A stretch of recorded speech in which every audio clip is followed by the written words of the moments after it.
Hello everyone, and welcome to tonight's extended tale on Timeless Secrets, the channel where we unravel the ancient enigmas of Norse mythology, epic sagas, forgotten gods, and the shadowy threads of fate that bind the nine realms.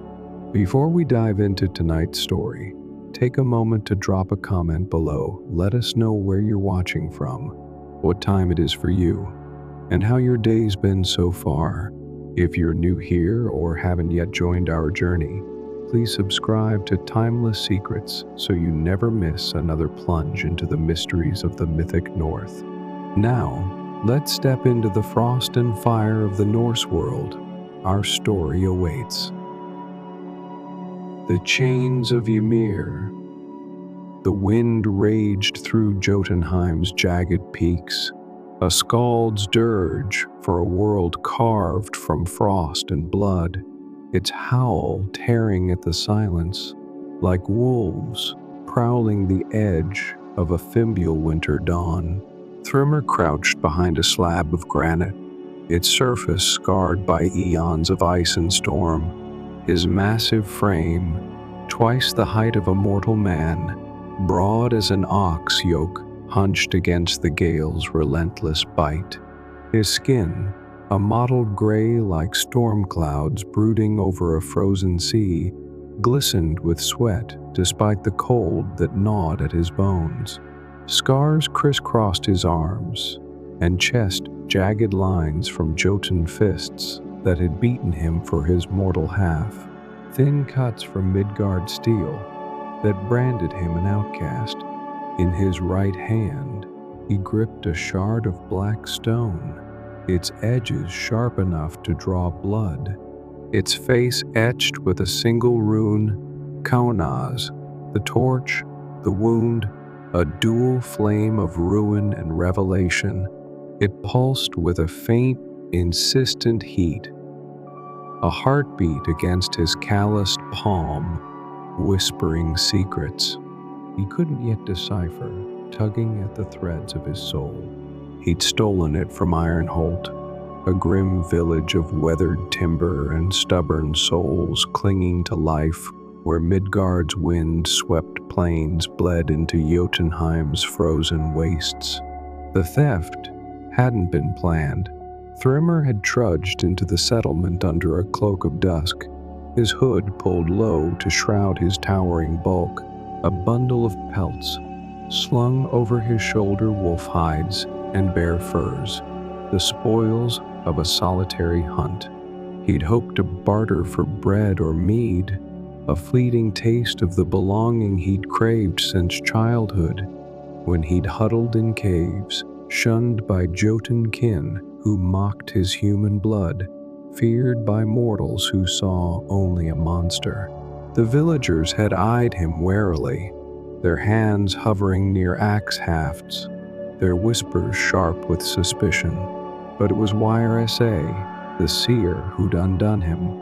She'd emerged from her shrine, a crooked figure draped in tattered furs, her staff tapping the frozen earth like a drumbeat of doom. Her eyes, milky with blindness, had locked onto him with unnerving precision, seeing past his scarred flesh to the blood beneath.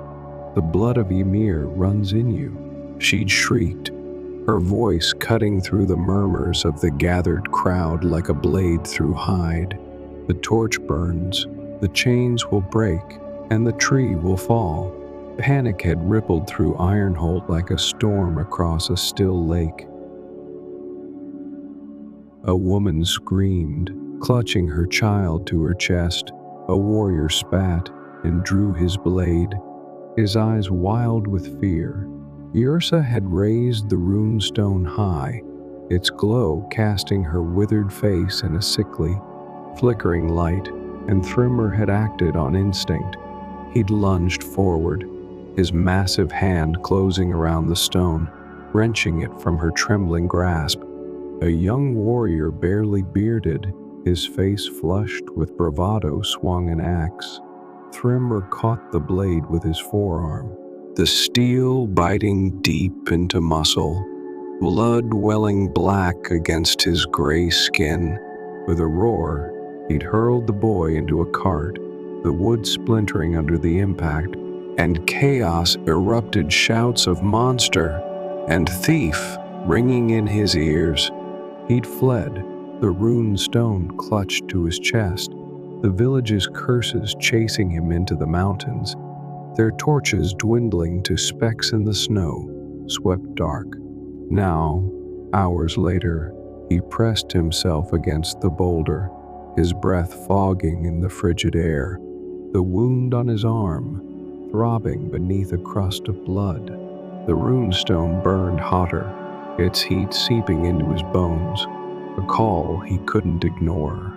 He turned it in his hand, tracing the sharp lines of Konaz with a trembling finger, its glow casting faint shadows across the frost. What had Yrsa seen in its light? Why did this shard of rock feel alive, tugging at him like a thread tied to his very soul? He'd spent his life running from the Jotun clans, who'd cast him out as a weakling, from the mortals who'd hunted him as a beast, chasing a freedom he could barely name, a dream born in the lonely nights of his youth when he'd stared at the stars and wondered if any place in the 9 realms would ever claim him. Now, this stone promised something else, a purpose or a curse. A horn blared below, its wail cutting through the wind like a spear piercing flesh. Thrymr edged to the ridge's lip and peered down the slope. 6 figures climbed toward him, their furs dark against the snow, their weapons glinting with the dull menace of iron honed for war. At their head strode a woman, her red braids whipping in the gale, her spear shimmering like ice under the weak, pale sun that struggled through the clouds. Sigrid, they called her Ironholt's fiercest shield maiden, her name a whisper of dread among the border clans. She'd sworn an oath to gut him for defiling their shrine, and the fire in her stride, the set of her jaw, said she meant to keep it. Her warband fanned out behind her 5 men, burly and grim, their axes and shields raised in a promise of violence. Hakon, grizzled and loud, Bjorn, broad and silent, Torvald, young and eager, Einar, sharp-eyed and restless, and a 5th, whose name Thrymr didn't know, his face hidden beneath a helm. Thrymr growled low in his throat, the sound rumbling deep in his chest like distant thunder. He didn't want this fight, not yet. He'd spilled enough blood in his 20 winters, each clash a bitter reminder of his isolation, each scar a mark of a freedom he'd never grasped. All he'd ever sought was a place to stand unjudged, a life free of the chains his birth had forged, half Jotun, half man, belonging to neither. But the rune stone pulsed again, its heat surging, and he felt its call a pull towards something vast and shadowed, something he couldn't outrun.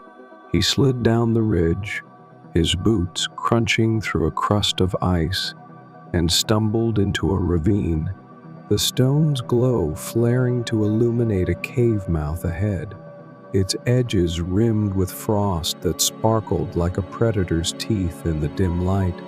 He ducked inside, the wind's howl fading to a muffled moan, the air growing heavy with the scent of damp stone and something older, something alive, ancient and watchful.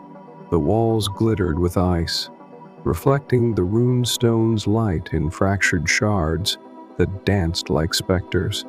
Then a voice rasped from the shadows, dry and brittle as breaking wood, half-breed.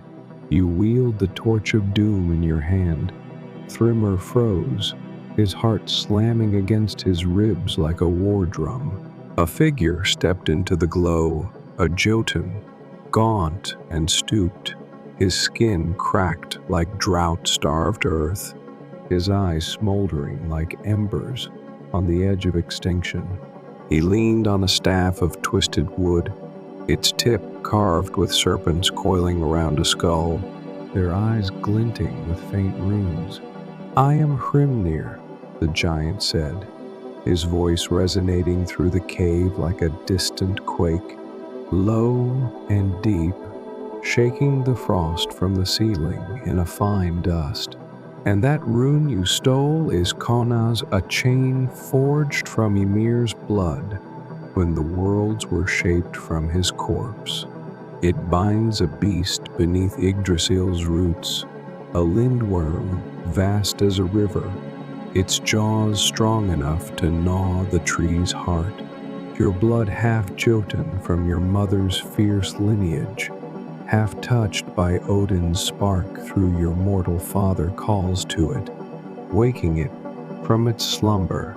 Break its curse, or the 9 realms will crumble into the void." Thrymir's throat tightened, a storm of questions rising in his chest. He held up the stone, its heat searing his palm, its glow flickering like a flame caught in a draft. "What curse?" he rasped, his voice rough as the gravel underfoot, raw with the weight of a truth he'd never sought. "Why me?" Hrymnir's lips curled in a grim half-smile, his ember eyes narrowing with a knowing Thrymr couldn't fathom. "Your mother was a frost-born daughter of the Jotun clans, fierce as the storms that birthed her, cast out for loving a mortal, a wanderer, blessed by Odin's breath, his blood laced with the Allfather's will. Their union forged you, a bridge between worlds, and this curse slept until you drew breath, until your hands claimed that stone. Now it stirs, and only you can silence it or hasten its ruin." He reached into his cloak and produced a horn, its surface carved with serpents twining around a crescent moon, their scales etched with faint runes that shimmered in the cave's dim light. "Take this. Blow it when you reach the Bifrost. It will guide you to Svartalfheim, where the dwarf Sindri dwells. He forged the stone, he knows its secret." Thrymr took the horn, its weight cold and solid in his hand, its carvings biting into his skin like a promise or a shackle. "And if I refuse?" he asked, his voice edged with defiance, the same defiance that had kept him alive through years of exile, through nights when he'd screamed at the stars for a place to belong. Hrymnir's eyes darkened, the embers flaring briefly before dimming to a cold glow. "Then the lindworm rises, and all you fought to escape scorn, exile, the loneliness that gnaws your bones will be ash in the void. Freedom's price is steep, half-breed. Choose." Before Thrymr could demand more, a shout rang out from the ravine, Sigurd's voice, sharp with fury, cutting through the cave stillness like a blade through silence. The walls trembled as boots struck stone, and the glint of axes flashed at the entrance, shadows dancing in the runestone's light. Hrymnir hissed, "Fate comes for you. Choose quickly." Then he melted into the shadows, his form dissolving into the frost-laden air, leaving Thrymr alone with the horn, the stone, and the echo of his words. Sigurd's warband stormed in, their battle cries a roar that shook the ice from the ceiling. Thrymr barely had time to brace himself before the first warrior charged Hakon, his braided beard swinging, his axe arcing high. Thrymr sidestepped, the blade sparking against the icy wall, and drove his fist into the man's chest, bone cracking under the blow. Hakon crumpled with a wheeze, gasping for air, his axe clattering to the stone. Sigrid lunged next, her spear a blur of silver, its tip grazing Thrymr's thigh, drawing a hot line of blood that burned against the cold. He roared through the pain, seizing a boulder from the cave floor and hurling it with all his strength. It crashed into Bjorn and Torvald, sending them sprawling in a tangle of furs and curses, their shields splintering under the impact. The runestone flared in his hand, its heat surging up his arm, and a vision slammed into his mind. Yggdrasil, the world tree, trembling as if struck by an unseen axe, its branches snapping like brittle bones, its roots bleeding black sap into a void that swallowed light itself. Thrymr staggered, clutching his head, the cave spinning around him, the edges of his vision blurring with the tree's agony. Sigrid hesitated, her spear dipping as she saw his falter, her green eyes narrowing with a flicker of doubt, but her men pressed forward, axes raised, their shouts a cacophony of rage. Einar swung low, aiming for Thrymr's legs, while the fifth warrior, a hulking figure named Gorm, charged with a shield raised like a battering ram. Enough. Hrimnir's voice thundered from the shadows, and the cave quaked as he slammed his staff against the floor, the serpent carvings flaring with a cold blue light. A gust of frigid air erupted, driving Sigrid's warband back, howling through the cave like a banshee's wail. The ground split beneath their feet, a jagged fissure swallowing Gorm's leg. He screamed, a raw, guttural sound, as Hakon and Bjorn dragged him free, his ankle twisted and bloody. Sigrid whirled, her spear aimed at the Jotun's chest, but Hrimnir's eyes burned with a cold fire that stopped her cold, her breath catching in her throat. Leave, mortals, he rasped, his voice a rumble that shook the walls. This one's fate is not yours to claim, not yet. Sigrid's jaw tightened, her gaze flicking between Hrimnir and Thrymr, her spear trembling slightly in her grip. She spat a curse, her voice laced with venom. You'll answer for this, giant. Run all you like, I'll find you, and your blood will stain this snow. She gestured to her men, who retreated, dragging their wounded Hakon limping, Gorm groaning, Torvald clutching a broken arm. Sigrid lingered at the cave mouth, her silhouette framed by the storm outside, her red braids stark against the swirling white. This isn't over, she called, her words of promise carved in ice, then turned and vanished into the gale, her warband's footsteps fading into the wind's howl. Thrymr sank to one knee, blood trickling from his thigh, the rune stone's glow dimming to a flicker, its heat a dull throb against his skin. Hrimnir stepped closer, his staff tapping a slow, deliberate rhythm that echoed like a heartbeat in the stillness. You've seen it, he said, his tone low and measured.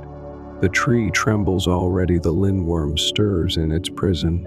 Your blood is the key, half-breed, the torch that lights its waking or its end. Refuse, and the 9 realms fall. Act, and you might yet carve a place in their songs. Thrymr rose, wincing as his wounded leg protested, the horn's weight a cold anchor at his side. He stared at the cave mouth, Sigrid's threat lingering like a blade at his back, but the rune stone's pull was stronger, a thread of fate he couldn't sever, a call that drowned out the echoes of his childhood dreams, when he'd lain beneath Jotunheim's stars and whispered to the night for a home.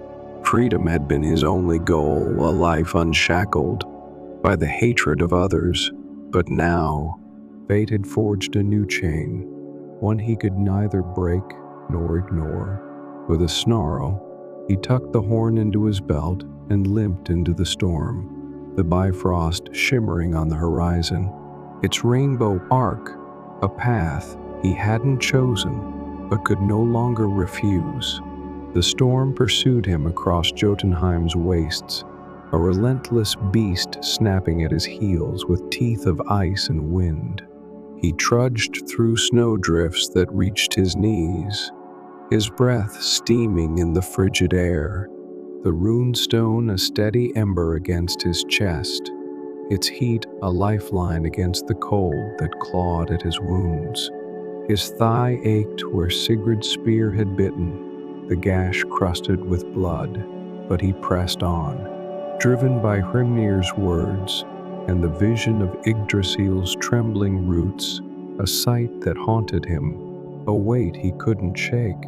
The Bifrost lay ahead, a shimmer on the horizon, its colors bleeding into the gray sky like a wound torn in the fabric of the world. A bridge of light, spanning the void between Jotunheim's desolation and Asgard's golden heights. He reached it at dusk, the sun a dying smear behind the peaks, casting long shadows that stretched like fingers across the snow. The rainbow bridge stretched before him, a ribbon of light, red as fresh spilled blood, gold as the flames of a funeral pyre, blue as the depths of an endless sea, its surface humming with a power that vibrated through his boots. Below, the abyss yawned, a blackness that whispered with voices he couldn't name, tugging at his soul with a hunger that sent a shiver down his spine. Thrymr pulled the horn from his belt, its serpentine carvings glinting in the fading light, and raised it to his lips. He blew, and a wail erupted low and mournful, like a beast crying its last breath, a sound that rolled across the void and shook the frost from the nearby cliffs. The bridge pulsed, its colors flaring brighter, and a figure appeared at its center, blocking his path. Heimdall, the Watcher of the Gods, stood clad in golden armor that gleamed like a second sun, his horn Gjallarhorn slung at his side, its curve catching the light in a menacing arc. His eyes, sharp as a hawk's, pierced through Thrymr, seeing past flesh and bone to the blood that coursed beneath, the mingled lineage of Jotun and Odin's touch. Half giant, Heimdall rumbled, his voice a thunderclap rolling across the void, resonant and unyielding. Why do you trespass on the bridge of the gods? I see all that moves between the realms, your theft in Ironhold, the seer's terror, the shield maiden's wrath. Speak or be cast into the dark. Thrymr held up the runestone, its glow casting shadows across Heimdall's stern face, illuminating the lines of his jaw and the glint of his eyes. I seek Svartalfheim, he said, his voice steady despite the ache in his bones, the exhaustion that weighed his limbs. The curse threatens Yggdrasil, this stone binds it, and me. Hrimnir sent me to Sindri. Heimdall's gaze narrowed, his hand resting on the hilt of his sword, the blade's edge catching the bridge's light in a faint shimmer. Prove your worth, he said, his tone a challenge. Name the winds of 3 realms, or turn back. Thrymr's mind raced, his breath catching as he recalled the tales whispered in Jotun caves, the lore he'd pieced together from a life on the edges. Jotunheim's frost wind, bitter as a widow's cry, he growled. Midgard's salt gale, sharp with the sea's breath. Asgard's thunder draft, heavy with the storm's roar. Heimdall stood silent, his eyes searching Thrymr's, weighing truth against fate, the bridge humming beneath their feet. At last he stepped aside, his armor clinking softly. Pass, he said, his voice softening to a rumble. But know this, the gods watch you. Odin's eye is keen, Thor's hammer restless, and Loki's tongue sharper still. Your steps ripple the cosmos, tread with care, half-breed. Thrymr nodded, his jaw tight, and stepped onto the Bifrost. The colors burned his eyes, searing through his skull like molten iron, and the abyss below sang a song of despair that clawed at his resolve, whispering of the loneliness he'd always known, the exile that had shaped him. He forced himself forward, each step a battle against the void's pull, the horn heavy at his side, the rune stone a fire in his hand that pulsed with every heartbeat. He emerged in Asgard, the bridge fading behind him, and paused to catch his breath, the air thick with the scent of forge, smoke, and divinity. The realm of the gods stretched before him, its spires piercing the clouds like spears of light, their tips glinting against a sky of endless dusk, its halls echoing with the distant clang of unseen hammers and the murmur of voices too vast to comprehend. Warriors in gleaming mail stared as he lumbered past, their murmurs sharp with disdain, giant kin, outcast, blood-cursed, but Thrymr ignored them, his eyes fixed on a hidden stair, descending from Asgard's edge, its steps worn smooth by time and the passage of forgotten travelers.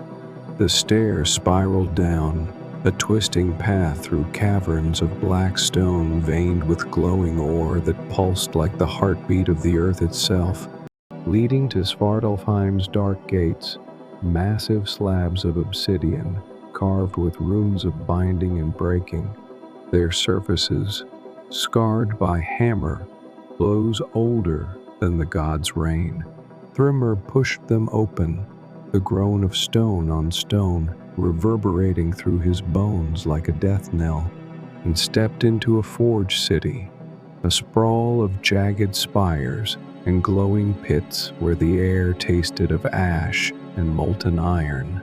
Forges roared, their flames licking the cavernous ceilings, casting shadows that danced like specters on the walls. Dwarves toiled at anvils, their hammers ringing in a ceaseless chorus that thrummed through the stone, their small, wiry frames bent over glowing steel, their soot-streaked beards and jet-black eyes glinting in the firelight.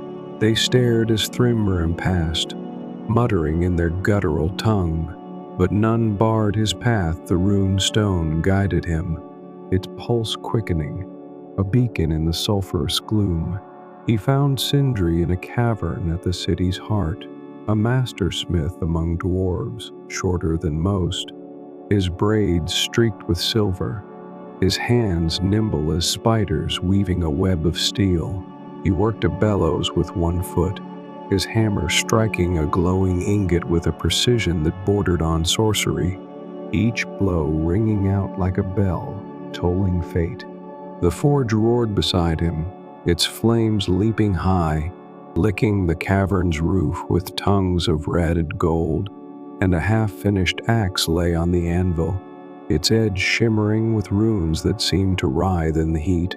Sindri didn't look up as Thrymr approached, his focus unbroken, but his voice cut through the din, sharp and biting. "I smell Jotun blood and mortal folly on you, half-breed. What brings you to my fire?"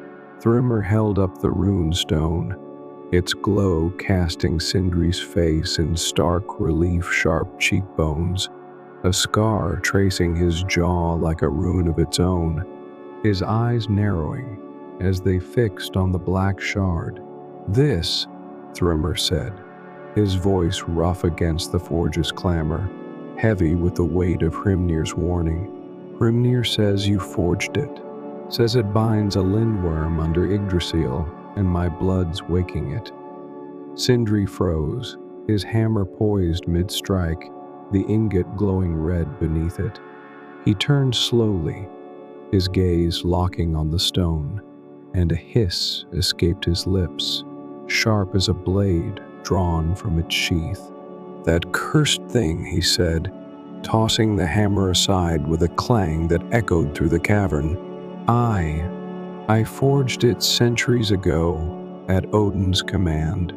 He demanded a chain no beast could break, a leash for a lindworm gnawing at the tree's roots, a serpent born of Ymir's death throes.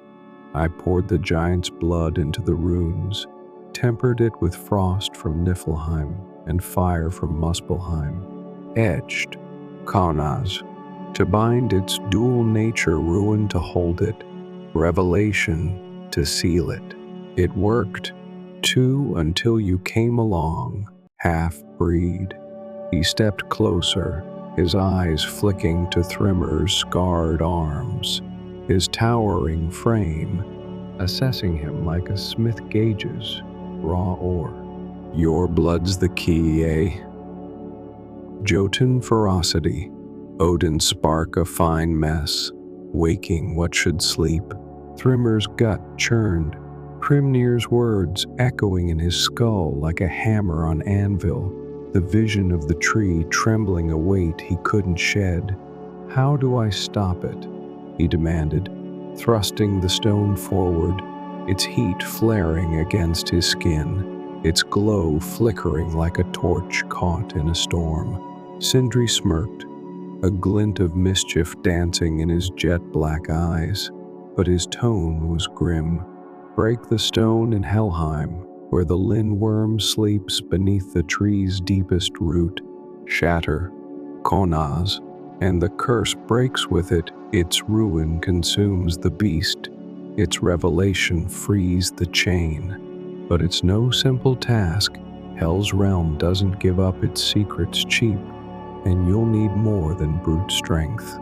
He hobbled to a rack of tools, muttering under his breath, his fingers tracing over hammers and tongs before settling on a hammer, its haft carved from dark wood harvested from Vanaheim's groves, its head a slab of black iron etched with runes of shattering, glowing faintly with a power that hummed. Skull Splitter, he named it, tossing it to Thrymr with a flick of his wrist. Forged for a Jotun warlord who never paid his debt, hammered with a shard of Ymir's frozen heart, tempered to break bonds and crack skulls clean through. It'll channel the stone's fire when the time comes. Use it well. Thrymr caught the hammer, its weight settling into his grip like an extension of his arm, its runes flaring briefly as his fingers closed around the haft. He swung it once, the air humming with its power, a low vibration that sang of destruction and release, and nodded, the balance of it a comfort against the unease coiling in his chest. Helheim then, he said, his voice steady despite the storm brewing within. How do I get there? Sindri handed the runestone back, its glow dimming slightly in his grasp, his smirk fading to a shadow of caution. Follow the tree's roots down through Midgard, past the living realms, into the dark where the dead whisper. But beware, half-breed hell's price is steep, and you're not the only one sniffing this trail. He glanced toward the cavern's shadows, his voice dropping to a conspiratorial whisper, barely audible over the forge's roar. I saw a cloaked figure skulking earlier sly eyes, a grin like a fox with a hen in its jaws. Loki's about, mark my words, and he's got a nose for chaos. Thrymir's blood ran cold, a shiver racing up his spine despite the forge's heat. Loki, the trickster god, meddler of fates, weaver of lies. What's he want with this? He growled, his grip tightening on Skull Splitter, the hammer's runes pulsing faintly as if sensing his anger. Sindri shrugged, turning back to his forge, his hammer resuming its rhythm with a clang that rang through the cavern. Chaos, likely, or power. He's been chafing under Odin's leash since the worlds were young, dreaming of a fire to burn it all down. He'll want that stone, or your blood, or both. Now go. before he stirs the pot, and I'm left cleaning the mess." The dwarf waved him off, his focus returning to the glowing ingot, the forge's flames leaping higher as Thrymer stood there, the weight of Skullsplitter a steady anchor, the runestone a fire in his hand that refused to dim. He left the cavern, the forge's heat fading behind him, Sindri's warning gnawing at his thoughts like a wolf at a bone. Loki, Helheim, a lindworm bound by his blood, a curse he hadn't asked for, a chain he hadn't forged. The runestone pulsed, urging him onward, its heat a constant reminder of the path ahead, and he gripped the hammer tighter, its runes glowing faintly in the dim light of Svartalfheim's tunnels. Freedom had slipped further from his grasp, replaced by a quest he hadn't chosen, but he'd see it through, if only to spit in fate's eye and prove he was more than the outcast they'd branded him. Thrymer emerged from Svartalfheim's obsidian gates onto a blackened plain, a no-man's land between the dwarf realm and Asgard's underbelly, the ground scorched and littered with slag and broken blades, the air thick with the tang of old fire and the acrid bite of sulfur. Skullsplitter hung at his side, its weight a comfort against the unease prickling his spine, the runestone a steady glow in his hand, casting faint light across the desolate expanse. Sindri's words echoed louder than the distant clang of forges. Loki's about. He hadn't gone far when a shadow flickered ahead, a lean figure cloaked in green stepping from the haze, his grin cutting through the gloom like a knife through flesh. Loki, the trickster god, his eyes glinting with mischief sharp enough to draw blood, his hair black as a raven's wing, falling in a careless tangle across his shoulders. "Well, well," Loki purred, his voice smooth as oil sliding over steel, laced with a mockery that set. Thrymer's teeth on edge, the big oaf with the little stone. "You're a walking riddle, aren't you? Half-breed, half Jotun, half Odin's bastard, too much muscle, too little wit." He circled Thrymer, his steps light as a cat stalking prey, his cloak swirling like smoke in the windless air.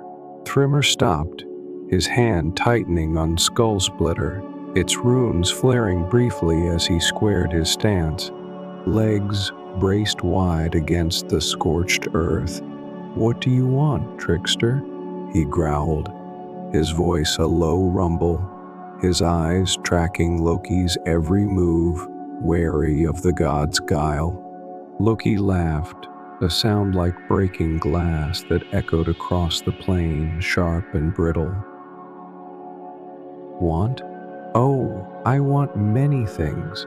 A fine wine from Vanaheim's vines, a jest to make Thor blush, the sweet end of boredom's reign. But you, my lumbering friend, you're a pawn in a grander game, one I've been playing since Odin chained me to his dull order." He paused, leaning closer, his breath warm against Thrymer's ear, his voice dropping to a conspiratorial whisper. "That stone in your hand, it's a key to chaos, a torch to burn the tree and crack the cosmos wide open. I'd free the lindworm, hasten Ragnarok, my vengeance on the Allfather who binds me, my freedom from fate's leash. Give it to me, and I'll spare you the misery ahead. You'll limp back to your caves, free of this mess." Thrymer swung, Skullsplitter, the hammer whistling through the air with a force that split the silence, its runes blazing as it arced toward Loki's grinning face. But the trickster danced back, unscathed, his laughter ringing out louder, a taunt that fueled Thrymer's rage. "You'd doom the realms for your games?" Thrymer roared, advancing, his boots kicking up ash, his wounded thigh protesting with every step. doom. Loki tilted his head, his eyes wide with mock innocence, a parody of sincerity. Ragnarok stirs already. Big man since the first root cracked under Ymir's weight, since Odin's pride birthed this fragile order. The lindworm's just a spark in the fire. I'll stoke a fire to burn away the god's lies and set me free.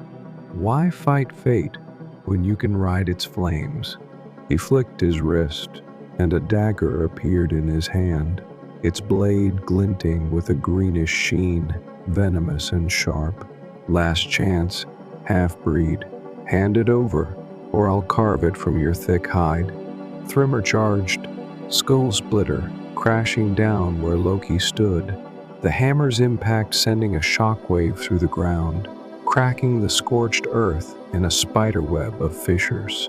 But Loki vanished in a shimmer of light, an illusion dissolving like mist, and reappeared behind Thrymr, the dagger flashing in a swift arc. The blade sliced a shallow cut across Thrymr's shoulder, a sting that burned hotter than the wound deserved, and he spun, slamming the hammer's haft into Loki's chest with a force that sent the trickster stumbling back, gasping, his grin faltering for a heartbeat. Loki wheezed, clutching his ribs, then straightened, his laughter returning, sharper now, edged with malice. "Oh, I like you," he said, his voice ragged but gleeful. Stubborn as a Jotun, thick as a mortal perfect, he snapped his fingers, and 3 illusions sprang up 3. Thrymr's, each mirroring his scars, his gray skin, his fury charging with raised hammers. Thrymr roared, swinging, skull splitter, through the first, its form shattering into smoke, then the second, the hammer's runes flaring as it dispelled the trickery. The third lunged, and he ducked its blow, driving his fist into its chest, the illusion dissolving with a hiss. Loki clapped, slow and mocking, from a safe distance. "Fine sport," he said, "but I tire of this dance." He vanished again, his voice echoing from the shadows. "You're too dull for my games, half-breed. Here's a gift instead." A riddle scratched itself into the dirt at Thrymr's feet, the words glowing faintly in the ash. "Seek the stag in Alfheim. Its antlers pierce the lie." Loki's laughter faded into the windless air, leaving Thrymr alone, the cut on his shoulder stinging with a venomous heat, the runestone pulsing in time with his racing heart, its glow flickering like a torch caught in a storm. He stared at the riddle, his mind churning, ash clinging to his boots. Alfheim, realm of the light elves, a detour from Helheim, a twist in the path he'd set upon.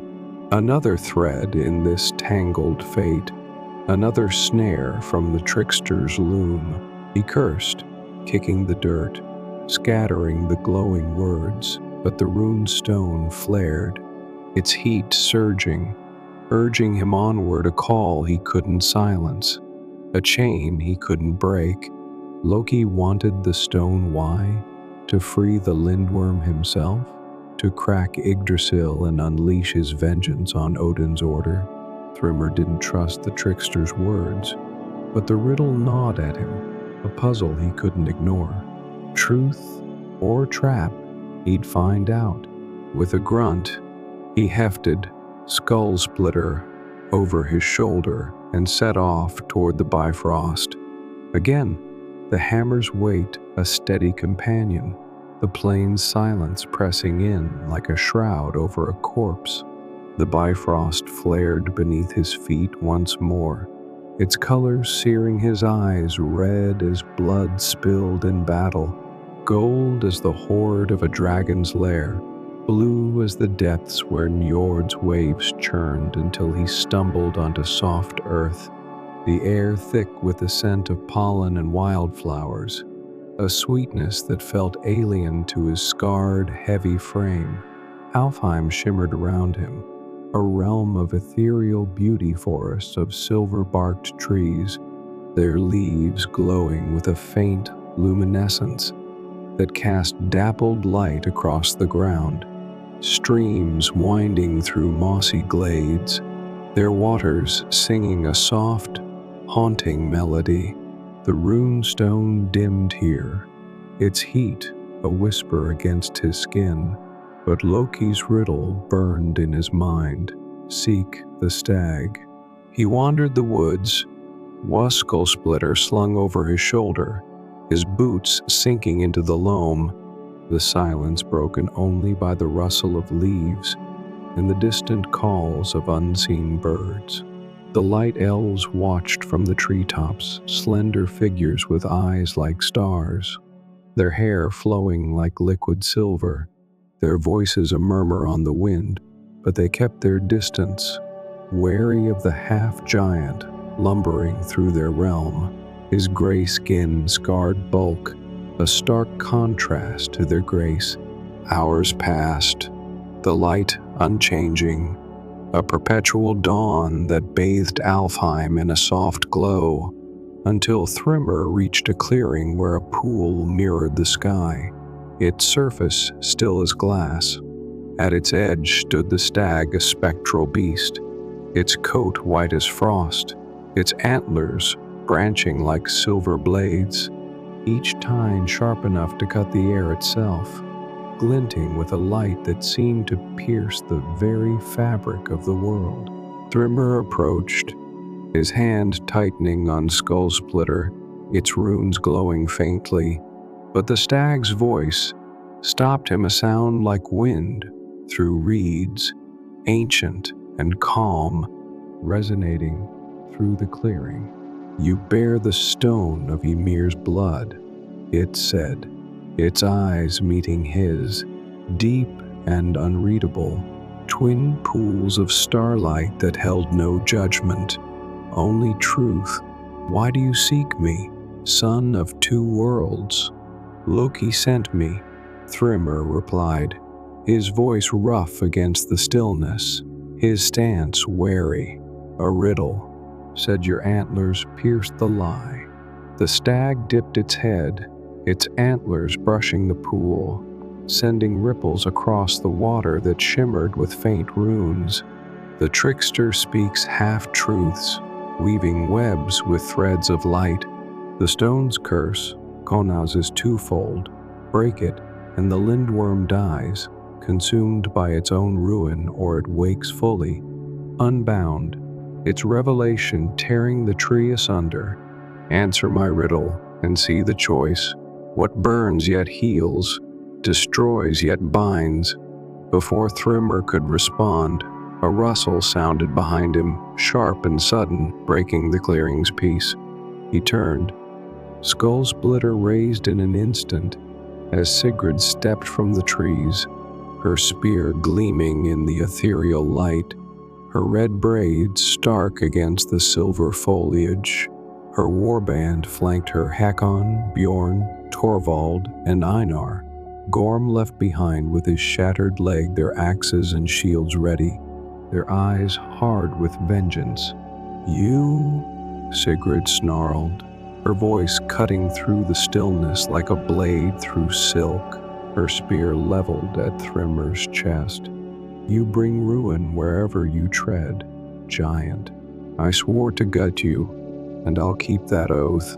Her men fanned out, circling the clearing, their boots sinking into the moss, their breaths fogging in the cool air. Thrymr lowered the hammer, its runes dimming, his voice steady despite the tension coiling in his gut.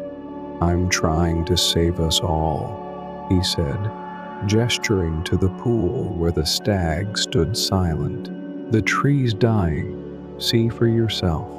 He pointed as the runestone flared, and the water shimmered, revealing a vision, the lindworm, vast and coiled, its scales glinting like forged steel, its jaws gnashing at Yggdrasil's roots, the tree trembling, sap bleeding black into a void that pulsed with hunger.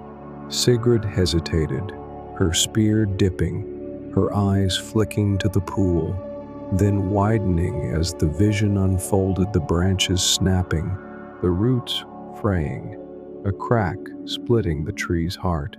Hakan spat into the moss, his voice gruff but shaken. "Sorcery, that's what this is you're doing, giant." Bjorn said nothing, his broad frame still, his eyes fixed on the pool, while Torvald shifted nervously, his young face pale. Einar's hand tightened on his axe, his voice sharp. "Lies or not, he's a thief blood's owed." Sigrid stepped closer, peering into the pool, her spear trembling in her grip as the vision burned into her mind. "This is real," she whispered, her voice cracking with a fear she quickly buried, her face hardening as she straightened. "I feel it, the earth's pain, the trees cry." She turned to Thrimmer, her green eyes piercing, searching his scarred face for truth. "Prove it then," she said, her tone a challenge, her spear lowering but not relenting. "Prove you're not the monster I hunt. Prove this saves us." Thrimmer met her stare, the stag's riddle echoing in his skull, "What burns yet heals." "Fire," he said aloud, the answer striking him like a hammer on steel, his voice steady as he glanced at the runestone. "Like Konaz, it destroys to bind, burns to reveal. Come with me to Helheim, see the truth for yourself." Sigrid's eyes narrowed, her warband shifting uneasily, but the stag nodded, its antlers gleaming as it spoke. "A choice lies ahead, ruin or redemption. The torch lights both."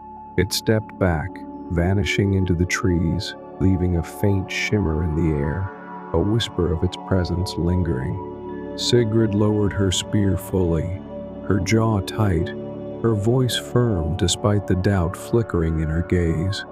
"A truce, then, for now.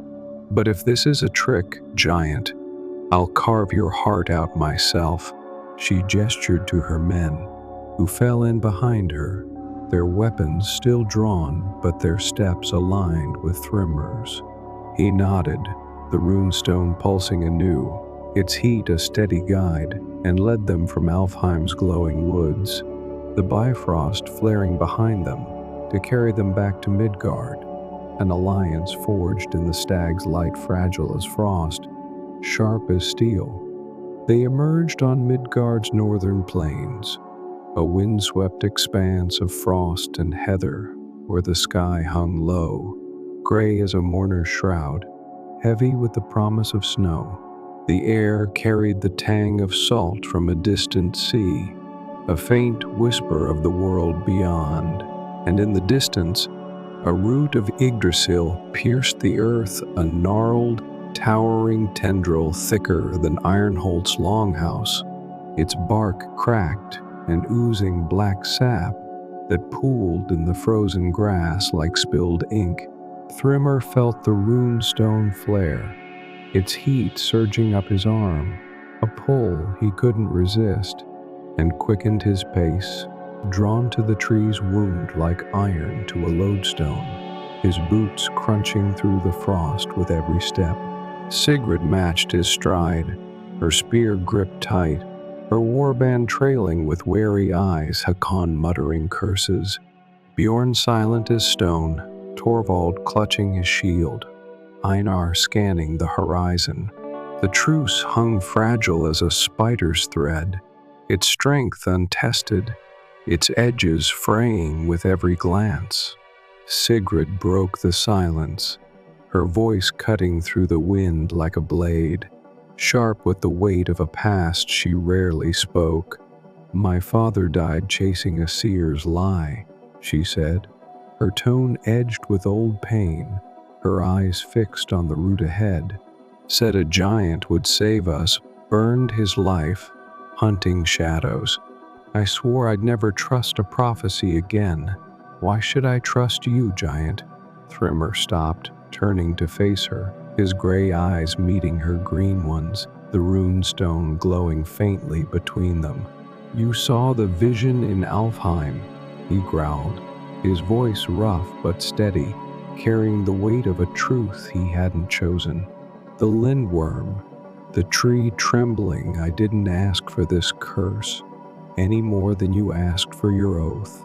My mother died in exile for loving a mortal. My father vanished into the wilds. I've run from their blood my whole life, but it's bound me here, same as your vow binds you."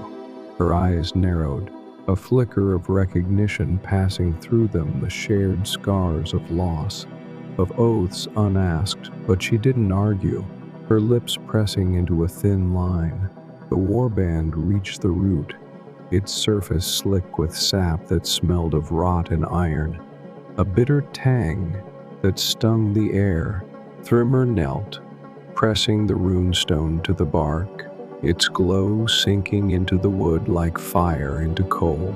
A tremor ran through the ground, a low groan that shook the frost loose, and the sap pulsed, black veins spreading across the root, like a spider web creeping over stone.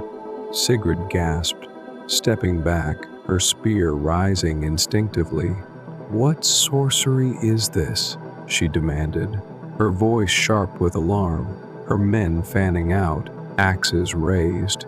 "No sorcery," Thrymr said, his voice low, heavy with the vision's weight. "The curse, look," he pointed as the runestone flared brighter, and a vision shimmered in the air above the root, vivid and inescapable. The lindworm, vast and coiled, its scales glinting like forged steel in a smith's fire, its jaws gnashing at Yggdrasil's heart, tearing at the roots with teeth like spears. The tree shuddered, its branches shedding leaves of ash that drifted down like snow, its trunk splitting with a crack that echoed through the vision, a sound of breaking worlds.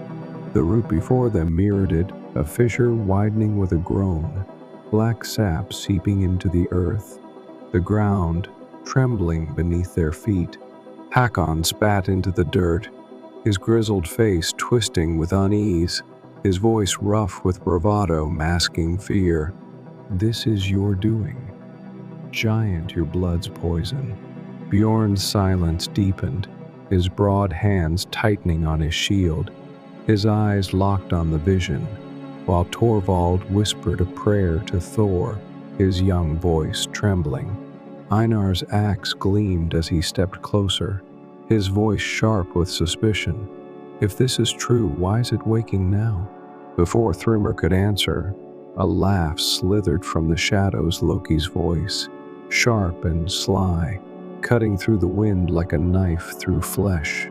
He stepped from the air itself, green cloak swirling, flanked by two frost giants, their skin blue as ice, their clubs studded with bone and jagged shards, their eyes glowing with a cold feral light. "What now, indeed?" Loki purred, his grin wide and wicked, his staff of twisted wood tapping the ground with a rhythm that mocked their unease. "You're a stubborn pair, aren't you? Clinging to hope like drowning men to driftwood noble, dull and doomed." Thrymr raised, skull splitter, its runes flaring as his blood heated, the hammer's weight a steady anchor against Loki's taunts. "You'll not have the stone, trickster," he growled, stepping forward, the frost crunching beneath his boots. Loki's eyes glinted, sly and knowing, his laughter ringing out again, a sound that danced on the edge of madness. "Oh, I don't need it yet," he said, twirling his dagger with a flick of his wrist, its greenish blade catching the vision's light. "But let's test your resolve, see how long your little truce holds." He snapped his fingers, and the giants charged, their roars shaking the earth, their clubs swinging in brutal arcs that tore the air. Thrymr met the first, Skull Splitter, crashing into its club, splintering bone and ice in a shower of shards that glittered in the dim light. The giant bellowed, swinging again, but Thrymr ducked, driving the hammer into its knee, the runes blazing as the joint shattered, felling the beast with a thud that shook the ground. Sigrid darted at the second, her spear piercing its thigh, blue blood spurting across the frost as she twisted the blade free. Hakon and Bjorn flanked her, their axes biting deep into the giant's flank, while Torvald and Einar harried its legs, their blades flashing in a dance of steel and fury. The battle was chaos grunts and roars, the crunch of ice and flesh, the clash of weapons against frozen hide. Sigrid drove her spear through the second giant's chest, its blue blood pooling in the snow as it collapsed, while Thrymr smashed the first skull, the hammer's runes glowing bright as the giant's head caved in, its eyes dimming to lifeless coals. Loki clapped, slow and mocking, his grin unshaken as he stood apart, the vision of the lindworm flickering behind him. "Bravo," he said, his voice dripping with scorn. "A fine prelude, blood and sweat for your little saga. But this is just the beginning. I'll see you in Helheim, big man, where the real fun waits." He vanished in a shimmer of light, his laughter lingering like a curse on the wind, the giant's corpses steaming in the cold air. The warband panted, bloodied but alive, their breaths fogging in the chill. Sigrid wiped her spear on her cloak, her eyes meeting.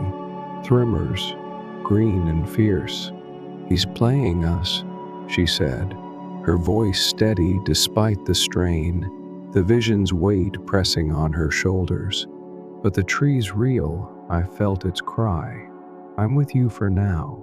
Thrymr nodded, the roots crack widening at his feet, a dark path stretching into the earth, its edges jagged and unyielding. The runestone pulsed, its heat a steady guide, and he hefted Skull Splitter, the hammer's runes glowing faintly in the gloom. The path to Helheim lay ahead, inevitable as the turning of seasons, a descent into shadow where the answers and the price awaited. The root's crack became their road, a jagged fissure plunging into Midgard's depths, its walls slick with frost that glistened in the runestone's sickly glow. Thrymr led, Skull Splitter in hand, its weight a comfort against the chill that grew sharper with every step, the stone's light casting long, twisted shadows that danced like wraiths on the tunnel walls. Sigrid followed close, her spear gripped tight, her warband, Hakon, Bjorn, Torvald, and Einar trailing behind, their breaths fogging in the thickening air, their footsteps echoing like a war drum in the confined space. The walls narrowed, brushing Thrymr's broad shoulders, the air heavy with the scent of damp earth and decay, a cloying weight that clung to their lungs. Yggdrasil's root loomed above, its underside pulsing faintly, a lifeline fraying at the edges, its bark cracked and weeping black sap that dripped onto the stone below, each drop hissing faintly as it struck. Sigrid broke the silence, her voice low but sharp, cutting through the tunnel's oppressive quiet. "My father spoke of Helheim realm of the dishonored dead, ruled by a queen half living, half rotted, her heart cold as the void.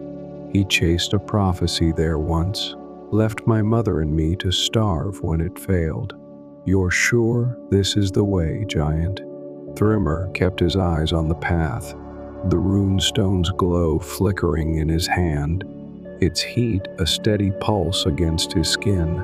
"Rimnir said the lindworm's bound there," he replied, his voice rough with the weight of the journey, the memory of the vision pressing on him.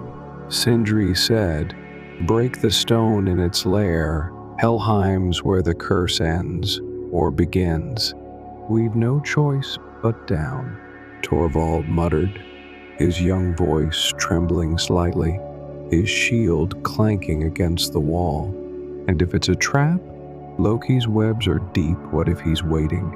Then we fight," Sigrid said, her tone final, her spear tapping the stone with a sharp clack, a sound that steadied her men. "We've faced giants and visions. Hell's just another foe." Hakon chuckled, a dry, humorless sound that echoed faintly. "Aye, last fight or die, same as always. At least I'll have a tale for the Skalds." Bjorn nodded silently, his broad frame a steady presence, while Einar's eyes glinted with a restless fire, his axe scraping the wall as he walked. The descent stretched on, hours bleeding into a timeless dark, the root's pulse weakening with every step, its sap dripping like tears onto their shoulders, staining their furs with streaks of black. The air grew thick with a fog that clung like despair, cold and heavy, seeping into their bones, slowing their strides. At last, the passage widened, opening into a vast cavern where the floor gleamed a frozen river. Gjol, the boundary of Helheim, its surface cracked and pale, reflecting the rune stone's light in fractured shards. Across it stood gates of bone and iron, their bars twisted into shapes of skulls and serpents, their eyes hollow and staring, and beyond, a realm of shadow stretched, lit by a pale, sourceless glow that cast no warmth. A figure awaited at the gates, Hel, daughter of Loki, her form split down the middle, one half a woman of cold beauty, her skin pale as moonlight, her hair black as a raven's wing, her green eye sharp and piercing, the other a corpse, flesh rotting in patches, bone gleaming through decayed skin, her eye a hollow socket that wept shadow. She leaned on a staff of gnarled bone, her voice a dual echo, soft and melodic from her living half, rasping and dry from her dead. "Welcome, blood of Ymir," she said, her living eye fixed on Thrymr, glinting with a cold amusement, her dead one staring through him to the void beyond. "And you, shield maiden of Ironholt, with your band of scarred souls, you seek to break my father's game, a bold thread in his tangled weave." Thrymr stepped forward, the runestone raised, its glow casting her dual face in stark relief, its heat flaring against his skin. "The lindworm, where is it?" he demanded, his voice rough with exhaustion and resolve, the hammer heavy at his side. "How do I end this curse?" Hel's lips curled, half a smile, half a grimace, her staff tapping the ice with a sound like breaking bones. "It sleeps beyond these gates, bound by your stone, gnashing at the tree's deepest root in its restless slumber. Break, Kanas, in its lair, and the curse lifts its ruin, consumes the beast. Its revelation severs the chain. But I demand a toll, a life for passage into my realm, a life to leave it." She gestured to the warband, her living eye glinting with malice, her dead one fixed on Sigrid. "Choose, son of two worlds, who pays?" Sigrid's spear rose, her voice steady despite the pallor creeping into her face, her green eyes fierce with a resolve forged from years of loss. "Take mine," she said, stepping forward, her boots crunching the ice. "He's the key, let him finish this. I've seen too many die for prophecies, my father, my kin. Let it end with me." No, Thrymer roared, shoving her back with a force that sent her stumbling, his gray eyes blazing with a fury that shook the cavern, his voice echoing off the walls. "I'll not trade your life for mine, not after all this." He turned to Hell, Eskull Splitter, gripped tight, its runes glowing faintly as he squared his stance. "We fight the Lindworm together. One must fall, beast or breaker. That's my choice." Hell laughed, a sound like wind through a graveyard, sharp and cold, her dual gaze heavy with amusement and disdain. Bold words, half-breed worthy of a skald's song, if you survive to hear it.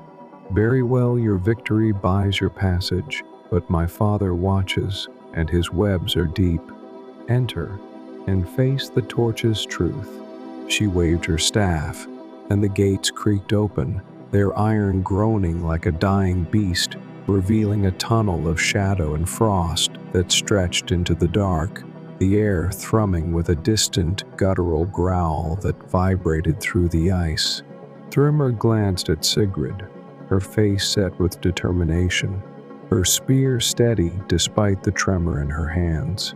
"Together," he said, his voice a low growl, a vow forged in the stag's light and tempered in battle. She nodded, her warband falling in behind her Hakon with a grim smirk, Bjorn with a stoic nod, Torvald with a whispered prayer, Einar with a restless gleam in his eye. Hel stepped aside, her presence a shadow at the gate's edge, and the tunnel swallowed them, the growl growing louder, a promise of violence rising from the depths like a tide. The tunnel descended further, its walls slick with ice that gleamed in the runestone's light, the air vibrating with the lindworm's breath, a low, guttural rumble that shook loose shards of frost from the ceiling, dusting their shoulders with cold. Thrymer led, Skull Splitter, gripped in both hands, its runes glowing brighter as the stone's heat pulsed in his grasp, casting jagged shadows that writhed like spirits on the walls. Sigrid flanked him, her spear poised, her breath shallow but steady, her eyes scanning the dark ahead. The warband followed Hakon's gruff mutterings a steady rhythm, Bjorn's silence a rock in the storm, Torvald's nervous grip on his shield, Einar's axe scraping the ice with every step. The growl became a roar, a sound that clawed at their ears, and the tunnel opened into a cavern vast as a mountain's heart, its ceiling pierced by Yggdrasil's deepest root, its tip gnawed in bleeding black sap that pooled on the frozen floor.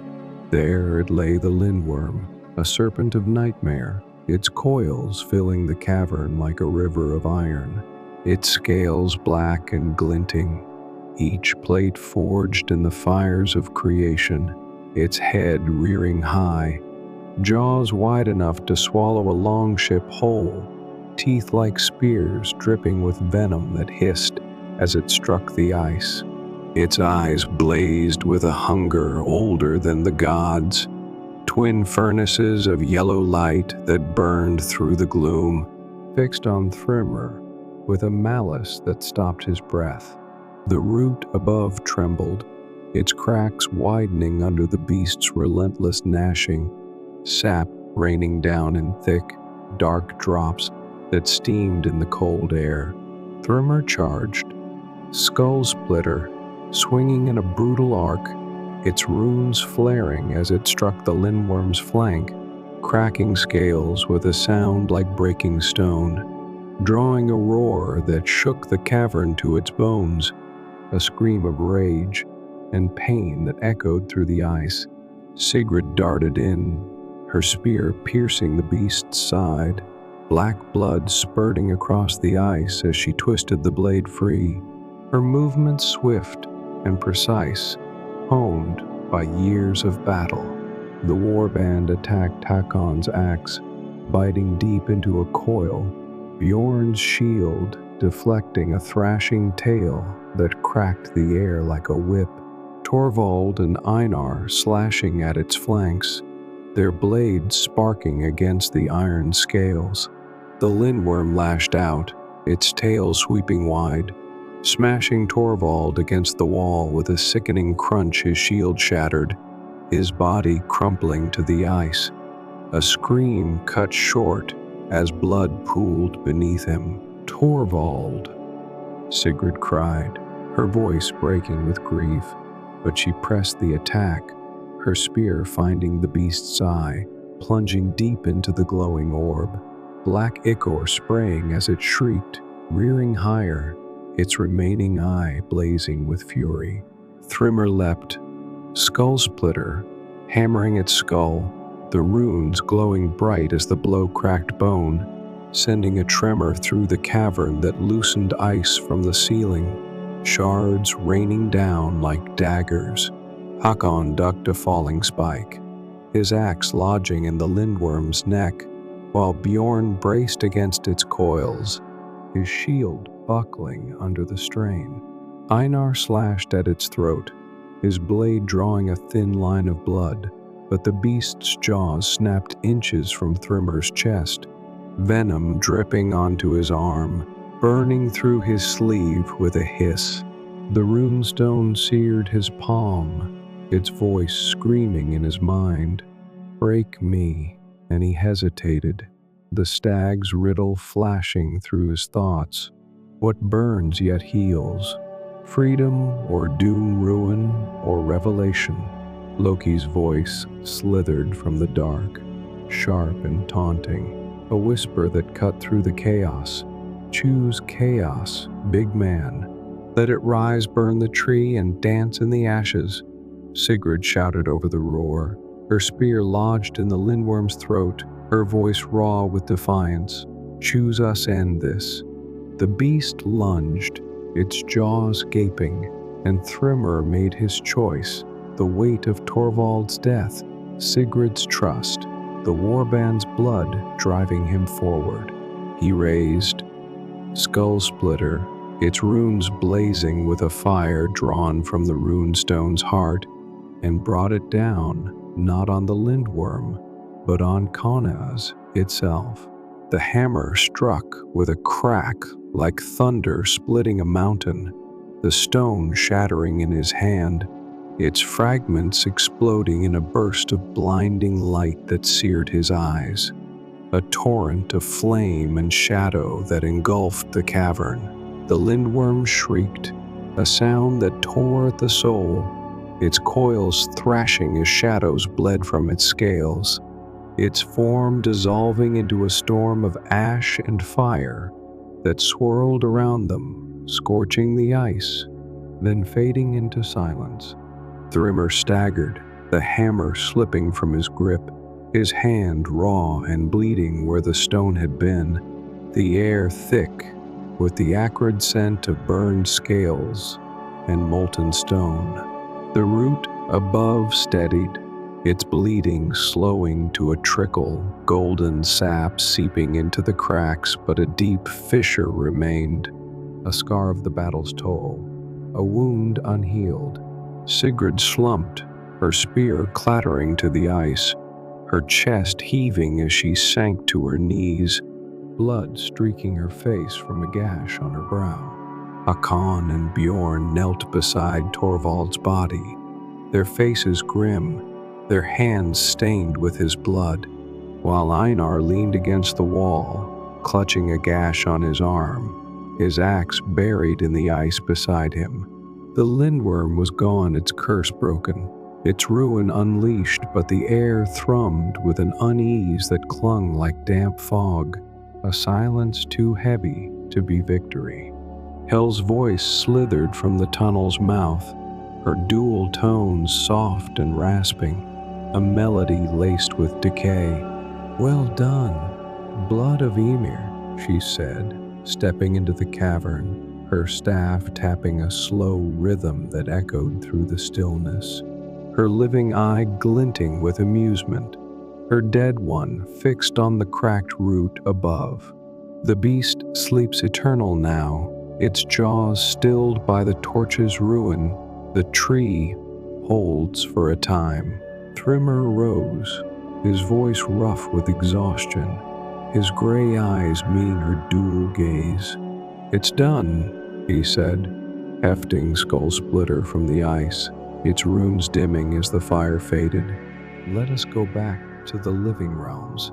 Hel's lips curled, half a smile, half a grimace, her staff tapping once, sharp and final, sending a ripple through the ice.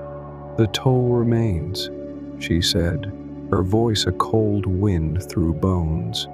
"A life to leave my realm. I granted passage in, but not out."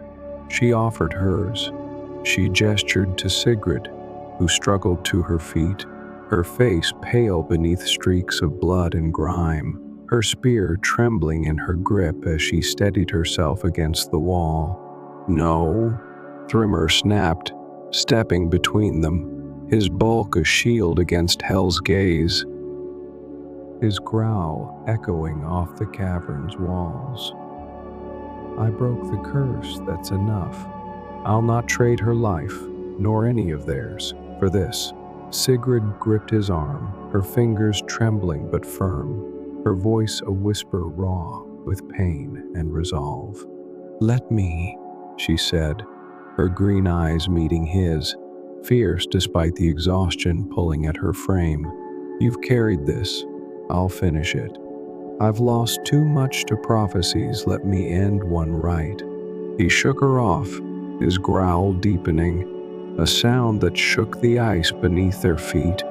"I didn't drag you through Helheim to die here," he said, his voice thick with a fury born of loyalty, a bond forged in blood and fire. "We leave together or not at all." He turned to Hel, Skull Splitter raised, its runes flaring faintly as he squared his stance, the hammer's weight a promise of defiance. "Try to take her, and I'll bring this cavern down on us, all your realm with it."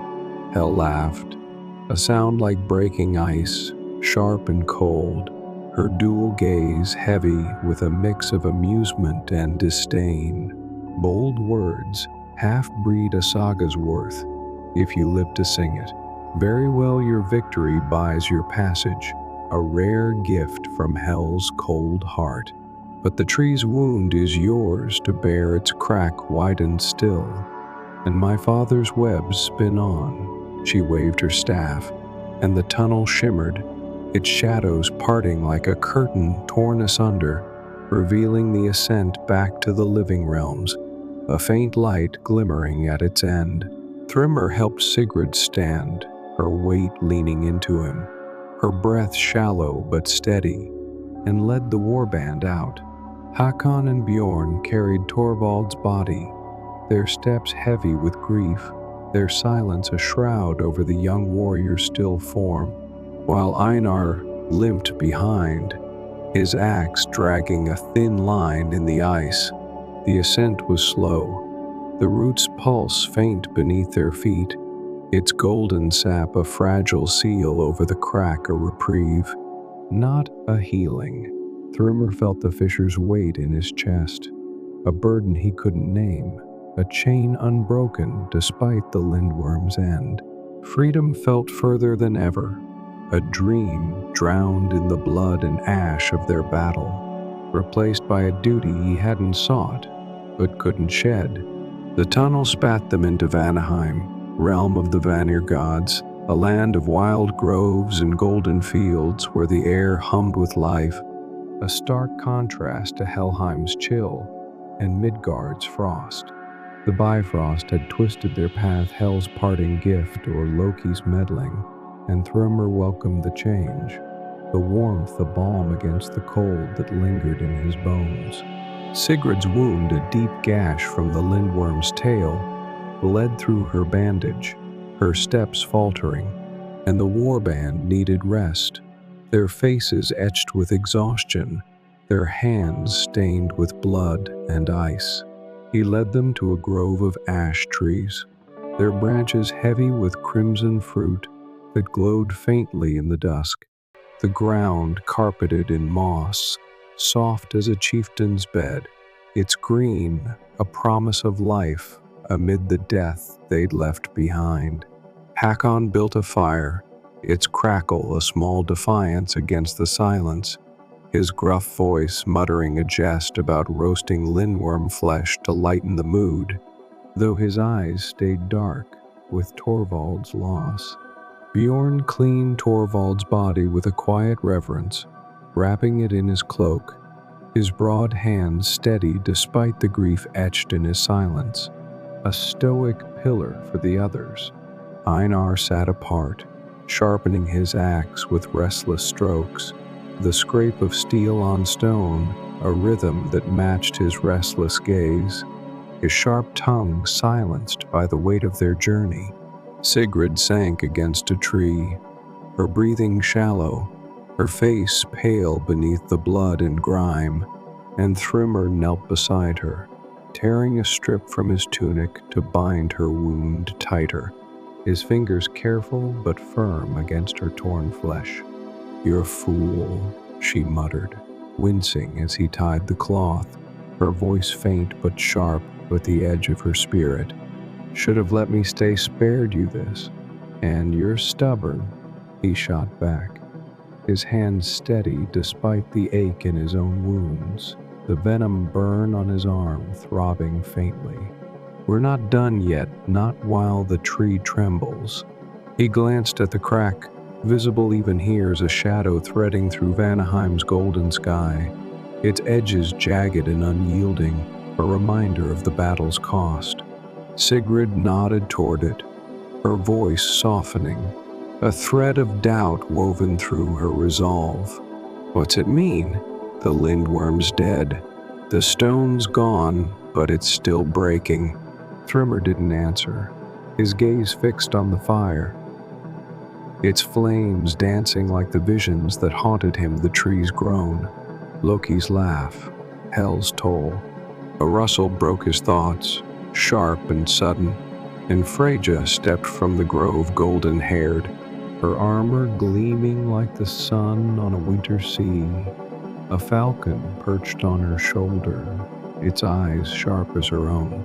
Her beauty was a blade, untouchable and fierce, but her gaze held a weariness Thrymr recognized, a shadow of battles fought and lost.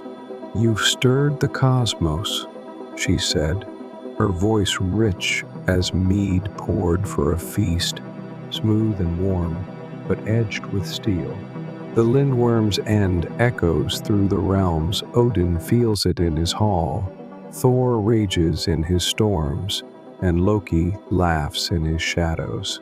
But the trickster schemes, still he seeks the crack's power, a spark to hasten Ragnarok, to burn away the order that binds him." Thrymr rose, skull splitter in hand, its runes glowing faintly as he faced her, his gray eyes steady. "Let him come," he growled, his voice thick with defiance, the hammer's weight, a promise of retribution. "I'll end him to break his webs and his bones." Freyja's laugh was soft, tinged with sorrow, a melody that carried the weight of ages. "Brave, but naive, son of two worlds. Loki's not a foe to crush with strength alone. His guile cuts deeper than any blade. He's woven a riddle into your path. A fire in Muspelheim holds the truth of the crack's birth. Solve it, or it widens, and Ragnarok creeps closer." She tossed him a golden feather, its edges shimmering with a light that pulsed like a heartbeat, its quill warm against his skin. "Burn this when you reach the flame, it'll guide you to the answer. But beware, Muspelheim tests more than your might." She turned, her falcon taking flight with a cry that pierced the dusk, and vanished into the grove, her presence lingering like the scent of wildflowers on the wind. Sigrid gripped her spear, standing despite the pain that tightened her face, her green eyes fierce with resolve. "Another detour," she said, her voice steady but laced with weariness. "You trust her, giant?" "No," Thrymr replied, pocketing the feather, its warmth a faint echo of the runestone's fire. "But I trust the trees trembling felt it in Helheim. Feel it now. We go." The warband packed, their faces set Hakon with a grim nod, Bjorn with a stoic heft of his shield, Einar with a restless swing of his axe, and they marched from Vanaheim's groves, the golden fields fading behind them, the cracked shadow stretching across the sky like a thread in fate's loom, guiding them toward Muspelheim's fire. Muspelheim blazed before them, a realm of fire and ash, where the ground cracked like a blacksmith's forge left to rage unchecked. Rivers of lava snaking through blackened stone that glowed with a dull, angry red. The heat slammed into Thrymr like a physical blow, drying the sweat on his skin, searing his lungs with every breath, Skullsplitter growing warm in his grip as its runes flickered in the fiery light. Sigrid and the warband followed, their furs traded for lighter gear scavenged from Vanaheim cloaks of woven leaves, tunics patched with moss, their faces streaked with soot, their steps heavy on the brittle earth. The root's crack loomed above, a dark vein threading through a sky of flame, its edges pulsing faintly, and Thrymr felt its pull, a wound he'd widened with the Lindworm's death, a debt unpaid that weighed on his soul. They trekked across a plain of embers, the air shimmering with heat that warped the horizon, their boots crunching through ash that swirled around their legs like snow in a storm. A fire giant barred their path, one of Surtur's kin, his skin molten and cracked, glowing with veins of lava, his sword a blade of flame, twice Thrymr's height, its edge rippling with heat that scorched the air. "Trespassers," he rumbled, his voice a landslide of sparks that showered the ground, igniting small fires in the ash. "This is Muspelheim's heart turned back, or burned to cinders." Thrymr raised the feather, its gold unmarred by the heat, shimmering in his hand like a star caught in the firelight. "Freyja sent us," he said, his voice rough with the strain of the journey, his gray eyes meeting the giant's blazing gaze. "A riddle lies here. We seek it." The giant's eyes flared, molten light spilling from them, but he stepped aside, his sword lowering with a hiss that sent a wave of heat washing over them. "The fire speaks," he said, pointing to a pit ahead where flames danced blue and white, their tips licking the air with a hunger that pulsed in time with the crack above. "Face it, if you dare, Muspelheim yields no truth without blood." Thrymr approached the pit, the heat searing his lungs, scorching his skin through his tunic, and tossed the feather in, its golden light flaring as it burned. The flames roared higher, blue turning to gold, and a figure rose from them, Surtur himself, or a shadow of him, his form wreathed in fire, his eyes twin suns that burned through Thrymr's resolve. A voice spoke, phrases woven with Loki's sly tones, a duet of light and shadow. "Two chains bind the end, one broken in Helheim's frost, one unseen in the blood of worlds.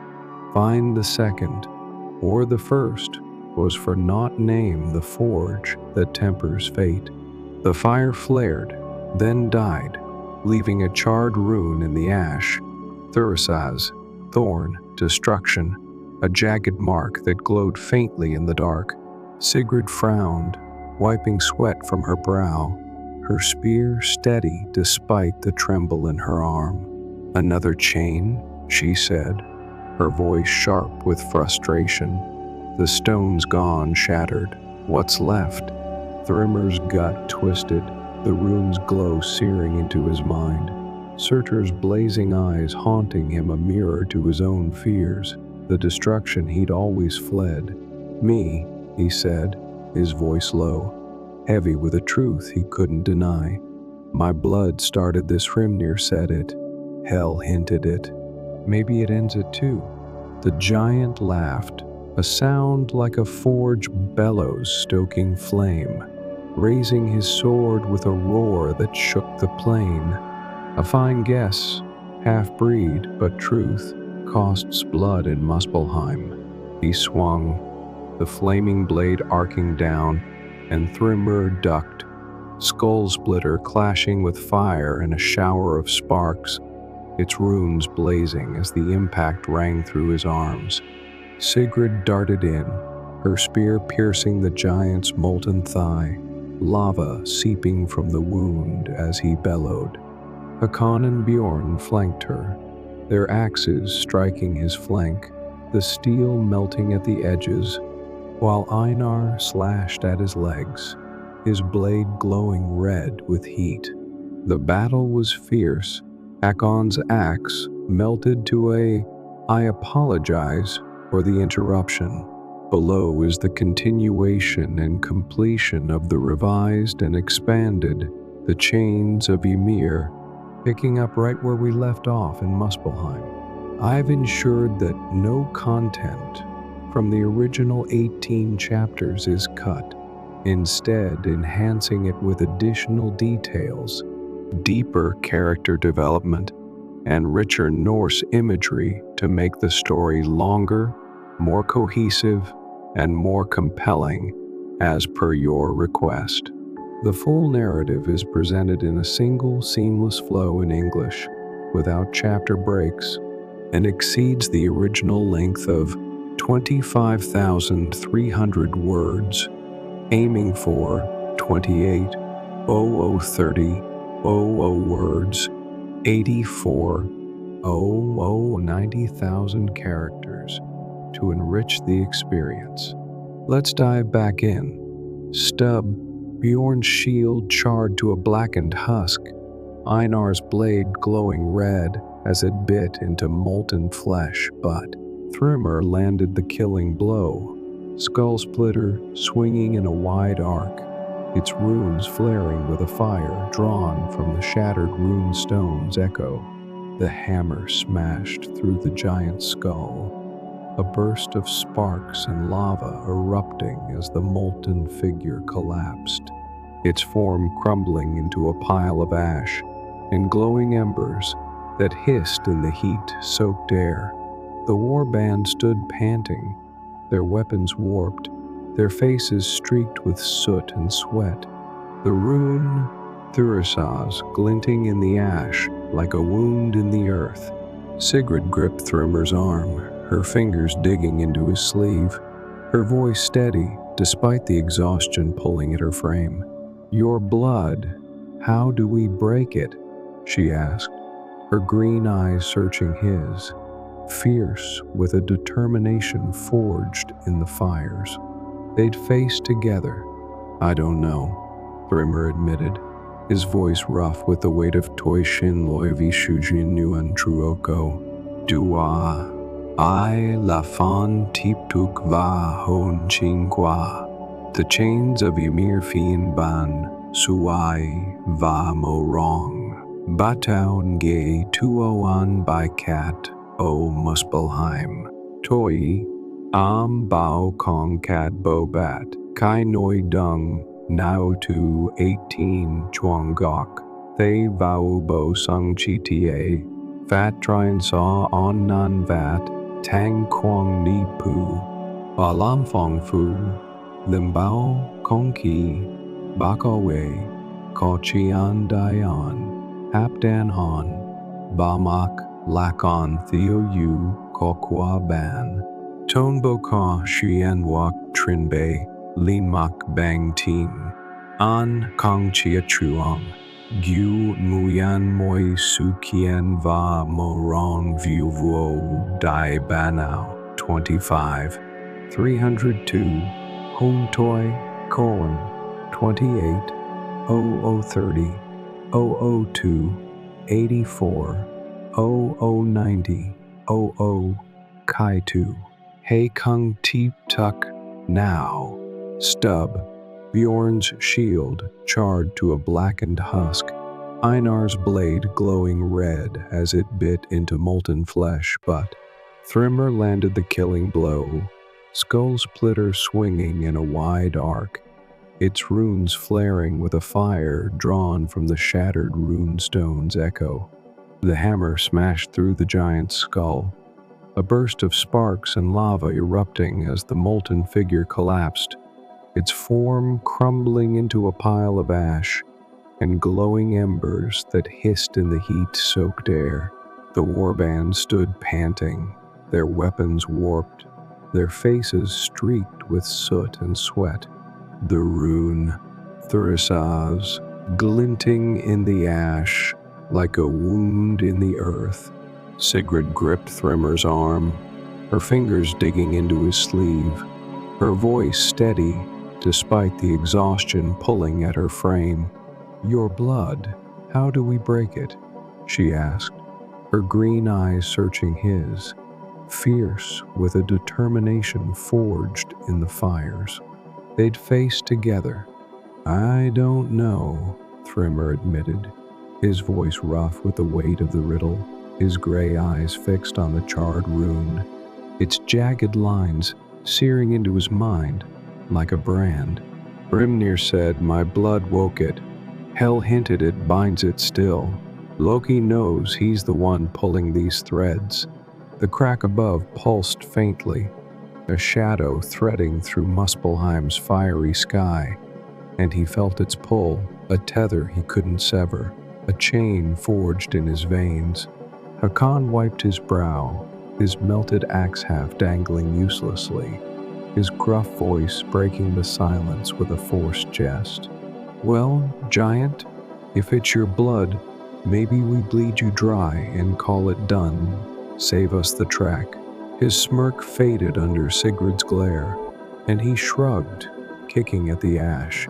Bjorn said nothing, his stoic face unreadable, his broad hands flexing around his rune shield, while Einar spat into the embers, his sharp eyes glinting with restless fire.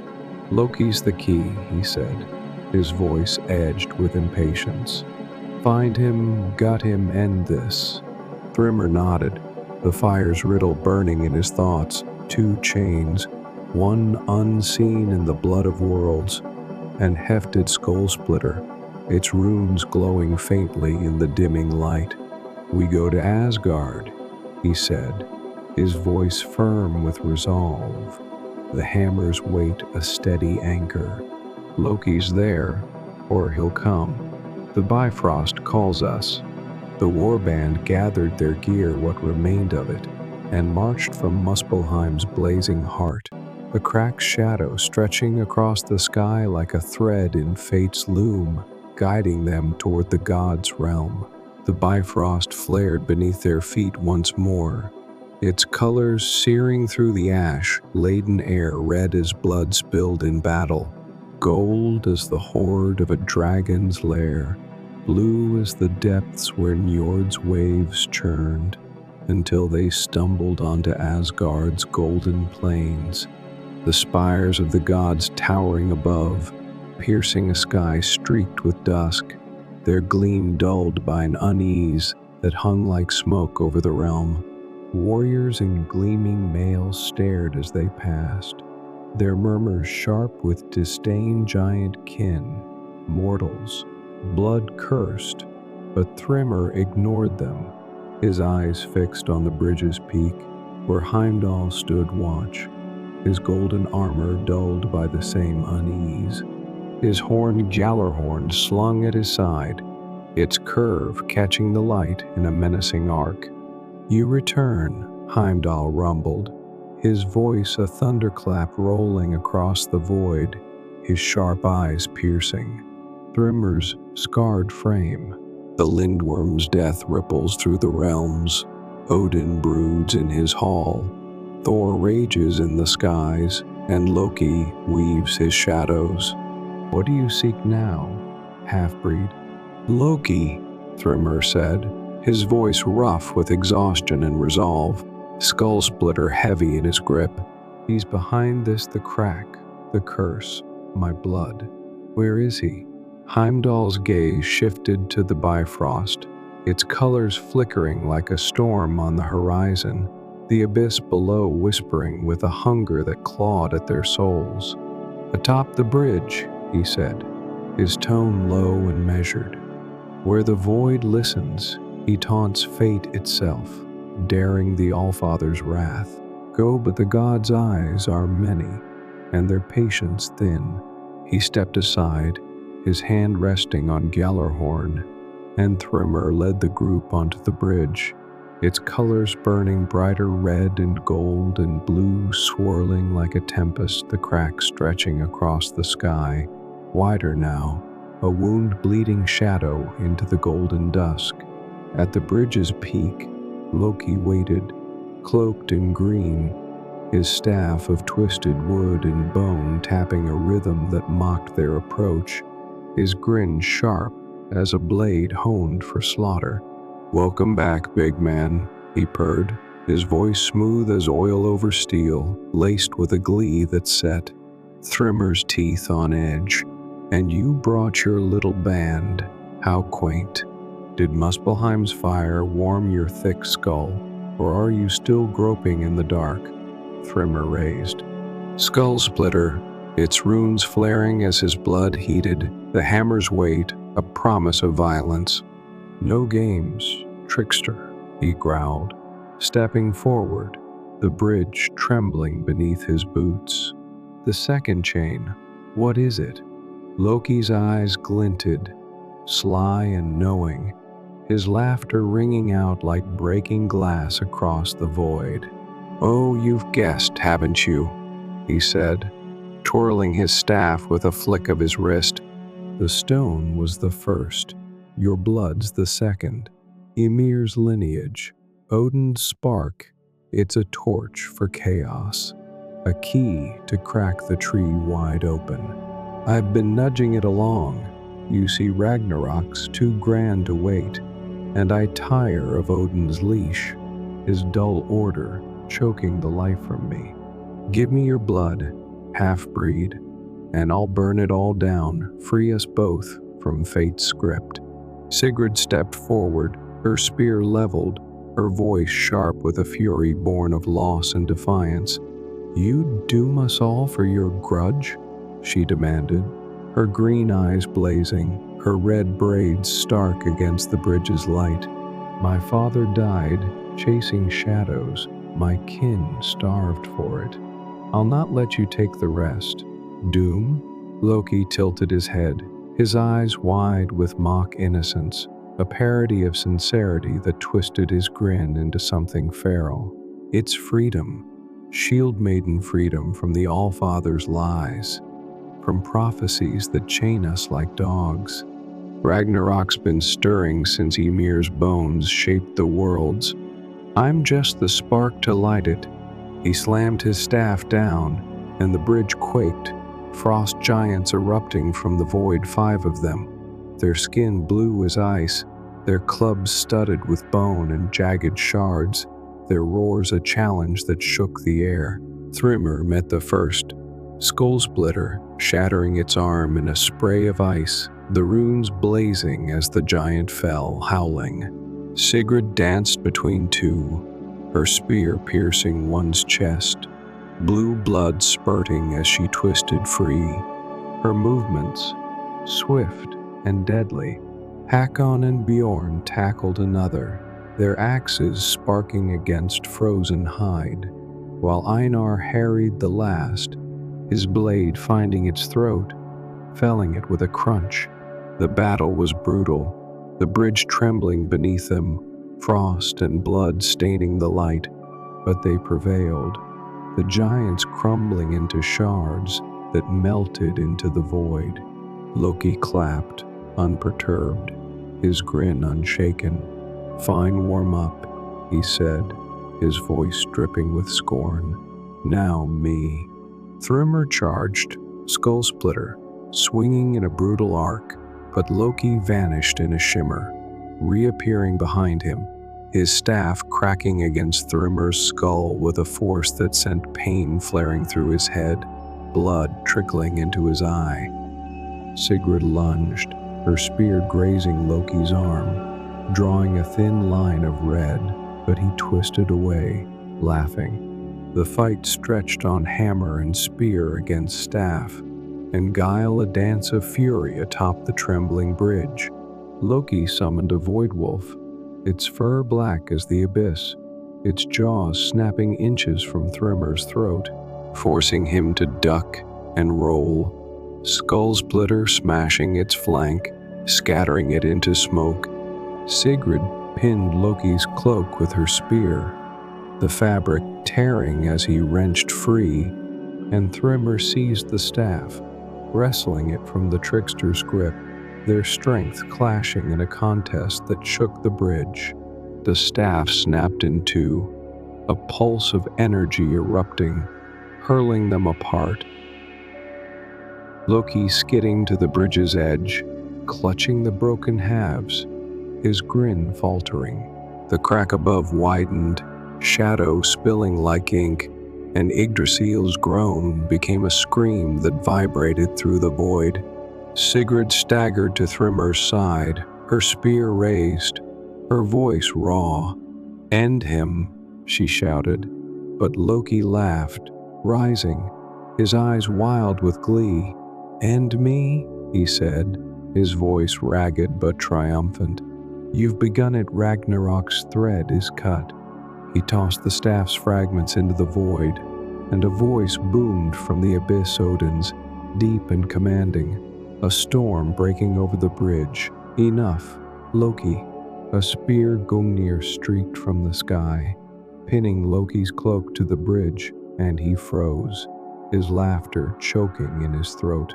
Odin appeared, a one-eyed figure in gray, his ravens circling like shadows, his presence a weight that stilled the bridge's tremor. "The half-breed's blood is mine too," he said, his voice edged with thunder, his single eye piercing Thrymr's soul. "You'll not twist it, trickster, not yet." Loki spat, wrenching free of Gungnir, his grin returning, sharp and defiant. "Twist? I've woven it, the end stirs." He leapt into the void, vanishing in a shimmer, his laughter fading into the dark. Odin turned to Thrymr, his eye glinting with a cold, unreadable light. "You've stalled him," he said, his voice heavy with the weight of ages. "Not stopped him. The crack remains your blood's chain unbroken." Thrymr's chest heaved, rage and exhaustion warring within him, the hammer trembling in his grip. "How do I break it?" he demanded, his voice raw with a need for answers, a need to end the burden he'd carried since Ironholt.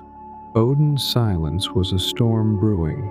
Then he spoke, his words a hammer on anvil. "A life binds it yours, or another's. Choose wisely, son of my spark." He vanished, Gungnir with him, leaving the bridge quiet but trembling, the crack a dark promise overhead. Sigrid gripped Thrymr's arm, her voice firm despite the blood streaking her face. "We'll find a way together." The warband gathered Hakon, Bjorn, Einar battered but alive, their eyes set with resolve. And Thrymr nodded, the weight of Odin's words sinking into his bones, a choice yet to come. The Bifrost carried them back to Midgard, its colors muted, the crack in Yggdrasil's root a jagged scar against the gray sky. They emerged near Ironholt, the village's smoke rising in thin threads from chimneys, its walls a familiar shadow on the frost-kissed horizon. Thrymr felt the journey's toll, his body bruised, his spirit raw, skull splitter a burden at his side, its runes dim in the pale light. Sigrid walked beside him, her wound slowing her steps, her spear a crutch against the pain, the warband trailing in silence, their furs tattered, their faces etched with loss. Odin's voice echoed in his skull. A life binds it, and Loki's escape gnawed at him. A storm, brewing beyond reach. Sigrid broke the quiet, her voice steady despite the strain, her green eyes fixed on the village ahead. "Ironholt's close," she said, her breath fogging in the chill. "My people need to know about the tree, the lindworm, all we fought for. They'll need strength for what's coming." Thrymr nodded, his gaze on the crack, its edges pulsing faintly, a reminder of the duty he couldn't shed. "And I need answers," he said, his voice low, heavy with the weight of the unknown. "Loki's out there, the crack's not healed. This isn't over." They reached the village at dusk, the gates creaking open to wary stares, the air thick with the scent of wood smoke and fear. Yrsa emerged from the crowd, her blind eyes fixed on Thrymr, her staff trembling in her gnarled hands, her furs swaying in the wind. "You've returned," she rasped, her voice dry as winter leaves, cutting through the villagers' murmurs. "The tree weeps, I feel its pain in my bones. What have you done, half-breed?" "Saved it," Sigrid said, stepping forward, her spear planting in the frost with a thud, her voice rising to silence the crowd. "Fought for it, bled for it. He's no monster, he's one of us now." She turned to Thrymr, her eyes fierce with a loyalty forged in fire and frost, a bond he hadn't sought but couldn't deny. The villagers murmured, some softening women clutching children, men lowering axes, others gripping weapons tighter, their faces hard with old grudges. Thrymr set Torvald's body before them, wrapped in Bjorn's cloak, his voice slow and steady, carrying the weight of their loss. "He died for this, for your homes, your lives. Believe what you will." Hakon and Bjorn stood beside him, their silence a testament, while Einar's sharp gaze dared any to challenge. Yrsa hobbled forward, her staff tracing the crack's shadow in the sky, her face paling as she touched its echo with trembling fingers. "A reprieve," she whispered, her voice a thread of sound nearly lost to the wind. "Not a cure. Your blood's the key, half-breed Odin's spark, Ymir's flood. It ties you to the end, Ragnarok's thread spins still." Thrymr's fists clenched, the horn heavy at his belt, its serpents glinting in the firelight from the village hearths. "Then how do I break it?" he demanded, his voice rough with a need to sever the chain, to reclaim the freedom he'd lost in Jotunheim's storm. Yrsa shook her head, her blind eyes glinting with a light that saw beyond flesh. "A sacrifice or defiance," she said, her tone final, heavy with the weight of prophecy. "Spill your blood where the root's shadow falls, and the chain breaks, the tree heals, or holds longer. Defy it, and the crack widens. Ragnarok stirs. Fate's thread cuts both ways, choose soon." Sigrid turned to her people, her voice rising over the murmurs, sharp with command. "He's fought for us, bled with us. He stays here, rests here, until we know the way forward." The warband nodded Hakon with a gruff grunt, Bjorn with a stoic dip of his head, Einar with a restless swing of his axe, and the village relented, offering shelter, mead, a wary peace. But Thrymr felt the cracks pull, a call he couldn't silence, a duty he couldn't shed. He sat by the longhouse fire that night, Eskull splitter at his side, the horn in his lap, its wail, a memory that stirred the wind outside. Freedom slipped further, replaced by a guardian's burden. He hadn't sought a chain forged in blood, tempered in battle. Dawn broke over Ironhold, a thin light piercing the gray shroud of clouds. The crack in Yggdrasil's root, a stark line against the sky, narrower but unhealed, a scar that pulsed with the tree's faint tremor. Thrymr stood outside the longhouse, Eskel splitter in hand, its runes glowing faintly in the pale light, the village stirring around him, smoke rising from hearths, the clang of a smith's hammer shaping iron, the low voices of Hakon and Bjorn preparing Torvald's pyre with steady hands, their grief a quiet rhythm in their work. Sigrid joined him, her spear gleaming with fresh oil, her wound bandaged tightly, her face set with a resolve that mirrored his own unease, her red braids catching the dawn's light like flames. The warband followed Einar's axe, slung over his shoulder, his sharp eyes restless. Hakon's gruff jests, muted by the morning's weight, Bjorn's silence, a steady anchor. Yrsa emerged last, her staff tracing runes in the frost, her blind eyes fixed on Thrymr with a sight that pierced flesh to soul. "The tree trembles," she said, her voice dry and sharp, cutting through the dawn's stillness.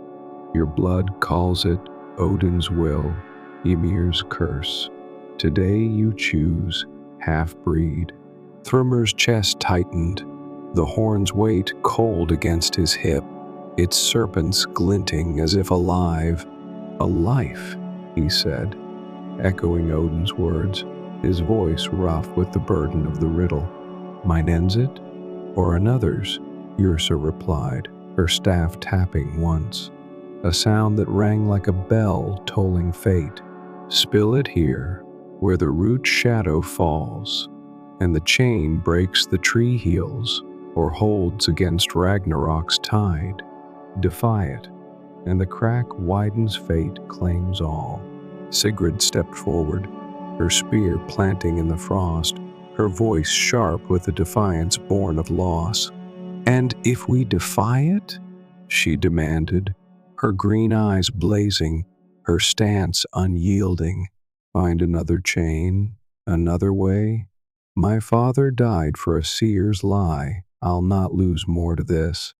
Yrsa's lips thinned, her blind gaze shifting to the crack, its shadow stretching across the village like a shroud.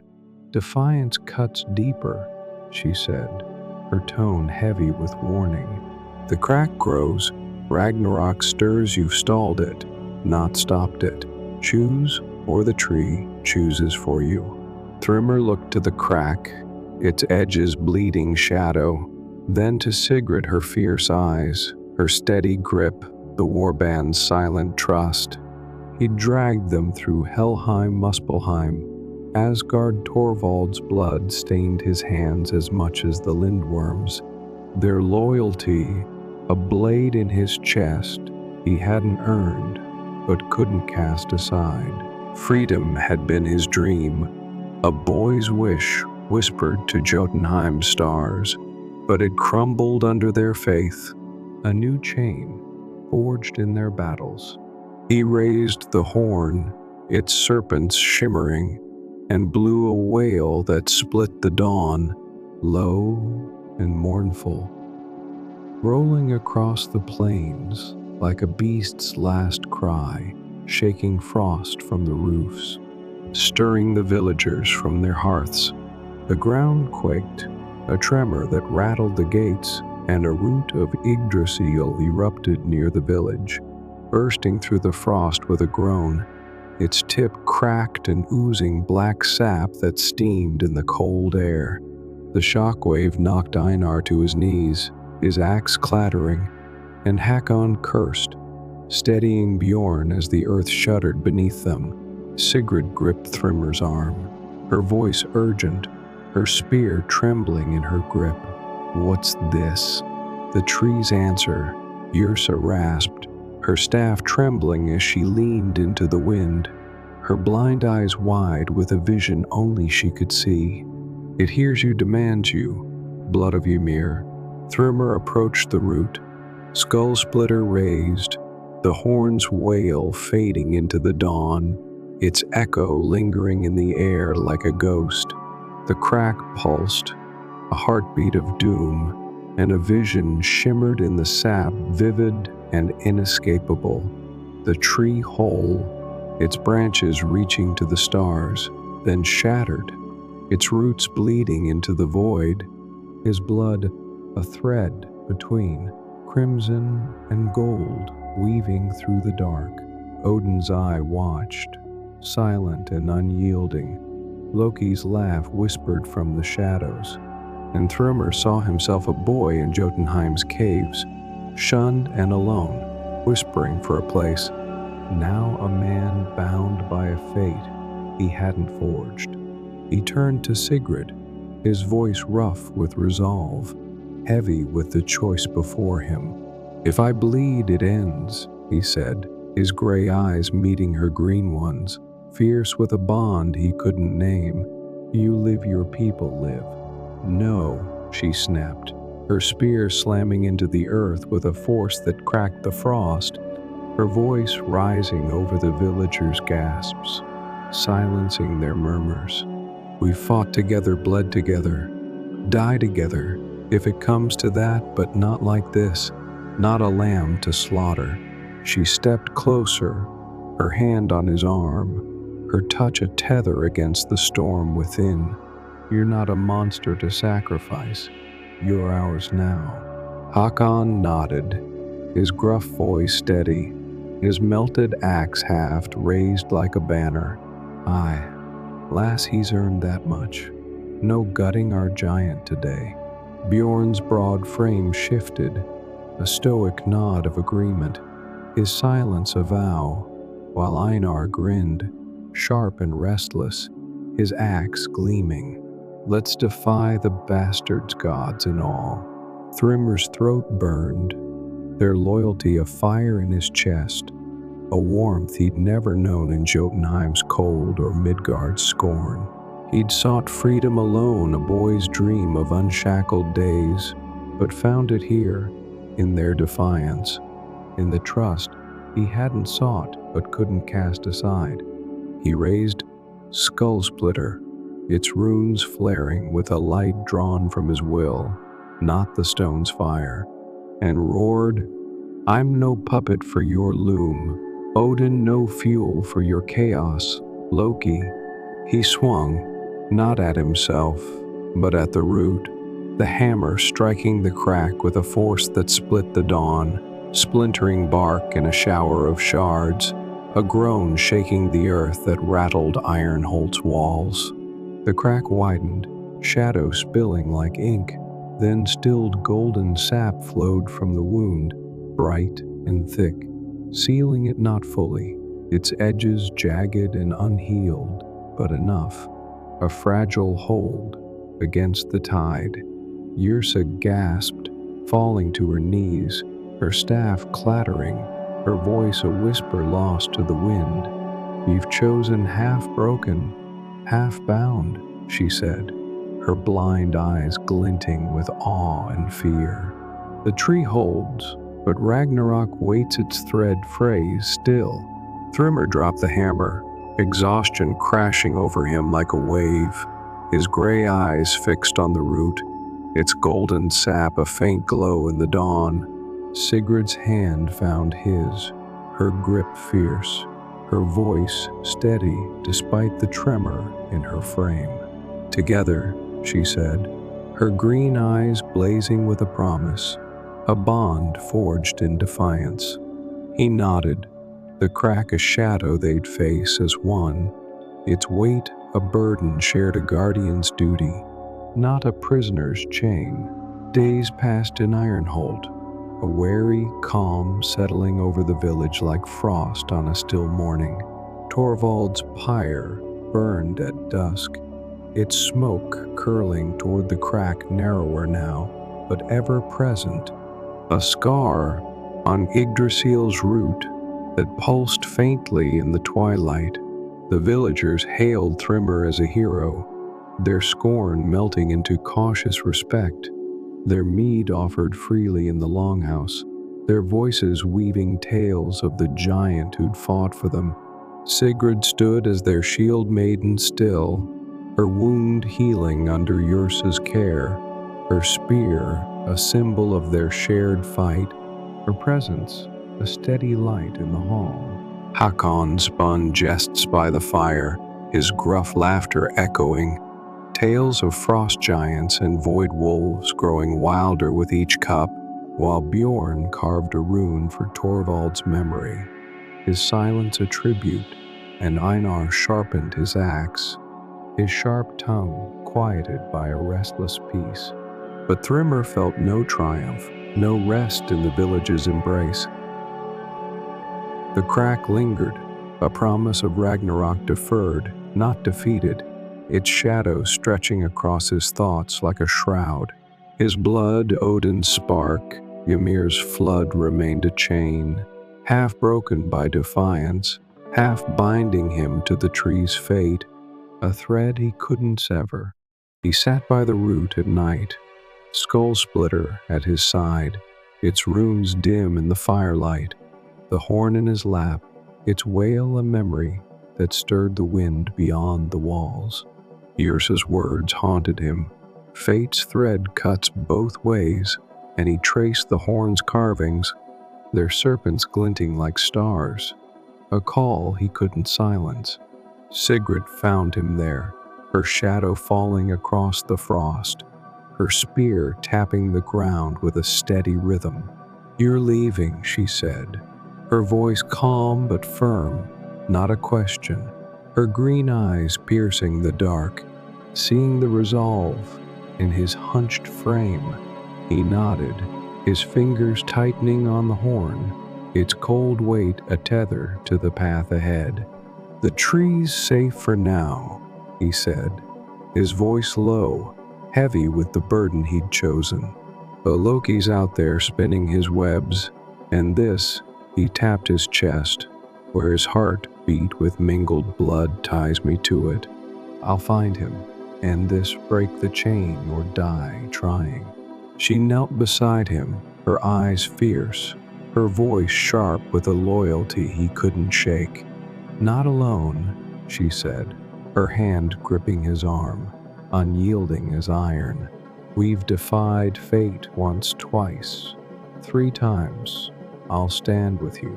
My father chased shadows. I'll chase truth." Thrymr shook his head, a faint smile breaking through his grim resolve, the first he'd felt since Jotunheim's storm. "Ironholt needs you," he said, his gray eyes meeting hers, steady with a gratitude he couldn't voice. "Your people need their shield maiden. You've given enough. I've dragged you through Helheim and back. Let me walk this alone." Her grip tightened, her voice rising with a fire that matched the dawn. "And you're one of us, you thick-skulled ox," she said, her words a blade and a balm. "You don't carry this alone, not after all we've bled for." She pressed her spear's haft into his hand, its wood worn smooth by battles shared, a vow carved in its grain. "Take this, bring it back when you return." He took it, the spear's weight a tether to Ironholt, to her, its presence a promise he couldn't refuse. "I'll return," he said, rising, his voice steady with resolve, the horn cold against his hip. "When it's done, when Loki's webs are ash." He hefted Skull Splitter, its runes flaring faintly, and stepped into the dawn, blowing the horn's last wail, a low, mournful cry that rolled across Midgard, echoing through the frost, a call to fate's edge. The villagers watched from their doors, silent and awed, as he walked alone, the crack's shadow, his guide, Sigurd's spear, a weight at his side. Freedom was lost, a boy's dream, drowned in blood and fire, but purpose remained. A guardian's burden, bittersweet and unbroken, a thread he'd weave himself. The wind carried the horn's echo, a skald's song for the 9 realms, and Thrymr marched on, his gray eyes fixed on the horizon, where Loki waited, where the chain would break or bind him forever. Story 2. The Chain of Skolvar. The wind tore through Hrimskal like a chorus of wolves mourning their fallen kin, rattling the wooden beams of the blacksmith's forge, where Thrym Hammerfist labored over his anvil. He stood a hulking figure, nearly 8 feet tall, his shoulders broad as an ox yoke, his hands massive and calloused from years of bending iron to his will. His mother had been a mortal weaver of Midgard, her eyes gray as storm clouds, her fingers deft with thread until they stilled in death's embrace. His father, Gorm, a frost giant of Jotunheim, had left him only whispers of a cursed lineage and a strength that set him apart from the villagers who scorned him. Thrym's hair, black as the coal he stoked in the forge, fell in heavy braids over a face scarred from a childhood, beating jagged lines carved by stones, flung by village boys shouting giant spawn until blood ran down his cheeks. Now, at 20 winters, he was Hrimskal's outcast, tolerated only for the blades and plowshares. He forged with a fury that silenced doubters, yet his heart yearned for freedom beyond Midgard's icy plains, a dream as elusive as the stars he glimpsed through the endless snows that blanketed the village. That night, the forge burned hotter than usual, its flames licking the stone walls with ravenous tongues, the bellows wheezing like a beast drawing its final breath. Thrym pounded a length of iron into a spearhead, each strike a rebellion against the life that tethered him to this frozen hamlet, a life of scorn, of isolation, of a destiny he hadn't chosen. The door creaked open, admitting a gust of snow that swirled like spirits of the lost, and with it came a figure cloaked in raven feathers, her presence as sudden and sharp as a blade drawn in silence. She was no villager, her eyes gleamed like polished obsidian, piercing and unyielding, and her voice rasped like wind scouring a cavern's depths. Thrym, son of stone, she intoned, stepping forward with a grace that belied the weight of her words. The Allfather seeks you. From beneath her cloak, she produced a shard of blackened metal, no larger than a dagger's blade, etched with runes that pulsed faintly, like embers trapped beneath a shroud of ash. She tossed it onto the anvil, where it clinked against the iron with a sound that echoed in the stillness. Forge this into what it must become. Your blood will bind it. Thrym froze, hammer poised mid-swing, the air thick with the tang of molten metal and the weight of her command.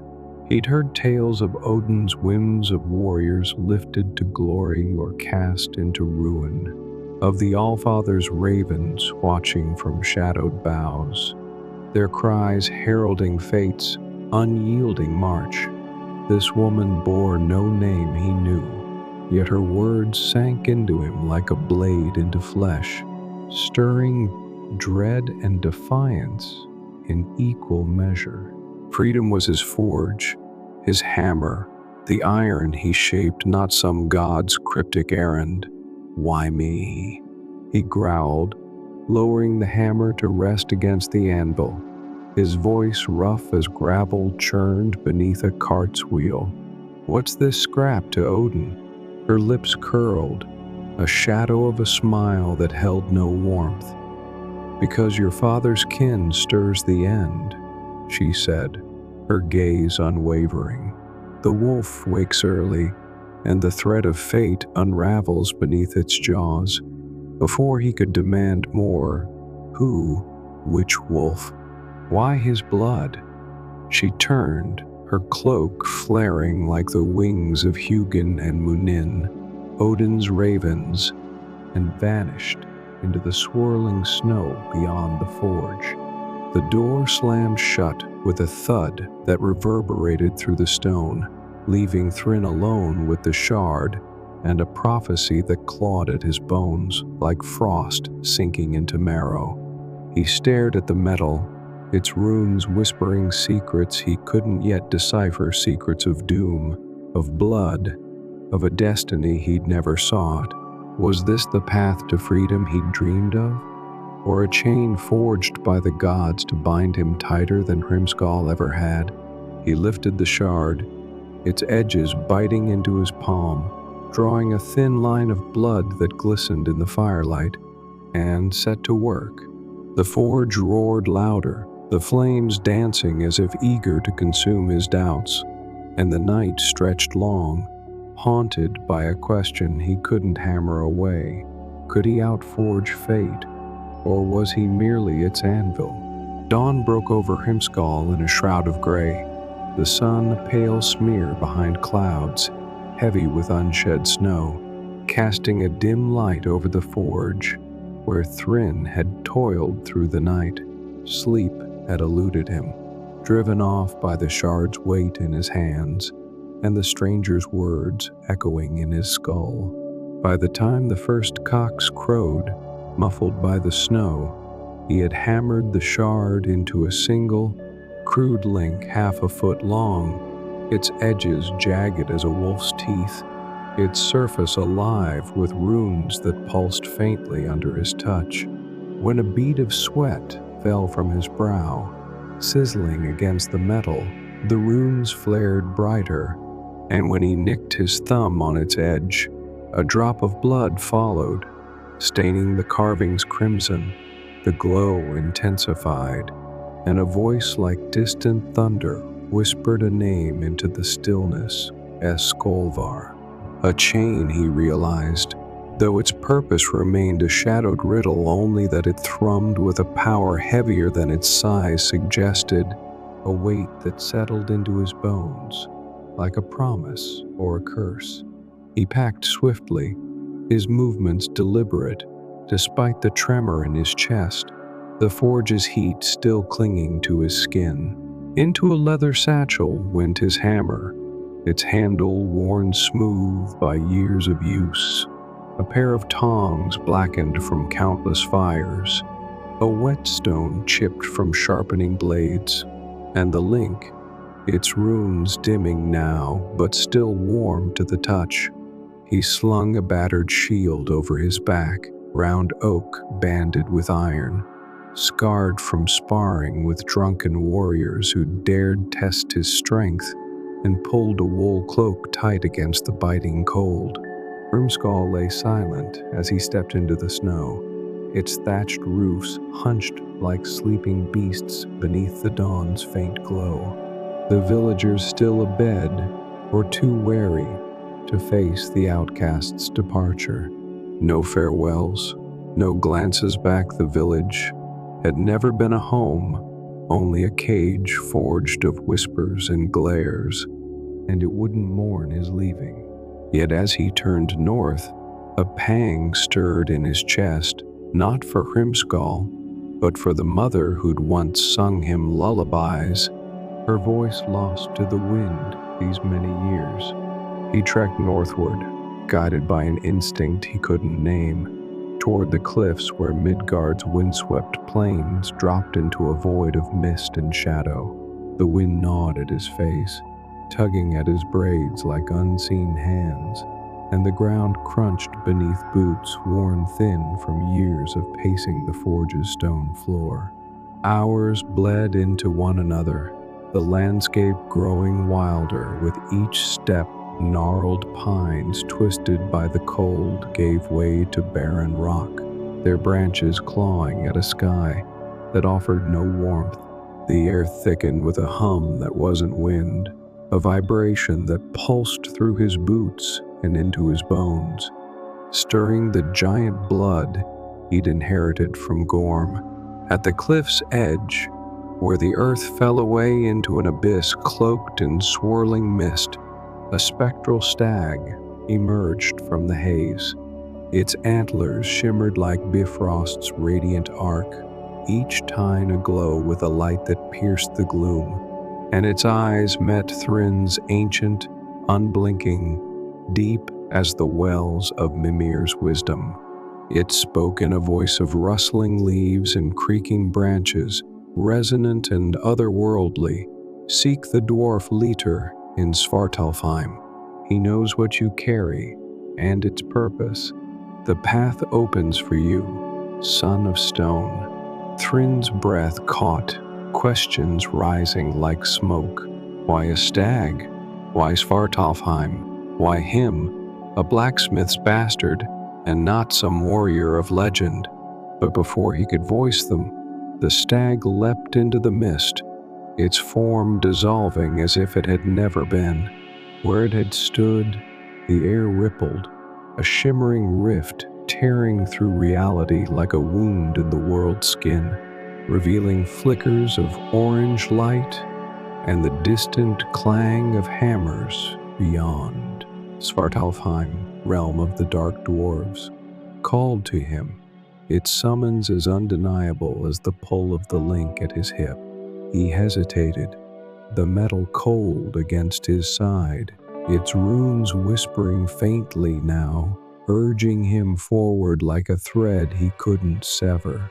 He was no hero, no god-touched champion, just a half-giant with a hammer and a curse he hadn't asked for, but the stag's words echoed, and the weight of Skolvar pressed against his will.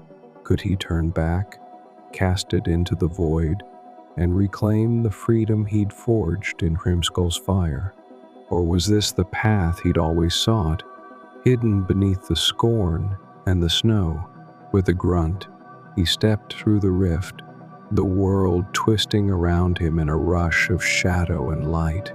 Midgard faded, its cold plain swallowed by the void, and he emerged into Svartalfheim's cavernous expanse, a labyrinth of jagged stone and rivers of molten ore that glowed like the veins of some vast, living beast.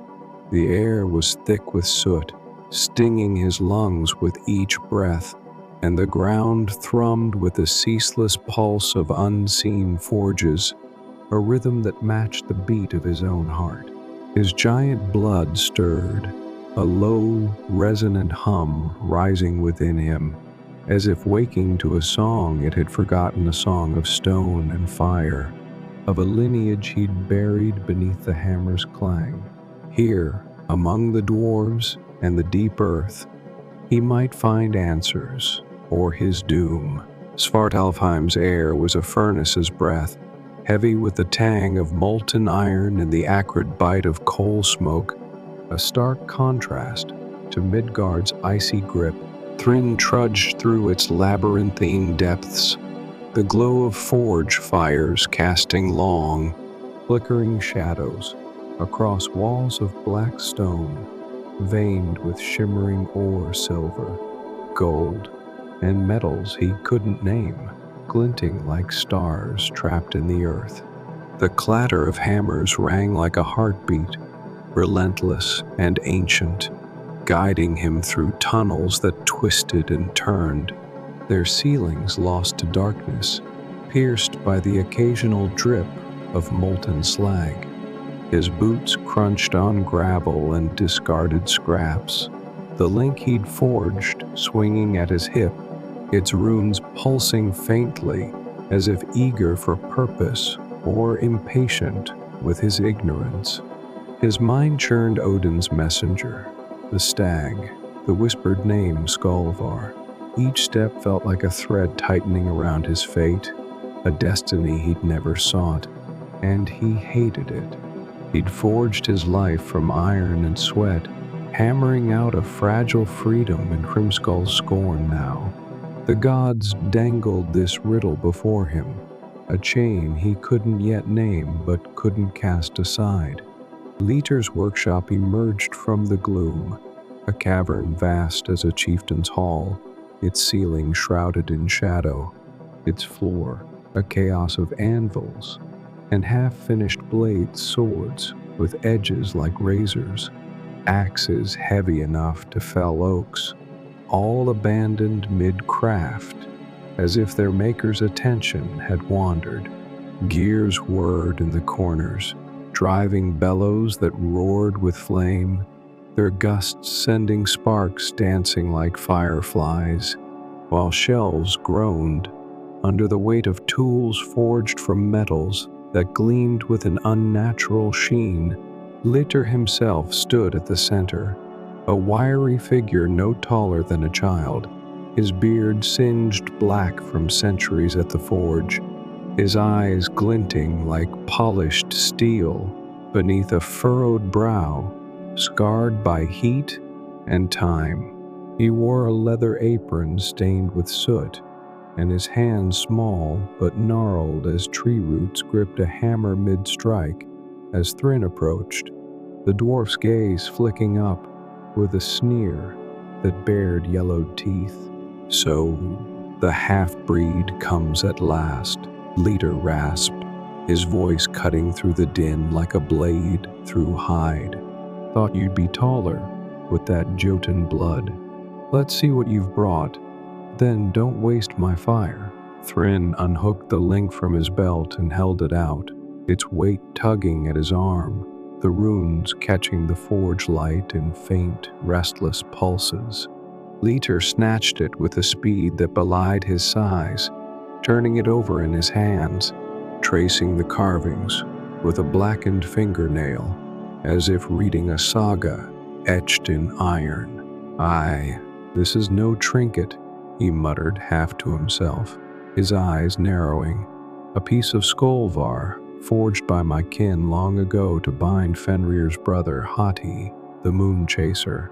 The wolf stirs in Jotunheim now, gnawing at fate's threads that hold the 9 realms together, you lumbering fool."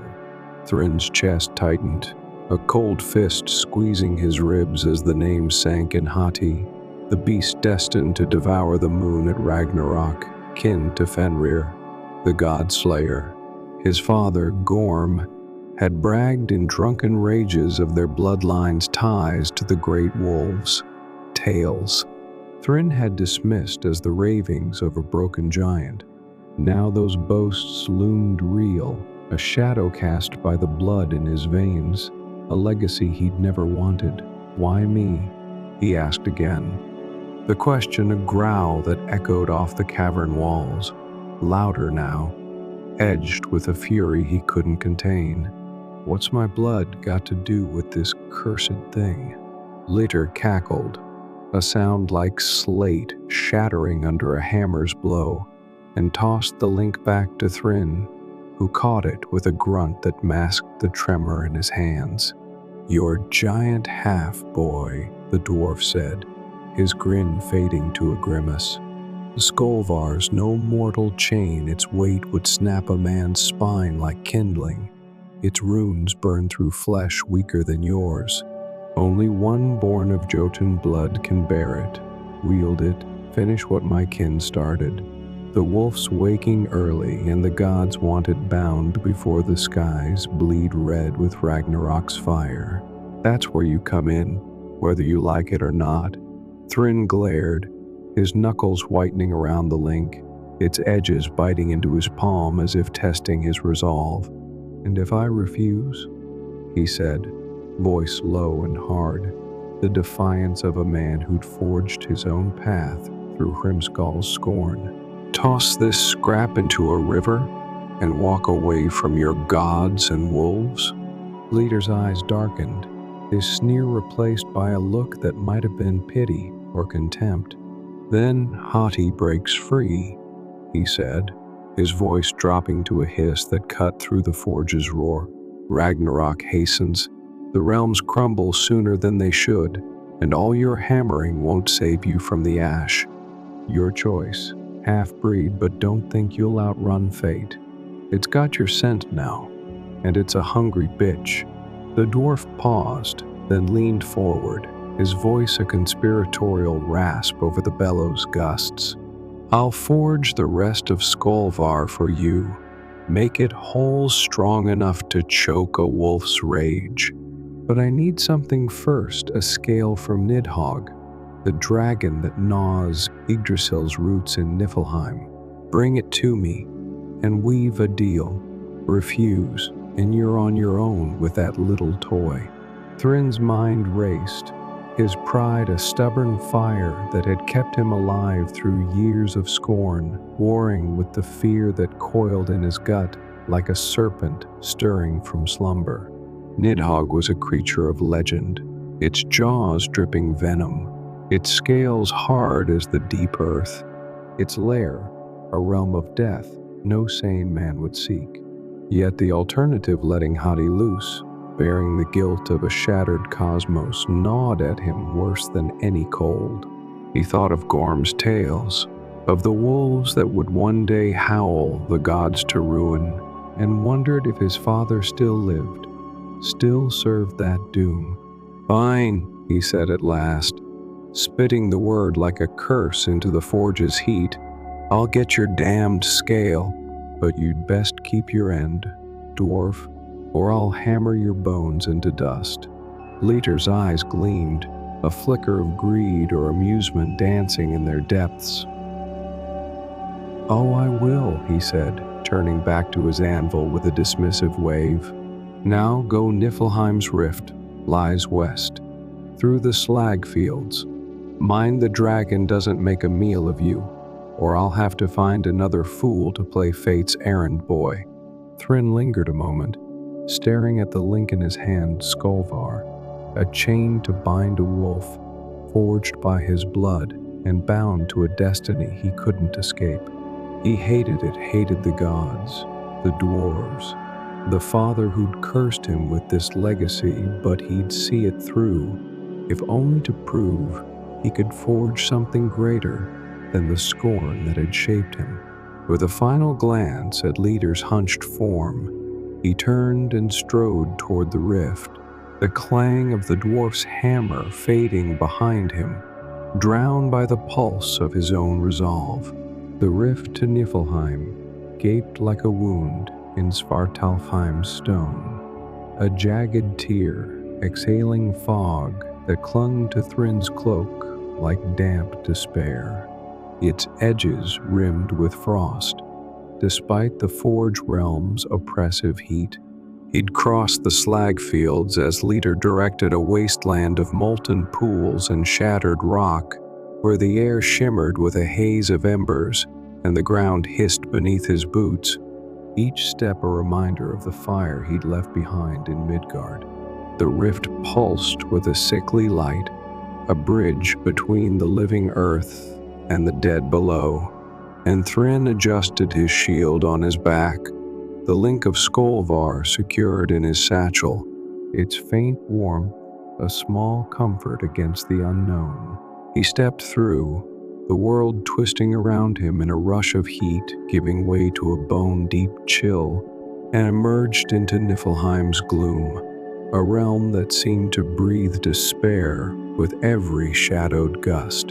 Niflheim stretched endless before him, a mire of ice-crusted swamps and skeletal trees clawing at a sky the color of ash, where no sun dared pierce the shroud of mist that hung heavy and oppressive. Yggdrasil's roots pierced the ground here, massive and blackened, their bark scored by claw marks and glistening with a venomous sheen that dripped into pools of stagnant water, hissing faintly as it met the ice. The air was still, save for a low, mournful hum that vibrated through Thryn's chest, a sound like the world itself groaning under the weight of its own decay. The fog coiled around his legs, thick enough to obscure the path, and with each step, his boots sank into muck that sucked at them with a wet, reluctant grip. as if the realm sought to claim him. Every breath clouded before his face, the cold seeping through his cloak and numbing his fingers, a chill deeper than Midgard's fiercest winters, a cold that whispered of endings, of graves unmarked and forgotten, of a silence that pressed against his ears like a living thing. Nidhogg's lair lay deep within this forsaken place. Leiter had warned, where the roots thickened and the stench of rot grew sharp enough to sting his nose. Thryn pressed on, his hammer gripped tight as a ward against the oppressive silence, his breath shallow as he scanned the fog for threats. Hours bled into one another, the gray light unchanging, and the fog played tricks. Shapes loomed and vanished, half-seen figures that might have been shades of the dead, or merely his own weary mind conjuring phantoms from the mist. A root twisted beneath his foot, nearly tripping him, and he steadied himself against its slick surface, his hand coming away wet with a bitter sap that burned his skin. The hum grew louder, a pulse that matched the thudding of his heart, and at last the ground trembled, a low, visceral rumble that shook ice from the skeletal branches and sent a shiver up his spine. The dragon's lair yawned ahead, a hollow carved into a root wider than Rimskull's long hall, its edges jagged with tooth marks that glistened with fresh venom, its depths lit by a faint, sickly glow that pulsed like a dying heart. Thryn paused at the threshold, the stench of rot and decay washing over him, thick enough to choke, and peered into the shadows. Nidhogg coiled within, a monstrous serpent of scale and shadow, its body a tangle of muscle thicker than a longship's mast, its scales glinting like shattered ice under the eerie light. Its eyes burned with a malice older than the gods themselves, twin embers in a skull long as Thryn's arm, and its tail lashed the root with a crack that split the air, sending shards of bark raining down. It stirred as he approached, raising its head with a hiss that rattled his skull, its voice a venomous rasp that seemed to claw at his mind. What mortal dares trespass in my domain? Speak, or be devoured where you stand. Thryn planted his feet, shield raised before him, hammer steady in his grip, despite the tremor that snaked through his gut. I'm no mortal, he roared, his voice echoing off the icy walls, bolstered by the giant blood that surged in his veins. I'm Thryn Hammerfist, son of Gorm of Jotunheim, and I've come for a scale from your hide. The dragon's laughter was a wet, guttural sound, its jaws parting to reveal fangs dripping with black ichor that sizzled where it struck the ground. Bold words, half-breed, it snarled, its tail coiling tighter around the root. But boldness buys no mercy here, only a quicker death. Nidhogg lunged, faster than its bulk suggested, a blur of scales and teeth that filled the cavern with its fury. Thryn threw himself aside, the jaws snapping shut where he'd stood, and rolled to his feet, swinging his hammer with all the strength his Jotun heritage granted him. The blow struck the dragon's flank, a glancing hit that sparked against its scales and drew a hiss of rage, the sound reverberating through the hollow. The battle was brutal, a dance of iron and fang that shook the root and filled the air with the stench of venom and blood. Nidhogg's claws rent gashes in Thryn's cloak, shredding the wool like parchment, and its tail smashed his shield to splinters, the wood cracking with a sound like thunder. Venom splattered his arm, burning through flesh with a pain that made him grit his teeth. But he pressed on, his giant strength a match for the beast's fury.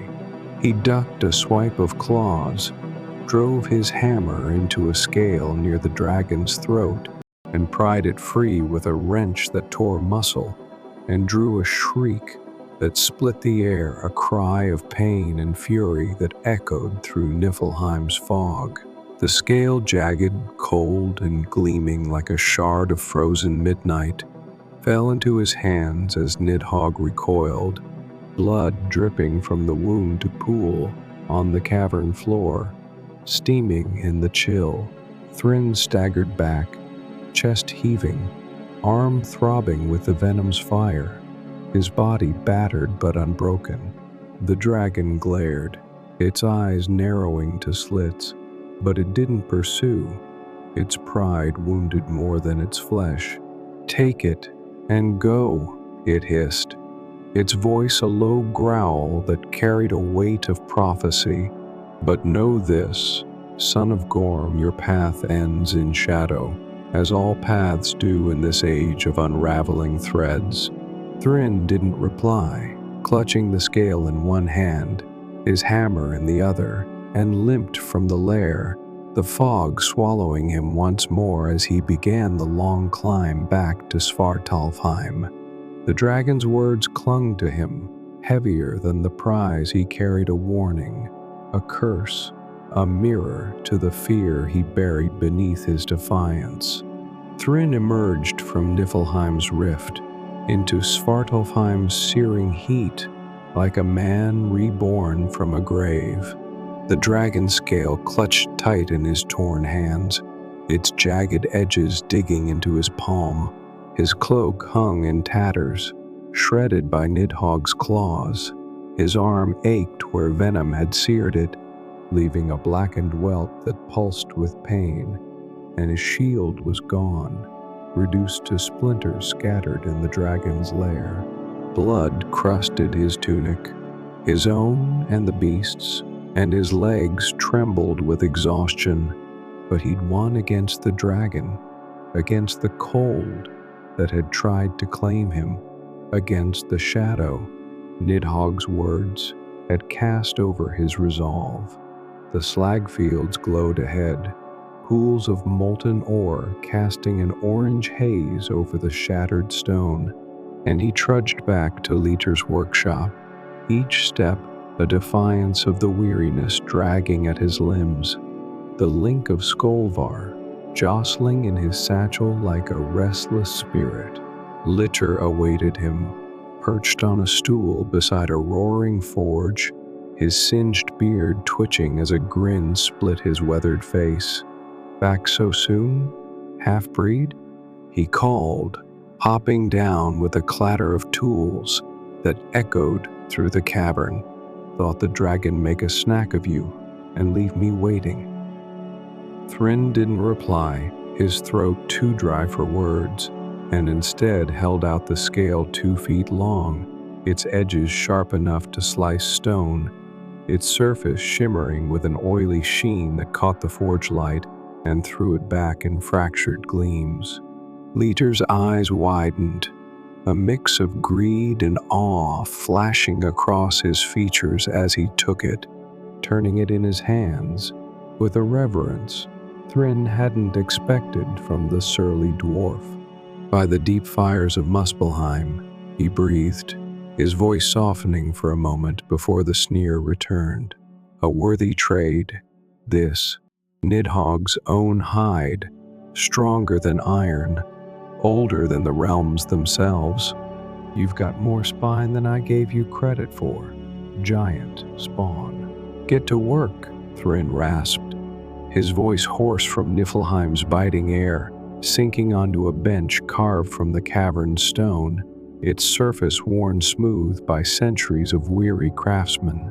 He watched as Litter set the scale on an anvil and began his labor, stoking the forge until it blazed white hot, the heat washing over Thryn like a wave, soothing his aching muscles even as it stung his wounds.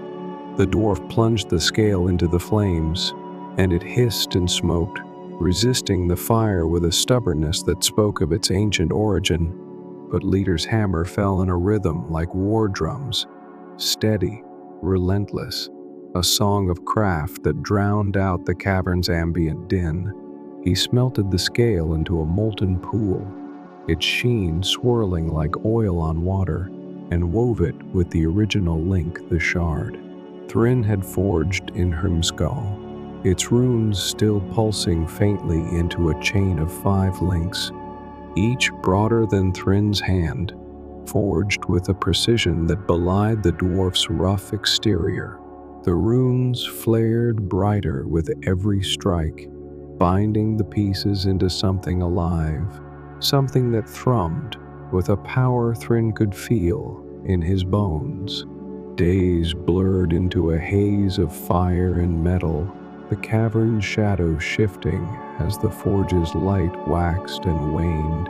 Thryn slept little, dozing fitfully on the bench, his dreams haunted by Nidhogg's glowing eyes and the dragon's prophecy. Your path ends in shadow, words that gnawed at the edges of his mind like rats at a rope. He woke with a start each time, sweat beading on his brow despite the lingering chill in his limbs, and watched Leader work, the dwarf's focus unbroken even as his curses filled the air when the metal resisted his will.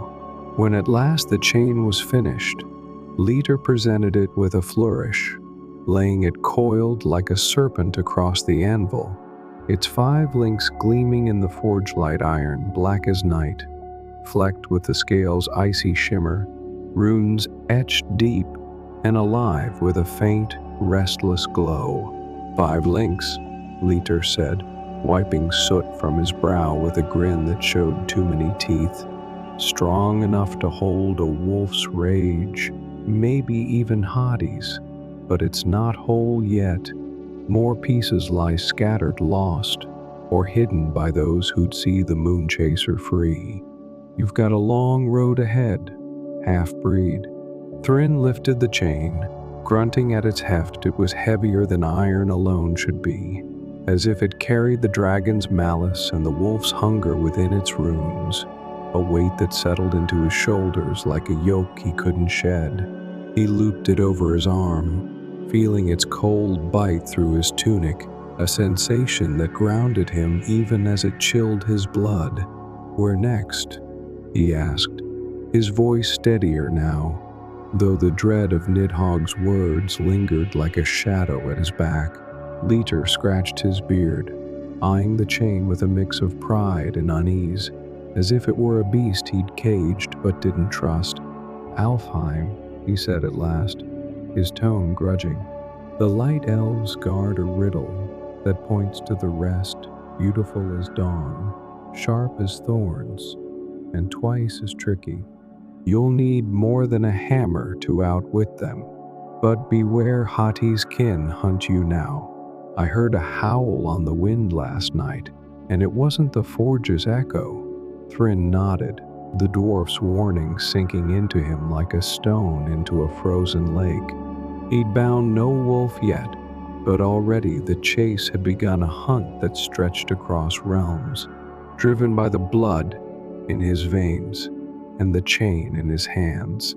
As he turned to leave, a distant howl split the air, low and mournful, reverberating through Svartalfheim's tunnels with a force that made the stone tremble.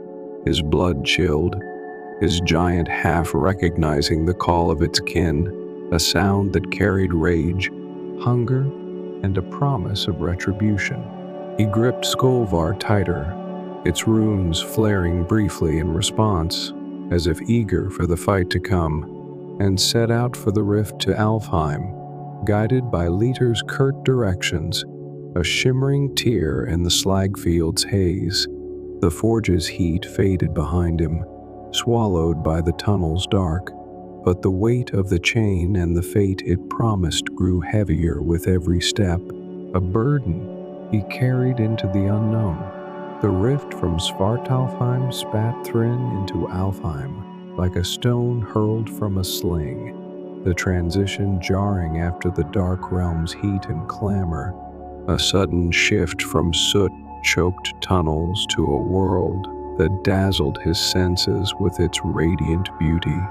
He landed hard on soft earth, the chain of Skolvar clanking against his shoulder, its 5 links a heavy reminder of the task that drove him forward.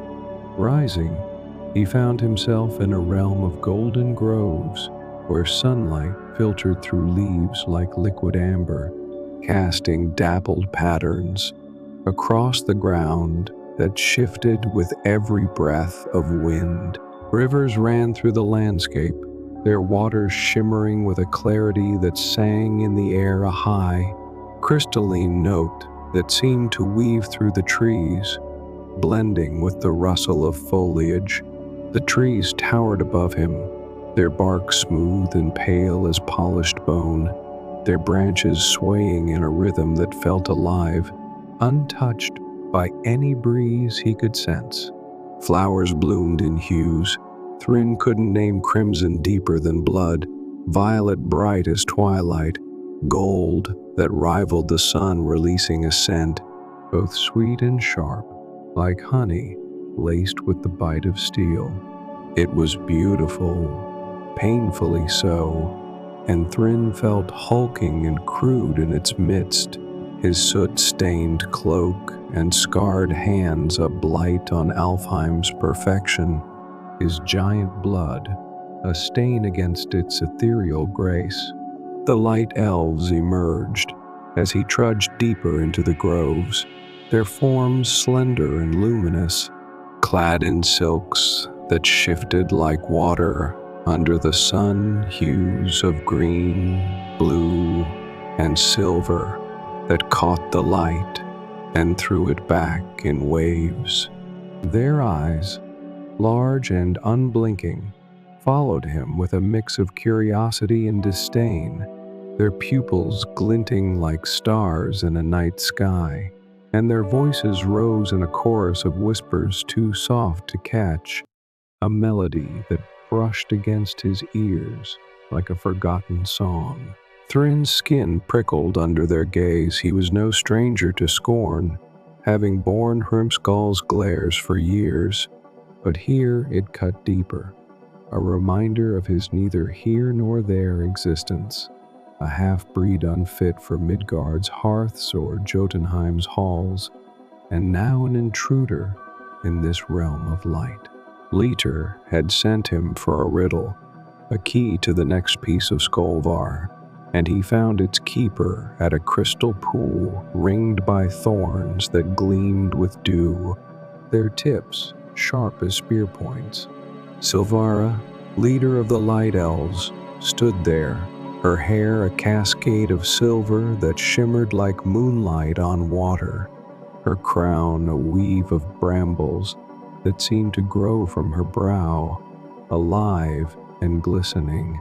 She was tall despite her delicate frame, her presence heavy with an authority that made Thrinn's shoulders hunch instinctively, as if bowing to a queen he hadn't sworn to serve. "You bear doom on your back, half-giant," Silvara said, her voice a melody edged with frost, resonant and clear as the pool's waters. She stepped closer, her eyes pale as dawn tracing the chain's 5 links, their runes glowing faintly in Alfheim's radiant light, casting faint shadows across her silken robes. "We foresaw your coming in the ripples of the pool, a shadow threading through fate's weave, a storm clad in flesh and iron. Why do you seek us, son of stone and sorrow?" Her words carried a weight that pressed against him, a judgment he couldn't shake, and he shifted uneasily, the chain's heft pulling at his arm. Thrinn met her gaze, his voice rough against her elegance, a blacksmith's growl in a hall of song. "The dwarf Leiter sent me," he said, patting Skolvar where it hung. said you guard a riddle that points to more of this chain Skolvar, to bind Hati, the moon chaser. I need it, and I've no time for games. The words felt clumsy on his tongue, a blunt hammer against her lyrical grace, but he stood firm, his boots sinking slightly into the soft earth, his resolve as unyielding as the iron he'd forged. Sylvara's lips curved, not quite a smile, a flicker of amusement or disdain passing over her flawless features. Knowledge is not given, it is earned.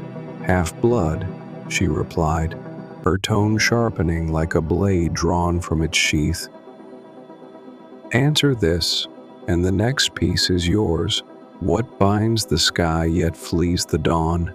Speak, and let your wit prove your worth, or leave empty-handed, a shadow unmade by light. Her words hung in the air, sharp and expectant, a challenge that gleamed like the thorns around the pool. Thryn frowned, his mind sluggish against the riddle's twist, a blacksmith's practicality ill-suited to elven cunning. He was a man of hammer and forge, not poetry or wordplay. His hands shaped iron, not riddles. He paced by the pool, its surface mirroring the golden canopy above, rippling faintly as a breeze stirred the air, and wrestled with the question. His boots, leaving deep prints in the earth, binds the sky suggested something vast, something tethered yet free, a rope, a net, a force that held the heavens in place. Flees the dawn pointed to night, to shadow, but no, too simple for these sharp-tongued elves. He thought of Midgard's tales, of stars that studded the night, yet faded with sunrise, of clouds that drifted across the sky, but dissolved in light. Then it struck him, the moon, Hati's prey, bound to the sky's arc by unseen threads, vanishing when dawn's fire rose. It fit, a hunter's quarry woven into a smith's answer. The moon, he said at last, lifting his head to meet Sylvara's gaze, his voice steady despite the doubt that gnawed at him. That's your answer. The moon binds the sky and flees the dawn. Her eyes narrowed, a flicker of approval passing through them like a star flaring in twilight, and she nodded, the motion as graceful as a leaf falling to earth. Clever enough for one of stone and blood, she said, her tone softening slightly. Though the edge remained, she knelt by the pool, her fingers brushing its surface with a gentleness that belied her authority, and the water parted like silk, revealing a hidden link smaller than the others, forged of silver that caught Alfheim's glow, its runes etched in a script finer than Liter's coarse work. Delicate yet strong. Take it, she said, lifting it with a grace that made it seem weightless, though Thryn knew better. But know this, Hati's kin seek it too. Your path grows perilous, and our light will not shield you. Thryn reached for the link, his scarred fingers brushing hers cool as riverstone, and secured it to Skolvar, the chain thrumming as the silver joined the iron and scale-forged links, its weight growing heavier, its runes flaring in unison like a heartbeat quickening.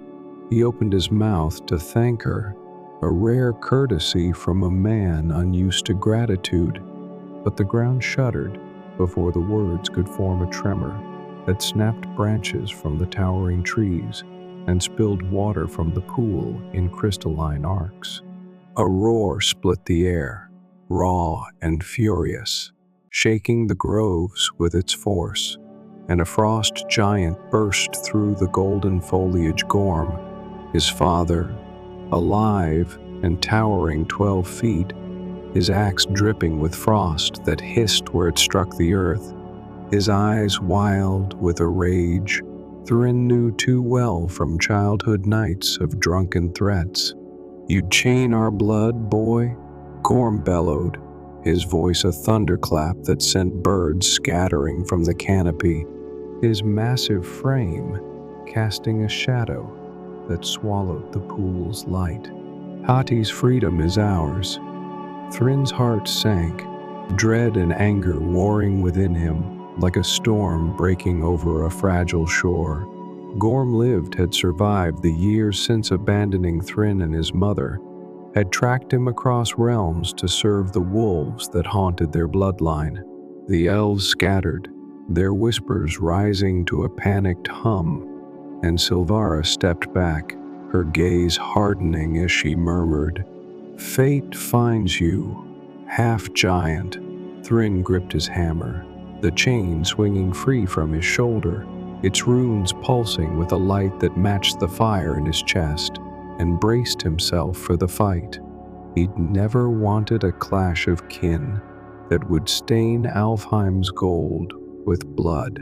Gorm loomed over Thryn like a storm cloud blotting out the sun, his frost giant bulk dwarfing even his half-breed son, a towering figure of ice and fury that seemed to shake Alfheim's delicate groves with his mere presence.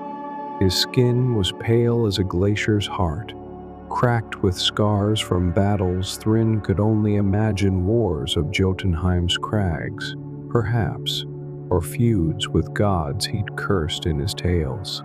His beard hung in tangled braids crusted with rime, glinting in Alfheim's golden light, and his axe was a slab of black iron, its edge shimmering with frozen dew that dripped to the earth, freezing the grass where it fell.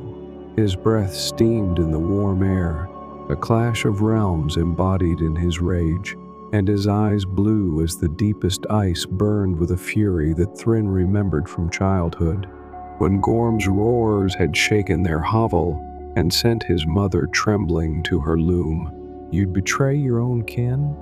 Gorm roared, stomping forward, his boots crushing flowers into the soft earth, their petals scattering like blood on snow. "For the gods' scraps? For a chain to choke our legacy, boy?"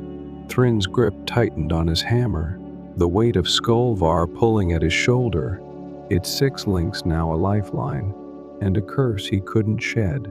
He'd spent years burying Gorm's memory, the drunken rages that splintered their table, the tales of Jotun glory that rang hollow against his mother's quiet tears, the abandonment that left Thryn alone with her fading songs, until she too was gone. He'd thought Gorm dead, lost to Jotunheim's wilds or the gods' wrath, but here he stood, flesh and blood, a wall of rage between Thryn and the chain's purpose. "You left me," Thryn spat, his voice trembling with old wounds, raw and jagged as the scars on his face. "Left us to rot in Hrimskal's snows while you chased your wolves. What legacy's that, old man?" "I'm no Jotun, I'm forging my own path, and it's not yours." Gorm laughed, a sound like ice splitting across a frozen lake, harsh and cold. "Path?" He bellowed, swinging his axe in a wide arc that cleaved a sapling in two, its sap hissing as it froze mid-air, a crystalline shard falling to the earth.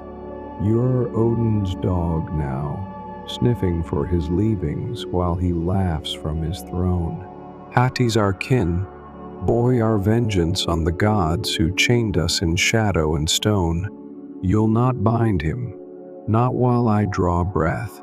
The axe swung again, a blur of frost and iron aimed at Thryn's chest, and he ducked, the wind of the blow tugging at his cloak, chilling his skin even through the wool. He charged, hammer raised, his giant blood surging with a fury that matched his father's, and the groves trembled as their weapons met in a shower of sparks that lit the golden air. The fight was a tempest of steel and strength, a clash that sent tremors through Alfheim's earth, shattering its fragile beauty. Gorm's axe met Thrin's hammer with a force that numbed his arms, driving him back step by step across the soft ground, his boots sinking into the soil. "Weak," Gorm snarled, striking again, the blade nicking Thrin's arm, drawing blood that froze on contact with the frost-rimed iron, a sharp sting that fueled his rage. "Your mother's softness ruined. You made you a tool for Asgard's whims." Thryn roared, fury drowning the pain, drowning the memories of his mother's gentle hands, and swung low, his hammer cracking Gorm's knee with a sound like stone breaking. The giant stumbled, his massive frame swaying, but his next blow caught Thryn's hammer mid-swing, wrenching it from his grasp to clatter among the roots, its head sinking into the earth like a fallen warrior. Unarmed, Thryn grabbed Skolvar, its lynx cold and heavy in his hands, and lashed out like a whip, the chain whistling through the air with a force born of desperation. It wrapped around Gorm's legs, the runes flaring as they bit into his flesh, searing through his trousers with a hiss of burning skin, and Thryn yanked with all his might, toppling the giant with a crash that shook the groves, sending leaves raining down like golden tears. Gorm thrashed, clawing at the lynx with hands the size of shields, his roars echoing through the trees. But Thryn leapt atop him, seizing a fallen branch as thick as his arm, its bark rough against his palms. "You're no father," he growled, raising it high, his voice thick with a grief he hadn't named until now, a grief for the man Gorm might have been, for the boy Thryn had lost to his abandonment. "Your shadow I'll bury, a chain I'll break." He drove the branch down, piercing Gorm's chest where the heart should have beat, the wood sinking deep with a wet crunch. The giant's roar turned to a gurgle, blood spilling dark and steaming onto Alfheim's golden earth, and his eyes, wild with rage one moment, empty the next, stared up at the sky, unseeing. As his massive body stilled, Thryn staggered back, panting, the branch slick with his father's blood, its warmth a brand against his palm that burned hotter than Nidhogg's venom. The chain lay tangled around Gorm's legs, its runes dimming as if ashamed of the deed, and the hammer rested yards away, glinting accusingly in the dappled light. He'd won, but the victory was ash in his mouth, bitter and choking. Kinslayer, the word clawed at him, sharper than Hati's teeth, a fate he'd forged with his own hands, a stain that no forge could burn away. He'd wanted freedom, not this, not a thread of destiny dyed red with his kin's life, not a legacy of betrayal that mirrored Gorm's own. The elves watched from the trees, their whispers a soft lament, and Sylvara stood among them, her face unreadable, her silver hair catching the light like a shroud. "Your path is yours alone now," she said, her voice soft but piercing, cutting through the haze of his guilt.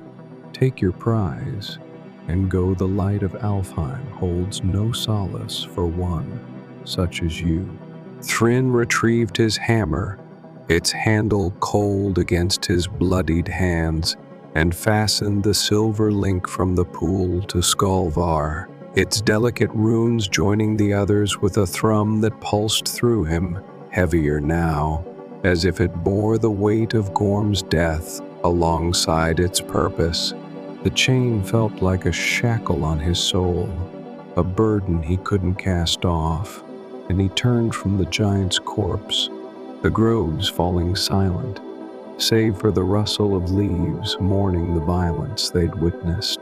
Skolvar pointed to a rift shimmering at the edge of the clearing, a tier to the next realm, its edges flickering with a light that promised no comfort.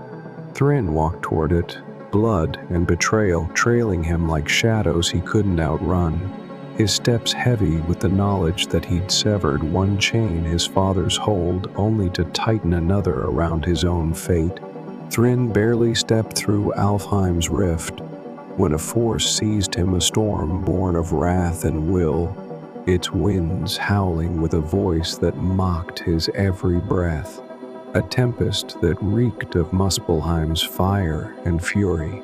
It was no natural gale. Embers danced within its gusts, scorching his cloak and stinging his skin with pinpricks of heat, and its roar carried a sentience that clawed at his mind, a presence born of the Fire Realm's rage or some god's twisted whim. "Kinslayer," it hissed, swirling around him with a force that lifted him from the ground like a rag caught in a whirlwind, its words burrowing into his skull, sharper than Nidhogg's venom. "Chainbearer, blood-stained fool, what fate do you forge with hands dipped in kin's blood?"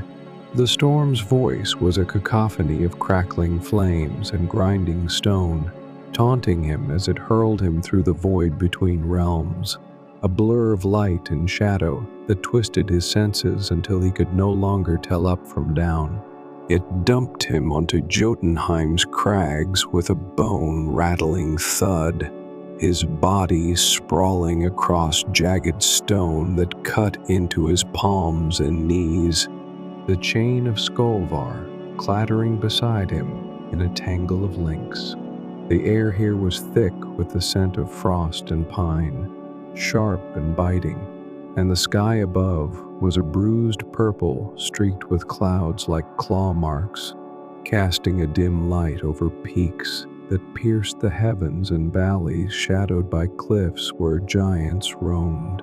The storm lingered, its winds coiling above him like a predator circling its prey, whispering still, "You cannot bury what you are, half-breed.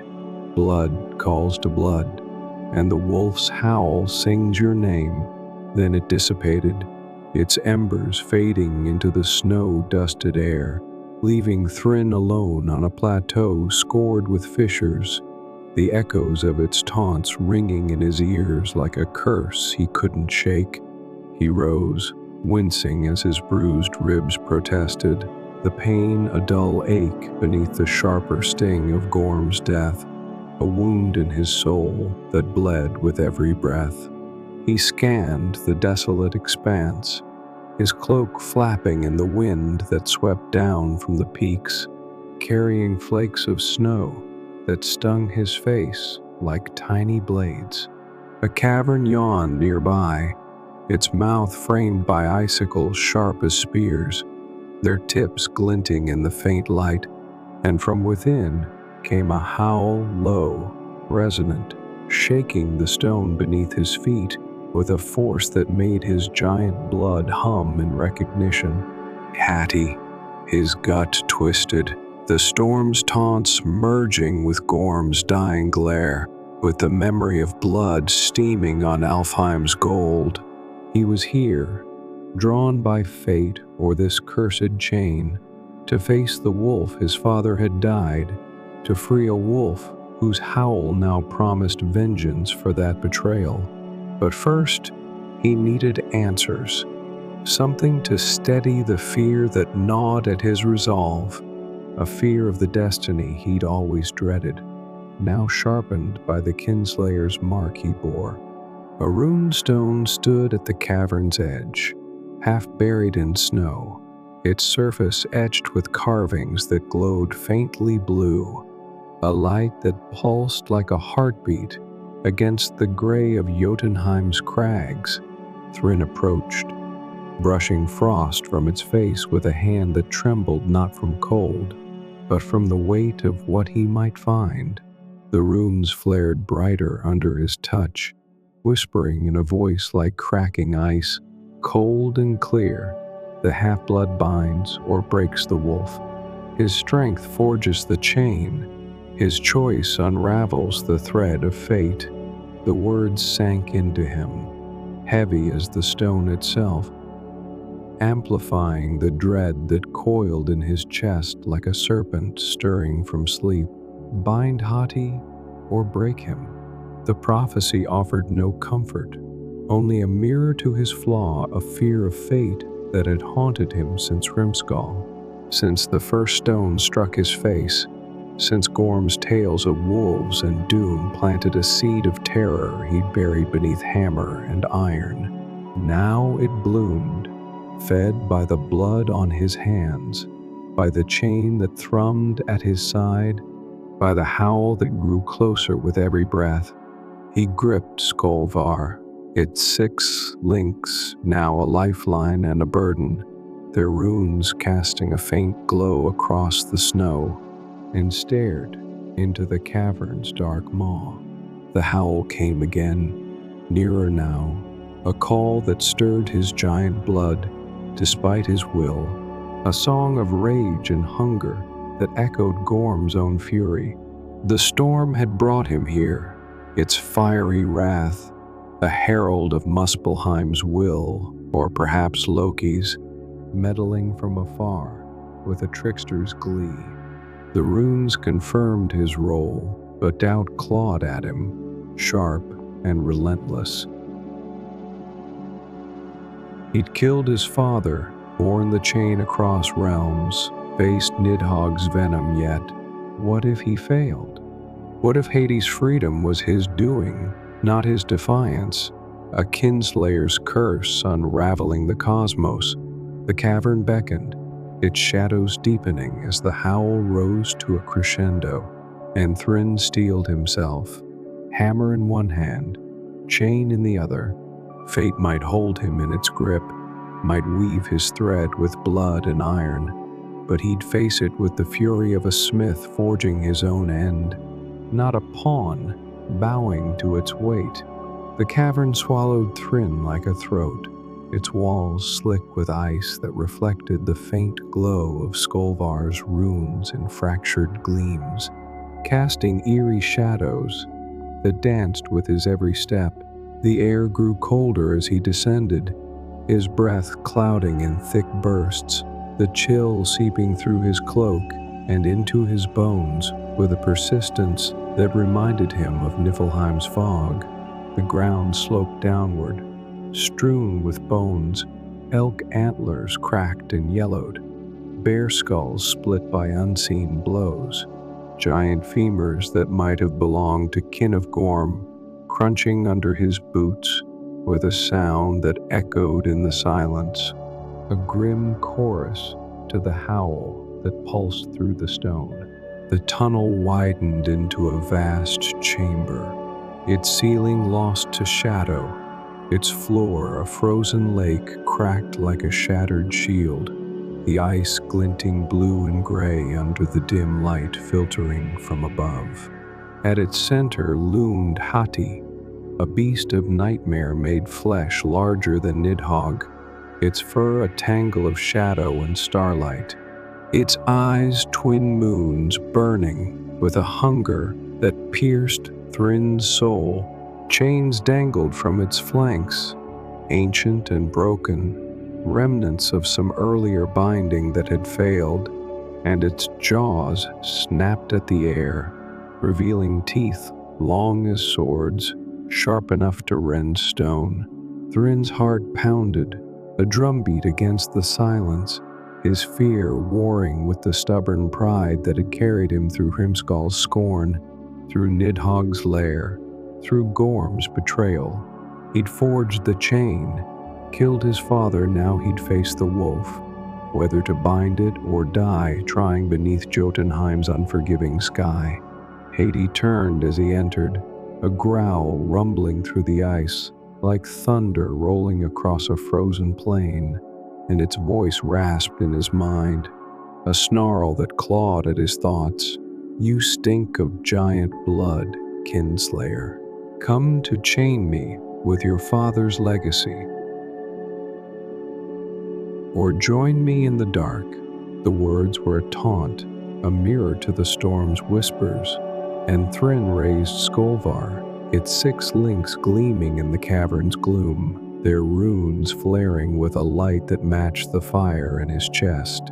"I'm here to end you, wolf," he shouted, his voice echoing off the walls, bolstered by the giant strength that surged in his veins. "Your freedom dies today, and I'll hammer it into the ice if I have to." Hattie's laughter was a snarl, a sound that vibrated through the chamber, and it lunged, claws gouging the ice with a screech, jaws wide with a hunger that promised oblivion. Thryn swung Skolvar like a flail, its runes blazing as it struck Hattie's snout, drawing a yelp and a spray of dark blood that steamed where it hit the frozen floor.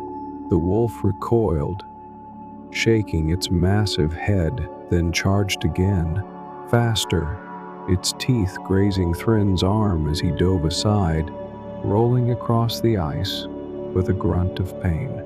The wound burned, blood soaking his sleeve, but he ignored it, scrambling to his feet and swinging his hammer at Hattie's flank.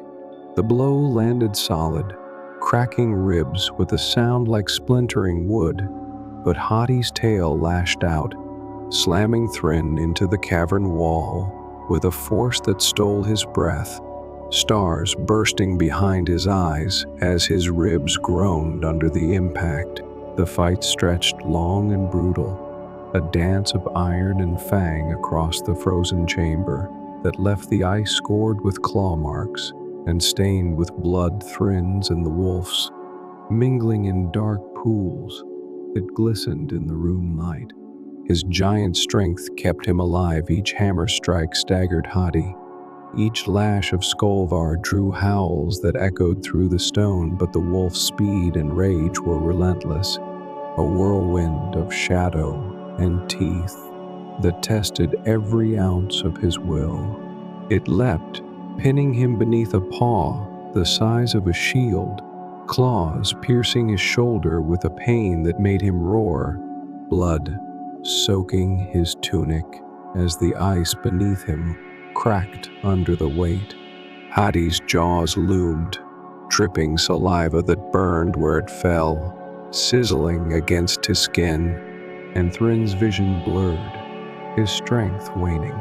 Desperate, he grabbed a link from Skolvar, its runes searing his palm with a heat that jolted him awake, and drove it into Hattie's flank like a spike, embedding it deep beside the broken chains.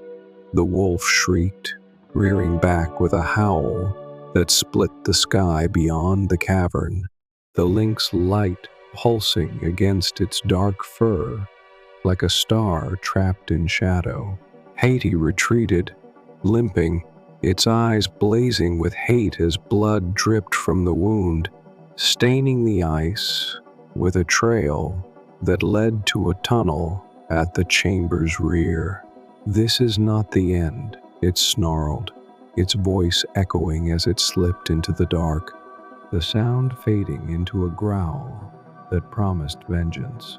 Thryn staggered to his feet, chest heaving, the chain now 5 links short of its 6th, the embedded piece a thorn in Hattie's rage, but not a shackle. He'd wounded the wolf, bound a fragment of Skolvar into its flesh, but it was free, weakened, not defeated, its escape a crack in his resolve.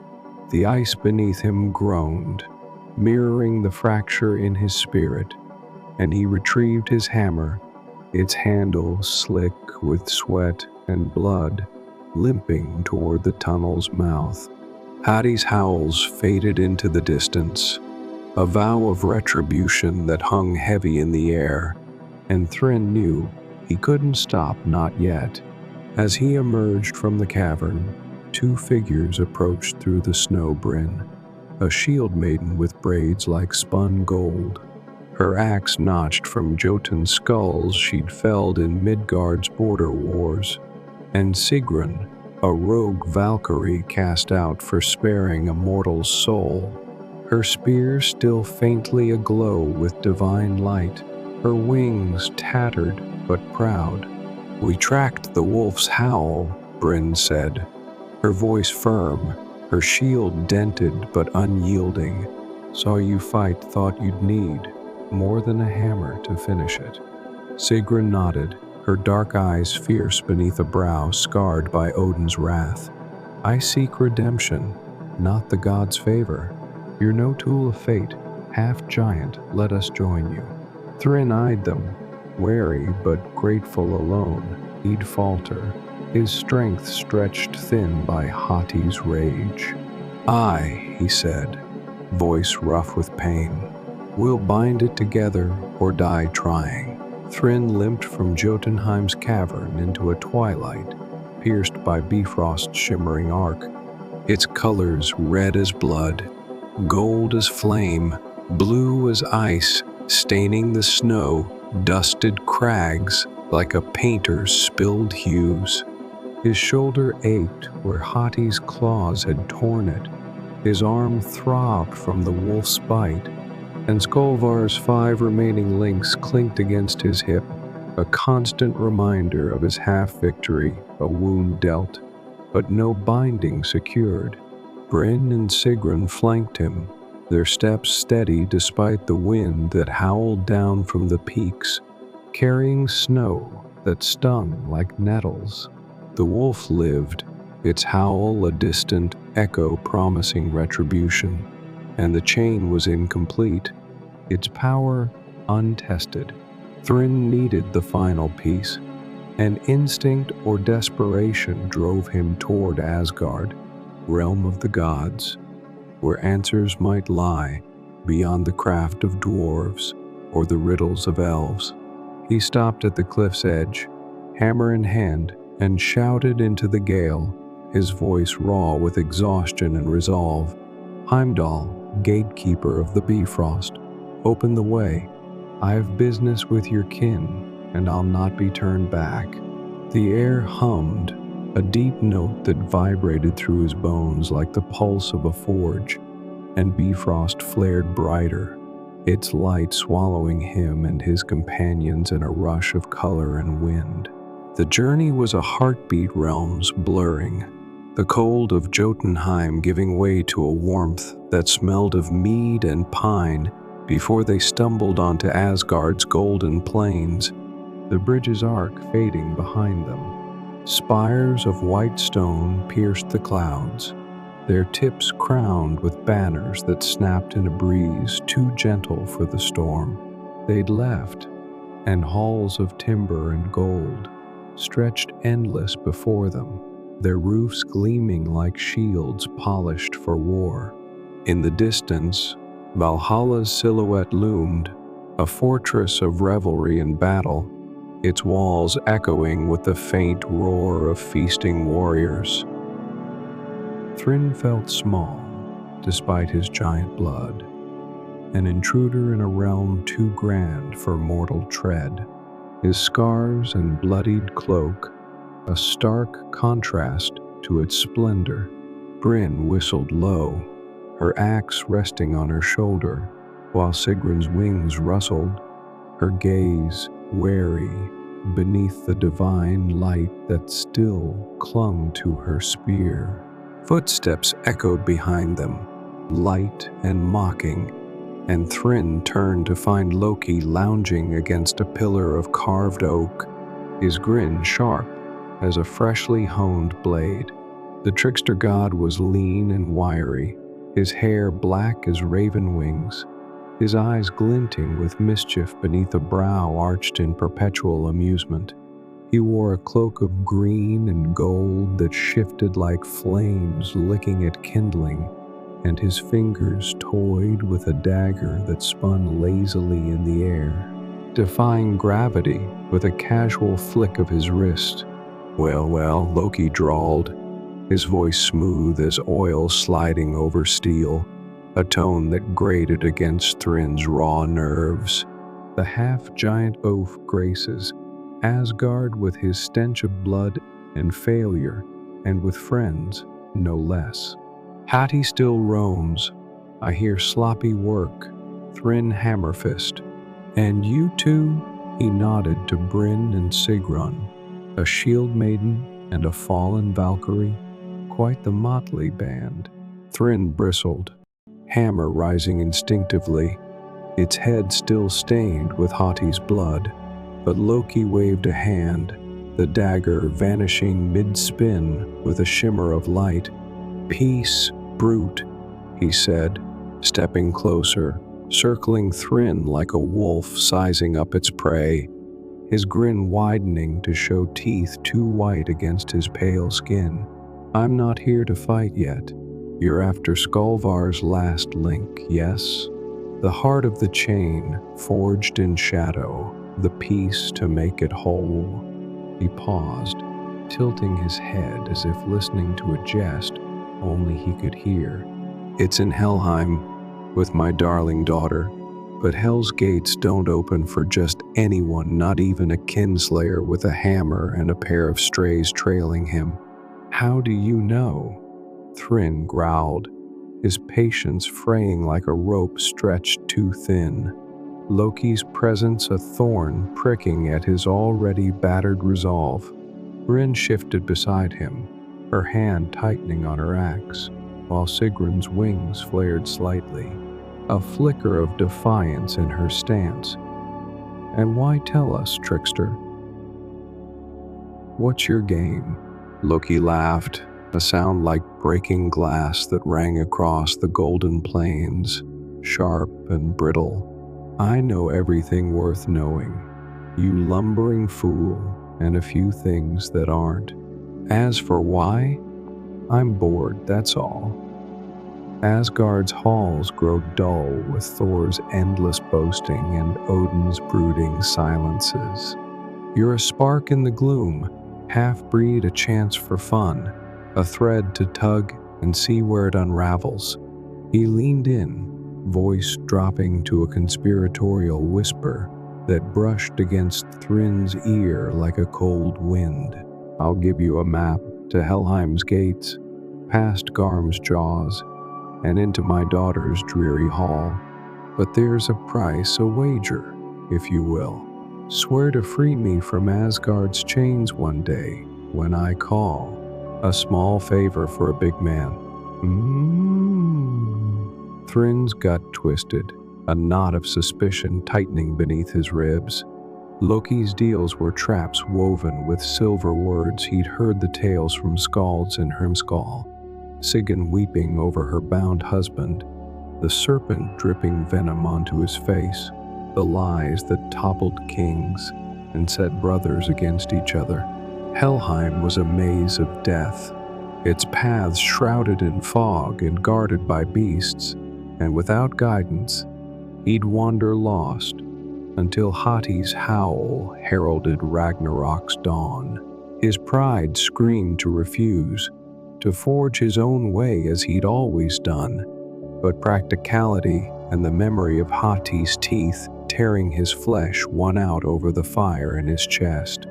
Bryn and Sigrun exchanged a glance, their silence a tacit agreement to follow his lead, though Sigrun's eyes narrowed with a Valkyrie's distrust of the trickster. "Fine," Thryn said at last, spitting the word like a curse into the golden air. "A map for a debt. But if you cross me, Loki, I'll hammer your skull to dust, god or no." Charming as ever, Loki purred, producing a scrap of parchment from thin air with a flourish, its edges curling as if singed by unseen flames, its surface glowing with runes that pulsed like a heartbeat. "Enjoy Hell's hospitality, she's not as warm as I am." Thryn took it, the parchment searing his palm with a heat that imprinted the path in his mind bifrost to Midgard, then a rift by a frost-bound river in the wilds beyond Hrimskal, before cooling to a dull warmth in his hand. Loki stepped back, his grin lingering as he called, "Mind the dog he bites, worse than Hati," and vanished in a shimmer of light, leaving a ripple in the air. like laughter made visible. Thrinn trudged toward Bifrost's edge, the map's weight a new burden beside Skolvar's heft, Brynn and Sigrun falling in step behind him. Loki's laughter echoed in his ears, a shadow on his resolve, and Asgard's glory dimmed as he called to Heimdall once more, the bridge flaring to carry them back to Midgard. He'd traded one chain for another Skolvar for Loki's debt, and the irony twisted in his gut like a knife. The golden plains faded, replaced by Midgard's cold, and Thrinn steeled himself for the descent to come, the trickster's game, a noose tightening around his future he could neither see nor sever. Midgard greeted Thrinn and his companions with a biting wind that howled across its frozen wilds, the rift from Bifrost dumping them by a river crusted with ice, its waters black as pitch beneath a sky heavy with storm clouds that churned like a sea in turmoil. Loki's map pulsed in Thrinn's mind, a path through the snow-swept plains to a stone arch carved with skulls. Helheim's Gate, a journey of hours through a land that seemed to mourn their coming. Brynn pulled her cloak tighter, her braids whipping in the gale, while Sigrun's wings shivered, the divine light in her spear dimming in the oppressive gloom. Thrinn's leg throbbed where Hati had bitten it. His shoulder ached with every step, and Skolvar clanked against his thigh, its runes glowing faintly through the storm's white veil. They trekked in silence, the wind their only companion, its wail drowning out the crunch of their boots until the arch loomed ahead, its stones slick with frost, its skull carvings grinning with hollow eyes, its maw exhaling fog that clung like despair.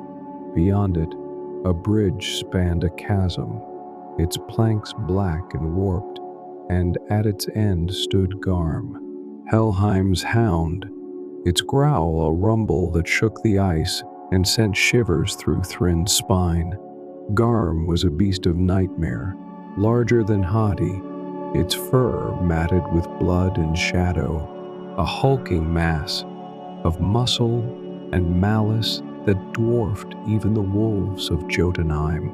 Its eyes glowed like embers in a skull broad as a shield, and chains rattled around its neck, rusted but unbroken, clinking with every snarl while its jaws dripped with saliva that hissed where it struck the ground, melting the ice with a venomous bite. Who dares cross? It snarled, its voice a landslide of gravel that rolled across the bridge, its paws clawing the planks as Thrinn approached, Brynn and Sigrun at his sides, their weapons drawn but steady. The hound's presence was a wall of menace, its breath steaming in the cold, and Thrinn felt the weight of Helheim's threshold pressing against him, a realm of the dead, a place no living soul should tread. "I'm Thrinn Hammerfist," he called, hammer raised, Skolvar coiled in his other hand, his voice steady, despite the dread coiling in his gut, like a serpent roused from slumber.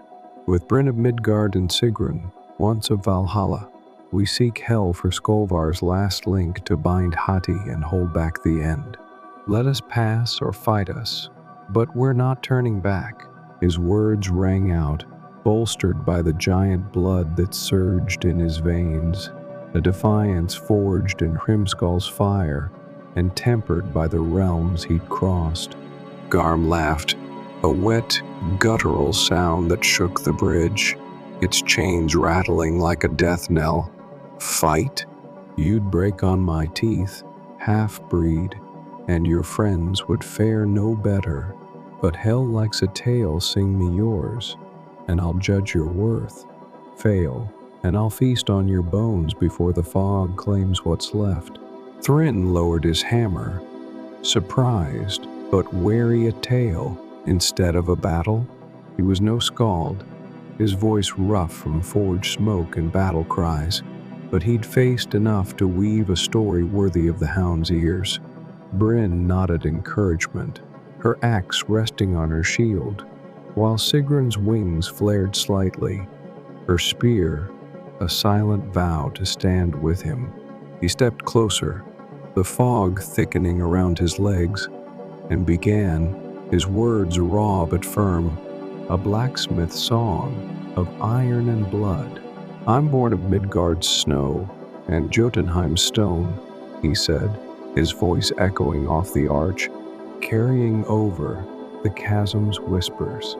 "Forged a chain from a shard in Hrimskal's fire, wrestled Nidhogg for a scale in Niflheim's dark, its venom burning my flesh as I tore it free. I faced my father, Gorm in Alfheim's groves, slew him with a branch when he sought to stop me kinslayer's mark. I bear now, heavy as this chain, wounded Hati in Jotunheim's depths, drove a link into its flank, but it fled, its howl a curse on my name. Bargained with Loki in Asgard's halls for this path, a debt I'll pay in time. I'm no hero, just a man with a task, seeking to bind a wolf before the end comes, with Bryn's courage and Sigrun's spear at my side." His voice grew thick with Gorm's memory, with the weight of Skolvar, with the loss he carried, but he held Garm's ember eyes, unflinching, the tale spilling from him like blood from a wound. The hound tilted its head, the embers in its gaze dimming slightly, a flicker of interest or grudging respect passing through them. "A kinslayer's song," it rumbled, its growl softening to a low hum, raw as fresh meat, true as iron hell might savor it, might even smile with half her face. "Pass, all of you, but fate waits within. None leave her realm unchanged, and the dead keep what they claim." It stepped aside, claws scraping the bridge with a sound like steel on stone, and Thrym nodded, leading Bryn and Sigrun forward, their steps echoing on the warped planks.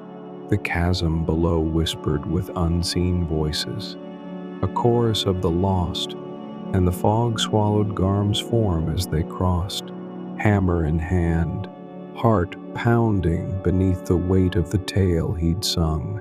Helheim's gates loomed ahead, dark and silent, and with them, the Queen of the Dead awaited a final bargain in a journey forged with blood and iron. Helheim's gates parted with a groan that echoed through the fog, a sound like the earth itself mourning, revealing a realm of endless twilight, where mist drifted like a shroud over fields of gray ash and rivers of sluggish ice that gleamed faintly under a sky devoid of stars. Thrym led Bryn and Sigrun through, the fog clinging to their cloaks like despair made tangible, muffling their footsteps into a dull thud against the ashen ground. Yggdrasil's roots pierced the earth here too, twisted and pale, their bark peeling like flesh from bone, their surfaces slick with a frost that glistened with an unnatural sheen. The air was thick with silence, broken only by the faint, keening wail of shades drifting in the distance, formless wisps that dissolved into the mist as Thrym's eyes sought them, their cries a lament for lives lost to time. The cold was deeper than Niflheim's, a chill that seeped into his soul and whispered of rest he refused to take, a weight that pressed against his chest and slowed his breath. Hell's Hall rose ahead, a cavernous structure of bone and stone that seemed to grow from the ground itself, its roof thatched with ribs that gleamed wetly in the dim light, its walls studded with skulls that stared with hollow sockets. Inside, the air grew heavier, scented with rot and a faint, mocking floral note, a cruel echo of life in a place where none should bloom. Hel sat on a throne of skulls, her form a paradox that twisted Thrin's gut, half-radiant beauty, her skin pale as moonlight, her hair dark and flowing like a river of shadow, half-corpse, her flesh gray and sunken, her limbs withered and mottled with decay, split down the middle as if cleaved by fate's own blade. Her eyes, one bright and piercing, the other a milky void, fixed on Thryn as he approached. Bryn and Sigrun at his flanks, their weapons lowered but tense. Her living hand rested on a staff of twisted wood, its tip carved with runes that pulsed faintly, while her dead hand clutched a link of shadow-forged metal, the final piece of Skolvar. Black as night, its runes etched deep and alive, with a power that made Thryn's skin prickle. A call that echoed in the chain at his side. "You seek this," Hel said, her voice a dual echo, soft and melodious from her living half, rasping and hollow from her dead half, a sound that wove through the hall like a thread of silk and decay. She held up the shadow link, its runes flaring briefly, casting flickers of dark light across the bone-strewn floor. Skolvar's heart, forged in my realm's deepest shadows to bind my uncle's pet. Ati, why should I give it to a kinslayer stinking of Loki's schemes, trailed by a shield maiden and a fallen Valkyrie? Her gaze shifted to Bryn and Sigrun, her bright eye narrowing with curiosity, her dead eye unblinking and cold, a judgment that weighed their worth alongside Thryn's. Thryn planted his hammer in the ash, its head sinking slightly into the gray dust, and met her split gaze, one piercing, one void, his voice steady despite the chill that gnawed at his bones. "I've crossed realms for it," he said, gesturing to Skolvar coiled at his side, its 5 links glinting faintly. "Fought Nidhogg in Niflheim's mire, its venom burning my flesh for a scale. Faced my father, Gorm, in Alfheim's groves, killed him with my own hands when he sought to free haughty kinslayer I am, and I bear that weight. Wounded the wolf in Jotunheim, drove a link into its flank, but it fled unbound. I've bargained with your father, Loki, for a path here, and I'll carry that debt too. With Bryn's courage and Sigrun's spear, I'll bind Hati to delay Ragnarok. Your reign lasts longer that way, Queen of the Dead. That's my offer, a pause in the end, bought with blood and iron." Hel laughed, a sound that chilled and warmed at once, a shiver running down Thryn's spine as her living half smiled faintly and her dead half grimaced, teeth bared in a skeletal leer. "Delay, not stop," she said, her dual voice echoing off the hall's walls, a melody laced with rot. "The end comes regardless gods fall, wolves feast, and I rule the dead through it all. What's a few years to eternity, half giant? Your offer's thin as a shade's whisper." She leaned forward, her staff tapping the floor with a hollow thud, her bright eye glinting with something like amusement. "Give me your life instead, join my hall, you and your companions, and the link is yours. A fair trade, 3 souls for 1 chain, a binding stronger than any wolf's leash." Thryn's blood ran cold, the offer a blade pressed against his throat. Death here, in this gray limbo, was no freedom, it was a cage eternal, a stillness that mocked the fire he'd forged in Hrimskal, the defiance that had carried him through realms. Bryn stiffened beside him, her axe shifting in her grip, a silent vow to fight rather than submit. while Sigrun's wings flared, her spear humming faintly with a divine light that defied hell's gloom. His pride flared, the same stubborn fire that had defied Gorm, Hati, Loki, a flame that refused to gutter in this hall of ash. "No," he said, his voice ringing clear, cutting through the fog that clung to the throne. "I'll not trade my breath, or theirs, for your trinket. We'll bind Hati with what we've got, 5 links or none, or die fighting under open sky. Not rotting here. Keep your link, I'll forge my own fate, even if it's forged in blood." Hell's lips curled, half a smile, half a grimace, her living eye narrowing with a spark of approval or perhaps mockery that flickered like a star in her pale face. "Bold words, Hammerfist," she said, her voice softening to a whisper that carried the weight of eons. "I like them raw as a fresh wound, stubborn as the roots that hold Yggdrasil. Boldness deserves its prize, even in my hall." She tossed the shadow link, and it arched through the air, landing at Thrin's feet with a thud that stirred the ash, its runes flaring as it struck the ground, a pulse of power that thrummed through the floor. "Take it," she said, settling back on her throne, her dead hand twitching as if reluctant to let it go. "Bind the wolf. Delay the doom, play your part in fate's weave. But know this, the thread bends. It doesn't break. You'll return to me one day. You and your brave shadow's death claims all who defy it." Thrin scooped up the link, its weight heavier than the others, its shadow clinging to his fingers like a living thing, cold and insistent.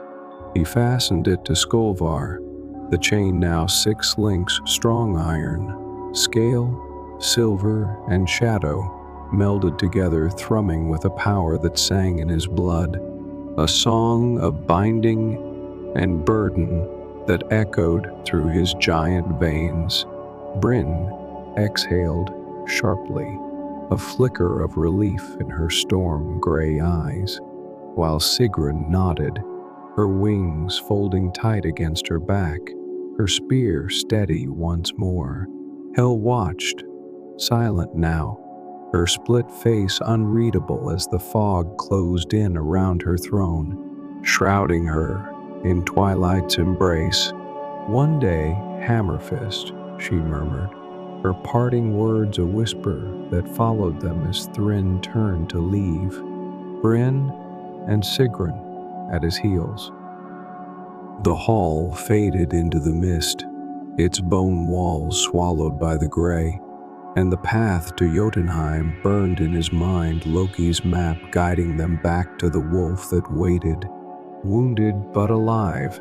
Thrin gripped Skolvar, its runes a beacon in the gloom, and led his companions out, hammer in hand, heart heavy with Hel's promise and the battle yet to come.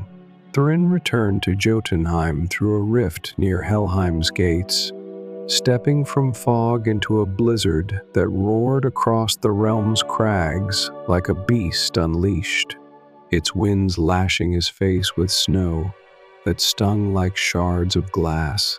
Bryn and Sigrun followed, their cloaks snapping in the gale, their breath steaming in the frigid air as they braced against the storm's fury. Thrin's wounds ached, Hati's bite a dull fire in his leg, his shoulders stiff from the wolf's claws, and Skolvar swung at his side, its 6 links now complete with Hel's shadow-forged piece, their runes glowing through the white veil with a light that cut the darkness. He sought Litter again, needing the dwarf's craft to meld the chain into a single, unbreakable whole, a weapon to bind Hati once and for all.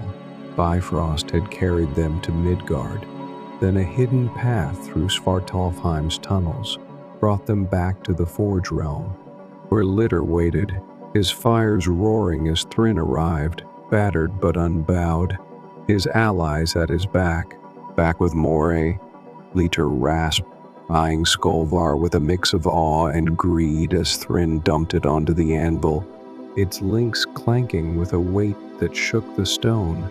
The dwarf's cavern glowed hotter than before, the forge a blazing heart in the dark, its light casting long shadows across walls, littered with tools and half-finished blades. Nidhogg scale, Alfheim silver, Hell Shadow, you've been busy, half-breed, and you've dragged a shield maiden and a Valkyrie into your mess. Quite the haul. Thryn growled, his patience thin as a worn blade. Forge it whole, dwarf. Hades waiting, and I've no time for your chatter. Leader set to work, the forge flaring with a heat that rivaled Muspelheim's wrath, melding the 6 links iron, scale, silver, shadow into a seamless loop that shimmered with runes, a chain strong enough to choke a wolf's rage. It emerged as a single piece, its weight heavier still, its power thrumming in Thryn's hands as he took it, a promise and a threat coiled in iron and shadow. But as he fastened it to his belt, the storm outside Svartalfheim's tunnels grew louder, a howl, not of wind, but of wolves, a chorus that shook the stone and sent a chill down his spine. Hadi's pack descended, their eyes glinting through the snow, led by a figure cloaked in Niflheim's frost, Vethr, a sorcerer with eyes like ice shards, his staff crackling with dark runes that pulsed with a sickly light. "You'll not chain the moon chaser," Vethr hissed, his voice cutting through the din like a blade through flesh, his cloak billowing as he stepped forward, flanked by Jotuns and wolves, whose breaths steamed in the cold, their claws gleaming with frost. Skolvar's mind to wield, not to bind. Odin cast my kin into Niflheim's shadow, left us to rot while he sat on his golden throne. I'll see his cosmos burn with Hati's howl, and your chain will light the pyre. His words dripped with venom, a personal grudge that sharpened his threat, and Thryn realized this was no mere servant of chaos. Vethr sought vengeance, a mirror to Gorm's rage, twisted by sorcery and hate. Bryn hefted her shield, her axe gleaming in the forge light, her voice steady despite the odds. "We hold the line," she said, planting her feet beside Thryn, her braids whipping in the wind that seeped through the cavern's mouth. Sigrun flanked him on the other side, her spear raised, its divine glow flaring brighter in defiance of Vethr's dark runes, her wings spreading wide as she growled, "For the realms, not the gods." Thryn gripped Skolvar, its runes pulsing in rhythm with his heartbeat, a lifeline forged with blood and will. The storm was no longer just weather, it was war, gathering around them with a fury that matched Hati's own, a battle for the chain and the fate it held. Wolves snarled, Jotuns roared, and Vethr's staff flared, casting shadows that danced like shades across the snow. Thryn faced them, hammer in one hand, chain in the other, his allies ready at his side, and braced for the fight that would test everything he'd forged, his strength, his resolve, and the fragile hope that he could bend fate's thread without breaking it. The blizzard raged above Jotunheim's crags. As Thryn faced Vethr's host, Skolvar coiled in his hands like a serpent poised to strike, its runes cutting through the storm's white veil with a fierce, unyielding light. Snow swirled thick, veiling the jagged peaks in a shroud of chaos, and the air crackled with the sorcerer's dark runes, their sickly glow casting long, twisted shadows across the frost giants and wolves. Arrayed behind him, beasts and warriors, united in a hunger for the chain Thrym held. Vethir stood tall, his cloak billowing in the gale, his staff a twisted branch pulsing with Niflheim's chill, his eyes glinting with a hatred that burned colder than the ice beneath their feet. "You forged a fine chain. Half-breed," he sneered, his voice sharp as ice cracking under a hammer's blow, carrying over the wind's howl. "But it'll bind nothing. I'll wield Skolvar to free Hati, to hasten the end Odin dreads, and repay the gods for my kin's exile in shadow." His words were a vow, a promise of vengeance that echoed Gorm's rage, sharpened by sorcery and a grudge centuries old. Thrym's allies stood firm at his sides, Bryn, her blonde braids whipping in the storm, her round shield dented from past battles but unyielding, her axe gleaming with a warrior's pride. Sigrun, her spear aglow with a faint divine light that defied the gloom, her tattered wings flared wide, her face set with a Valkyrie's resolve. "We hold the line," Bryn shouted, her voice cutting through the wind, steady despite the odds that loomed like the cliffs above. Sigrun nodded, her dark eyes fierce beneath a scarred brow, her spear humming as she added, "For the realms, not the gods, will not let this cur undo your work, Thrym." He hefted Skolvar, its weight a comfort and a threat, and roared into the storm, "Come take it, then, sorcerer. Let's see whose fate holds." The battle erupted, a clash of steel, sorcery, and primal fury beneath a sky that wept snow like tears of the slain. Vethir struck first, his staff slamming the ground with a crack that split the ice, sending a wave of frost surging forward in jagged spikes. Thrym leapt aside, the cold grazing his boots and numbing his toes, and swung Skolvar like a whip, its runes blazing as it arched through the air. The chain caught a wolf mid-lunge, wrapping its neck with a force that snapped its spine, the beast collapsing in a heap of matted fur and steaming blood. Bryn charged a Jotun, her axe biting deep into its knee, a spray of blue blood staining the snow as it roared and swung a club that she blocked with her shield, the wood groaning under the blow. Sigrun's spear pierced another giant's chest, her wings flaring to dodge its retaliatory swipe, the tip tearing through flesh with a sound like ripping cloth, a howl of pain swallowed by the storm. But the enemy pressed. Hard wolves tore at their flanks, their jaws snapping with a hunger that matched Hati's own, and Vethir's runes summoned tendrils of shadow that lashed like whips, forcing Thrym back step by step across the ice-slick ground. The fight turned brutal, a maelstrom of blood and snow that painted Jotunheim's crags in streaks of crimson and blue.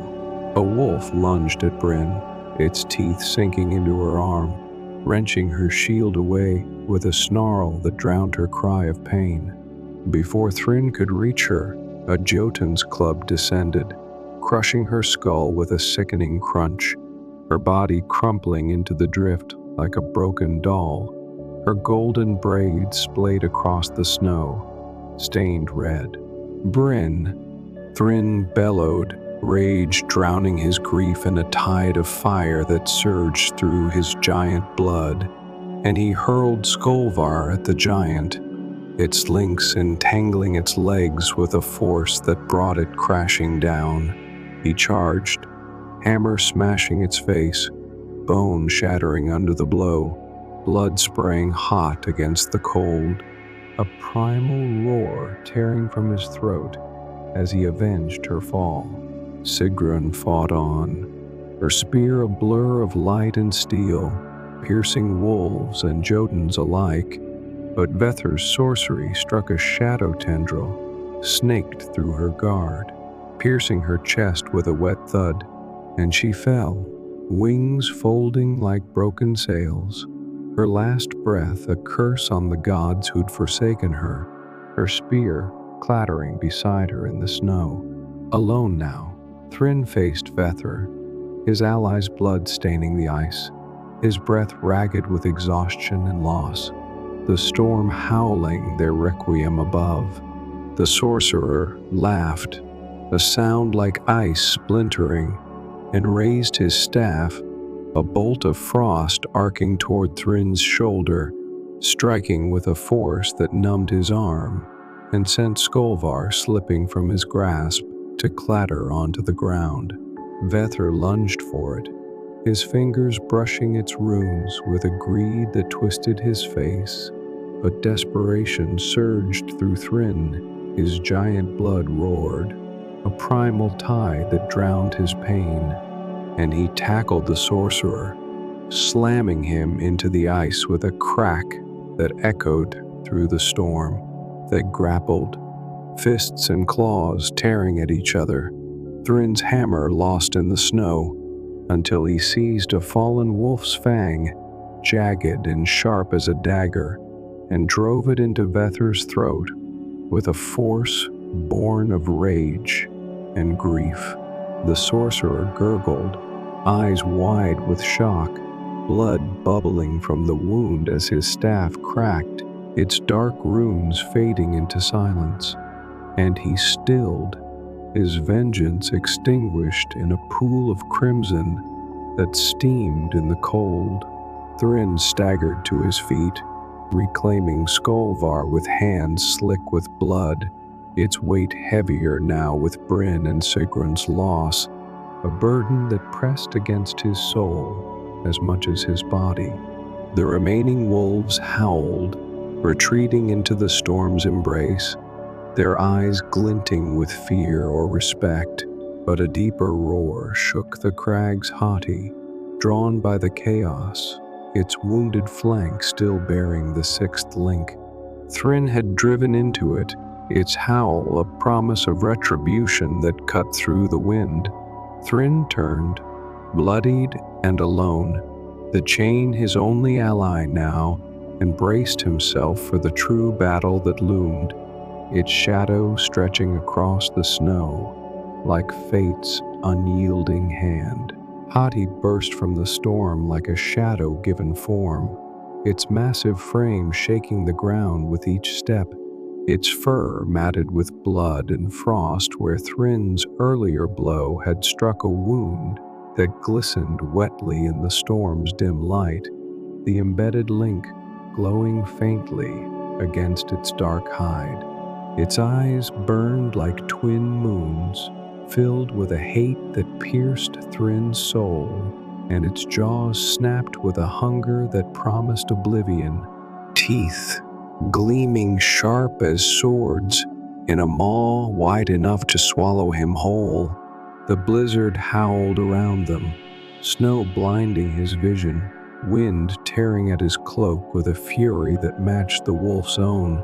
But Thrym stood firm, Skolvar in one hand, hammer in the other, retrieved from the snow where Vethr's host had fallen. Brynn's crushed form, Sigrun's pierced heart, their deaths burned in his chest, fueling a resolve that drowned his fear, a fire forged in loss and tempered by the blood on his hands.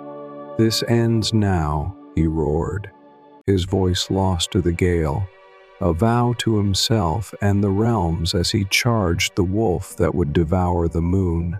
Hati met him head-on, a thunderclap of muscle and rage, its jaws snapping inches from his face as he swung Skolvar, its runes blazing white-hot as it looped around the wolf's foreleg.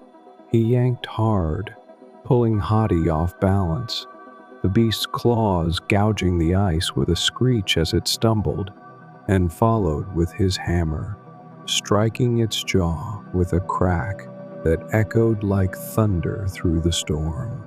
Bone splintered under the blow, drawing a howl of pain, but Hati's tail lashed out, slamming Thrym into a crag with a force that stole his breath, pain exploding in his ribs as the stone bruised his back. He rolled free as Hati's teeth grazed his leg, tearing flesh with a hot, searing agony that soaked his trousers in blood. The storm's cold, numbing the wound even as it burned. The wolf towered over him, relentless, its growls shaking his skull, a primal force that dwarfed Nidhogg, Gorm, Vethra beast born of Ragnarok's heart. Unbound by mortal strength alone, Thrym knew brute force wouldn't win. Skolvar had to bind it fully, its runes sealing Hati's fate, or he'd die here, a broken smith beneath Jotunheim's unforgiving sky. He scrambled up, blood dripping onto the ice, his chest heaving with ragged breaths, and baited Hati, dodging its lunges with a speed born of desperation, leading it toward a fissure in the frozen ground, a jagged crack he'd glimpsed during the fight with Vethra, deep and dark as Helheim's maw. The chain trailed behind him, its links clanking like a war drum, and when Hati leapt again, jaws wide, Thrym dove aside, looping Skolvar round its neck with a flick of his wrist. The runes flared, searing Hati's fur with a hiss that filled the air with the stench of burnt flesh, and Thrym pulled, muscles straining, his giant blood surging like a tide against the wolf's thrashing. Hati roared, claws gouging the ice, its massive head shaking to free itself, but Thrym held fast, wrapping the chain tighter, linking it to the piece embedded in its flank, a tether that pulsed with light, binding flesh to iron. The wolf's howl split the storm, a cry of rage and pain that shook the crags, and the ice beneath them cracked wider, swallowing its hind legs in a shower of shards, its claws scrabbling for purchase. Thrym saw his chance, a choice sharper than any blade, its edge cutting through the storm's roar, a moment that hung heavy with the weight of all he'd lost and all he'd fought for. He could bind Hati here, trap it in Jotunheim's depths with Skolvar's strength, and delay Ragnarok. The chain's runes glowed steady, promising a hold that might last years, decades even, a reprieve for the realms. But the wolf's thrashing strained the links, its power threatening to snap them free. One day, his work undone, Hati's howl rising again to herald the end, or he could drive it deeper, plunge with it into the fissure, anchor Skolvar in the abyss with his own body, ensuring the wolf stayed bound at the cost of his life, a final forge fire to seal fate's thread, a sacrifice to match Bryn's courage, Sigrun's redemption.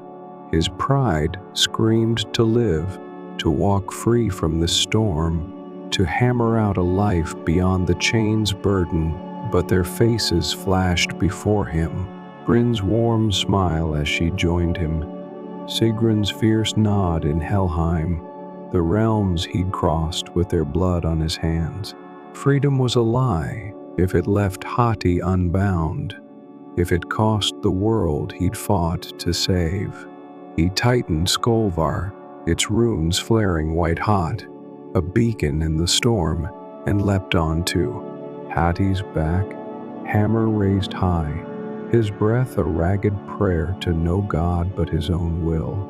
"Stay down," he bellowed, driving the hammer into the ice beside the fissure, widening the crack with a blow that shook the ground, shards flying like arrows.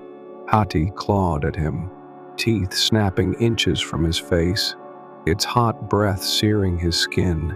but Thryn looped the chain's end around a jutting crag, anchoring it with a strength that tore at his wounded shoulder, blood soaking the snow beneath him. The wolf sank deeper, dragging him toward the abyss, its weight pulling Skolvar taut, and for a moment he teetered freedom or doom, life or the dark.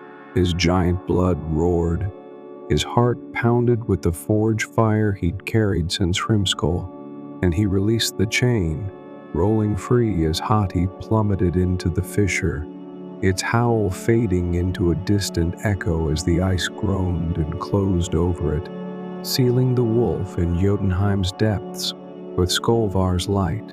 Silence fell, the storm easing to a whisper, the snow settling over the crag like a shroud. Thryn collapsed, chest heaving, blood pooling beneath him in a crimson stain that steamed in the cold, his hammer resting beside him, its head buried in the ice. Hati was bound not forever, perhaps, for no chain could defy Ragnarok's final thread. But for now, for years or lifetimes, the wolf lay trapped, its hunger caged by the iron he'd forged and the blood he'd spilled. Ragnarok's shadow receded, a thread of fate held taut by his hands, a victory carved from loss. He'd won, but the cost Brynn, Sigrun, his peace left a triumph as hollow as the wind that sighed across the crags, a smith's mark on a world that would forget him long before the wolf woke again. Thryn staggered from the battlefield. Skolvar coiled over his shoulder like a dead serpent, its runes dim but warm against his battered frame, a faint pulse that mirrored his slowing heart. The storm had cleared, revealing Jotunheim's peaks under a sky streaked with dawn's faint gold, a cruel beauty. After the blood he'd spilled, a light that mocked the darkness in his chest. His leg bled where Hati's teeth had torn it, a sluggish trickle that stained the snow. His ribs ached with every breath, bruised and cracked from the wolf's blows, and the ghosts of Brynn and Sigrun lingered in his mind, their laughter, their courage, their broken bodies, a weight heavier than the chain he carried.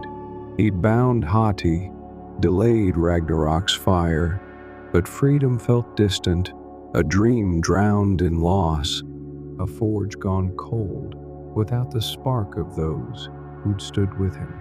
A shimmer broke the silence, Loki, stepping from thin air with a grace that belied the chaos he sowed, his grin as sharp as ever, his cloak of green and gold flickering like a flame in the dawn. "Well done, oaf," he said, clapping slowly, the sound a mocking rhythm against the stillness of the crags. Hati's caged. The realms breathe easier for now, at least. Quite the show you put on, you and your little band. Pity about the shield maiden and the Valkyrie, such spirited souls, snuffed out like candles in a draft. He circled Thryn, his eyes glinting with a mischief that bordered on malice, and stopped, leaning close enough that Thryn could smell the faint tang of mead on his breath. "But a debt remains, Hammerfist. You swore to free me from Asgard's chains when I called. Don't think I've forgotten that little bargain." Struck in the golden halls, Thryn glared, too weary for rage, his voice a rasp torn from a throat raw with battle cries and grief. "I'll honor it," he said, spitting blood into the snow, a dark stain against the white that mirrored the stain on his soul.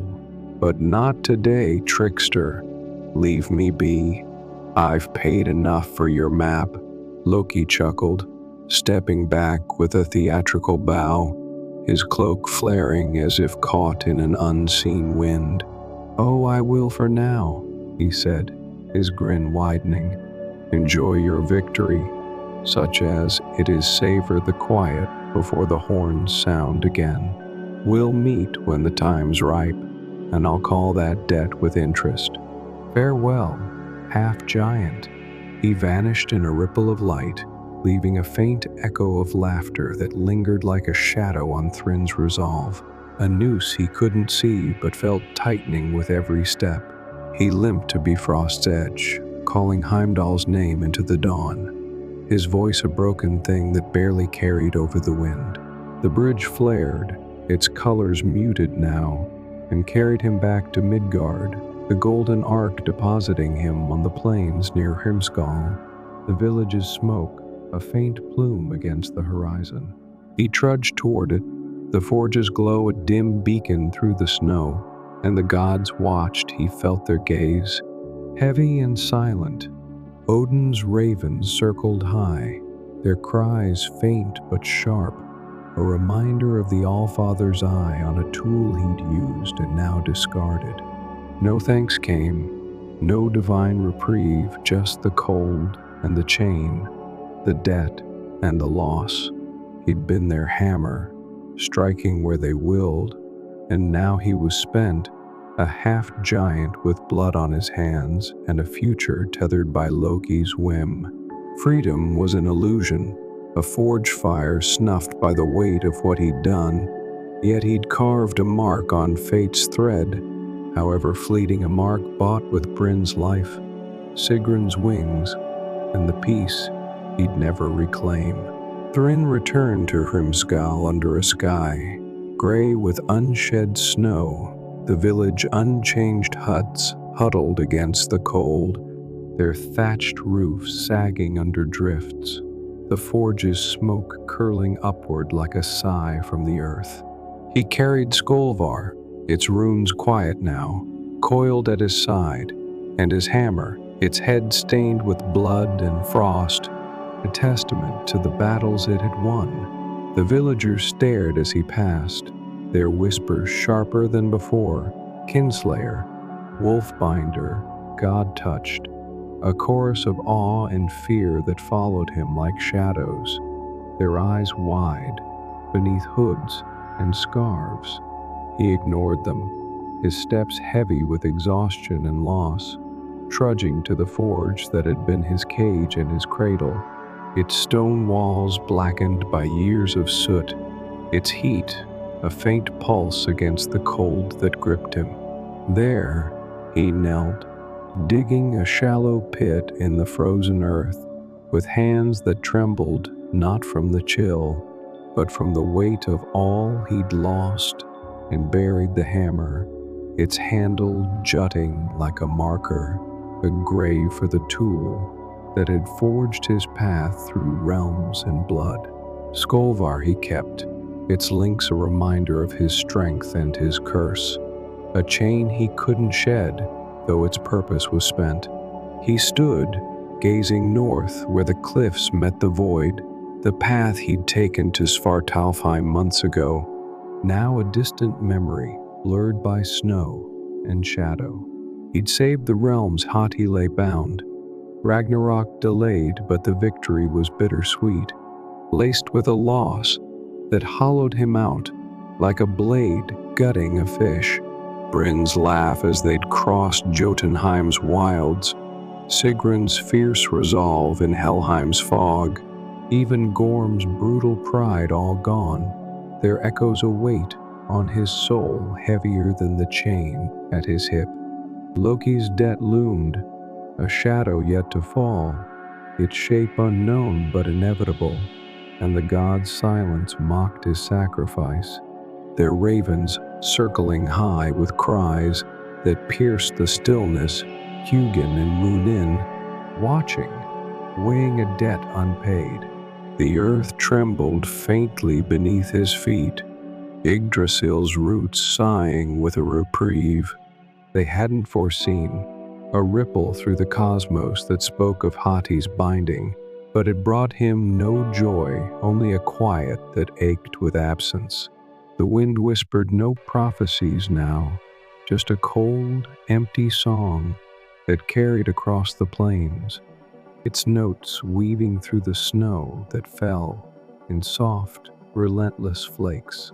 Thrin adjusted Skolvar's weight, its links clinking faintly, a sound that grounded him even as it bound him to the past, a past of blood and iron, of a forge fire that had burned bright and left him ash. He walked north, away from the forge's fading heat, his boots crunching through the snow, the horizon open and unwritten before him. He defied fate, bent its thread with his hands and the lives of those who'd stood with him, but it hadn't broken. Perhaps it never would. Triumph came with loss, hope with shadow, and his path stretched on, grim and ambiguous, a Norse tale etched in iron and ice, a half-giant saga that ended not in glory, but in a quiet march toward a future. He couldn't yet see one where Loki's call might rise, where Hati's chains might one day fray, where the freedom he'd sought remained a distant star in a sky forever gray. The chains of Ymir's breath. The hammer crashed against molten iron, a rhythm as old as the bones of the earth. Sparks sprayed upward, fleeting constellations born and dying in the dim light of the smithy. Sigrid Forgeborn stood at the anvil, her thick arms glistening with sweat, her broad hands steady despite the ache in her joints. She was short, barely 5 feet tall, but her presence loomed larger than the stone walls around her. Her hair, black as coal dust and streaked with ash, clung damply to her wide forehead. Her eyes, mismatched, one gray like storm clouds, the other amber like a wolf's, darted between the glowing steel and the fire that roared in the forge. Half dwarf, half human, she was a creature caught between worlds, a truth etched into every scornful glance. The villagers of Midgard's edge cast her way. The smithy squatted on the fringe of a frostbitten settlement, a cluster of timber huts huddled against the endless pine forests of the north. Beyond the trees, the wind howled across plains where snowdrifts piled like the graves of forgotten giants. Sigurd's father, Bjorn Ironbane, had built this place with his own hands, hauling stone from the cliffs and timber from the woods. A dwarf exiled from Svartalfheim, he'd found refuge among humans, marrying a woman whose blood ran warm with Midgard's soil. Sigrid was their only child, inheritor of his craft and her mother's stubborn will. Her mother had died in childbirth, leaving Bjorn to raise her alone, teaching her the secrets of hammer and flame. He'd been a quiet man, his beard streaked with silver, his hands scarred from a lifetime at the forge. Now he sat in the corner, watching her work, his breath a labored rasp from years of smoke and toil. The day had begun, like any other. Dawn broke gray and cold, the sun a faint smear behind clouds, heavy with the promise of snow. Sigrid rose before light, stoked the fire, and set to shaping a blade and axe head commissioned by a hunter who'd grumbled about her tainted blood even as he handed over his coin. She poured her frustration into the steel, each strike a defiance of the whispers that followed her. Half-breed, outcast, neither dwarf nor human. The metal yielded, taking form under her skill, its edge sharp enough to split bone. She was testing its balance when the air shifted, a chill that cut through the forge's heat, a shadow that swallowed the firelight. She turned, hammer still in hand, and saw him. A figure stood in the doorway, cloaked in feathers black as midnight, a broad hat pulled low over his brow. A single eye gleamed beneath it, sharp and unblinking, like a rune carved in ice. Ravens perched on his shoulders, their beaks clicking softly. Odin, the Allfather, had come to her forge. "Sigrid Forgeborn," he rasped, his voice a rasp like wind scouring a gravestone. "Your hands shape more than blades. A chain lies buried in your blood, forged by Ymir's breath when the worlds were young. Find it, or the 9 realms will crumble into dust." The words struck her like a blow, heavy and cold. She opened her mouth to speak, to demand what he meant, to curse him for his riddles, but he raised a hand, silencing her. From his cloak, he drew a shard of black stone, no larger than a dagger's blade, and tossed it to the packed earth floor. It landed with a dull thud, its surface pulsing faintly with a light that seemed to come from within. Whispers rose from it, a language older than gods, curling into her skull like smoke. Before she could reach for it, Odin stepped back, his form dissolving into a swirl of feathers and shadow. The ravens cawed once, then took flight, vanishing into the dusk. He was gone, leaving only the echo of his words and the stone at her feet. Sigrid stared at it, her heart pounding beneath her ribs. Ymir, the primordial giant whose death birthed the cosmos. His flesh, the earth. His blood, the seas, was a name from tales, not a thing to touch her life. She knelt, her fingers hovering over the shard. It was cold, yet it burned against her skin as she lifted it, the whispers growing louder, insistent. She shoved it into the leather pouch at her belt, her mind racing. Was this a jest? A test? She glanced at Bjorn, who'd risen from his stool, his face pale beneath his beard. "Father," she said, her voice rough from disuse. "What does he mean? A chain in my blood?" Bjorn's eyes darkened, his hands trembling as he gripped the edge of the workbench. "I don't know, girl," he murmured, "but the Allfather doesn't visit for naught. That stone, it's old. Older than me, older than Svartalfheim's deepest forges. Be wary." Night fell swiftly, the sky bleeding red then black. Sigrid returned to her work, but the rhythm of her hammer faltered, her thoughts tangled in Odin's words. She was shaping a spear tip when the first screams pierced the air. She dropped the tongs, the metal clanging against the anvil, and ran to the door. Beyond the smithy, the village blazed. Flames licked at rooftops, their roar drowned by the cries of the dying.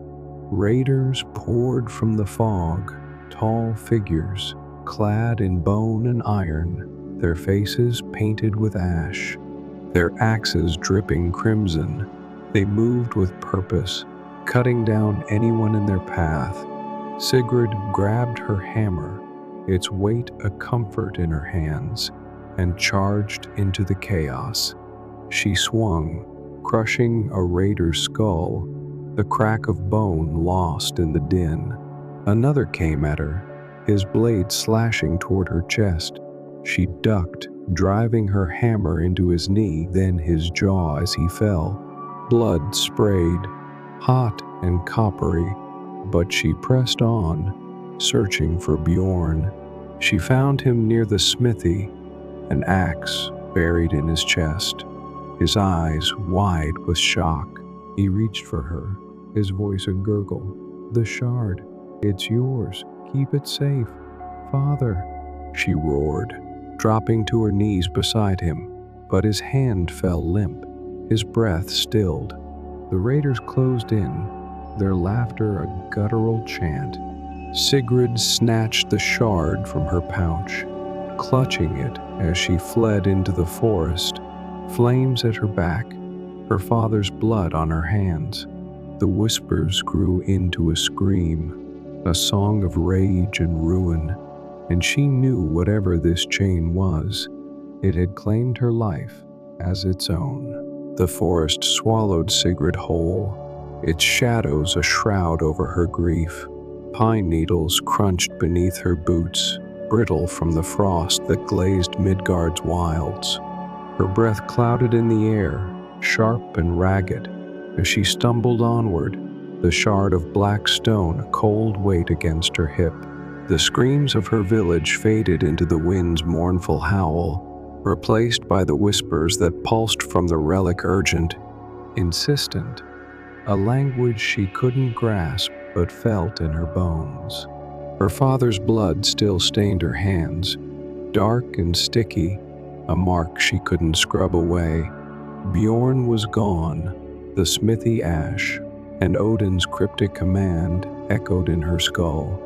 Find it, or the 9 realms crumble. She stopped at a frozen stream, its surface a cracked mirror reflecting a sky heavy with storm clouds.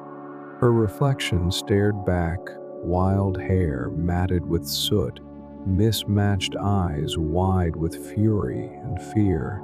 Half dwarf, half human, she'd never fit among the villagers, their sneers a constant companion. Now, with a shard in her possession and raiders at her heels, she had no choice but to seek answers. Svartalfheim, realm of the dwarves, was her father's birthplace, a land of fire and steel beneath the earth. If anyone knew what Ymir's breath meant, it would be his kin, assuming they didn't kill her for her human blood first. Sigrid tore a strip from her tunic, wrapping it around her hands to clean the blood as best she could. She checked her gear, the hammer slung across her back, its head notched from battle, a dagger at her belt, its blade dull but sturdy, and the pouch with the shard, its whispers a ceaseless hum. The raiders might follow, but she couldn't linger. She'd heard tales of a hidden gate to Svartalfheim, a passage marked by runes older than the gods, tucked beneath a waterfall south of the village. With no map but memory, she set off, her boots sinking into snow as the forest thinned into a rocky plain. 3 days she walked, the cold gnawing at her bones, her cloak tattered by thorns. Hunger clawed her gut, but she pressed on, chewing pine bark when her strength faltered. The shard song grew louder, a guide through the wilderness, until she reached a ravine where a waterfall roared, its spray freezing midair. At its base stood a boulder, its surface etched with runes that glowed faintly blue Svartalf script, sharp and angular. Sigrid traced them with trembling fingers, her father's lessons surfacing. Press where the lines cross, girl. The stone remembers. She found the nexus, pushed, and the boulder shuddered, splitting open to reveal a tunnel aglow with molten light. Heat washed over her, a stark contrast to Midgard's chill, and she stepped inside. The passage descended steeply, its walls veined with obsidian and quartz, the air thick with the tang of sulfur. Her boots echoed on the stone, a solitary beat against the distant clang of hammers, Svartalfheim's heartbeat. She emerged into a cavern, vast as a mountain's core, its ceiling lost in shadow. Spires of black rock pierced the gloom, their tips glowing with forge light. Rivers of lava snaked through the floor, their surfaces rippling like liquid flame, and bridges of iron spanned them, trembling under the weight of dwarves at work. They were short, broad-shouldered, their beards braided with metal rings, their eyes like embers beneath heavy brows. Forges roared, hammers sang, and the air thrummed with the crafting of weapons axes that could cleave mountains, spears that pierced the sky. Sigrid's heart thudded. She'd never seen her father's kin, only heard his tales of their skill and pride. She approached a forge master near the cavern's edge, a dwarf with a beard streaked with ash and arms corded with muscle. His name was Drengr, her father's cousin, or so Bjorn had once said. He hammered a glowing blade, each strike precise, until he noticed her shadow. He paused, his gaze flicking to her height too tall for a dwarf, then her eyes, mismatched and strange. "Who are you, looming like a Jotun over my fire?" he growled, his voice rough as gravel. "Sigrid Forgeborn," she said, meeting his stare. "Daughter of Bjorn Ironvein, I need your help." Drenger's eyes narrowed, suspicion etching his craggy face. "Bjorn's girl? The exile who bedded a human? You've his looks stubborn as stone, but that don't make you welcome." He spat into the lava, the glob sizzling. "What do you want?" She pulled the shard from her pouch, holding it out. Its pulse quickened, the whispers rising into a low wail. Drenger's scowl deepened as he took it, turning it in his calloused hands. The light within flickered, casting shadows that danced across his forge. "Breath of Ymir," he muttered, stroking his beard. A chain forged from his death rattle, when the gods carved the worlds from his corpse. Lost since the dawn, or so the old songs say. It binds what shouldn't be bound: chaos, fate, maybe the gods themselves. If it's waking, trouble's brewing. He fixed her with a hard stare. "Your blood woke it, girl." Dwarf and human twisted together something unnatural. "What are you?" The question stung, echoing the taunts of her village. "I don't know," she admitted, her voice tight. "Odin came to me, said it's mine to find. Then raiders burned everything I had." Drengr grunted, handing the shard back. "All fathers meddling, eh?" "Figures. The chain song's faint means it's incomplete. Links scattered, maybe.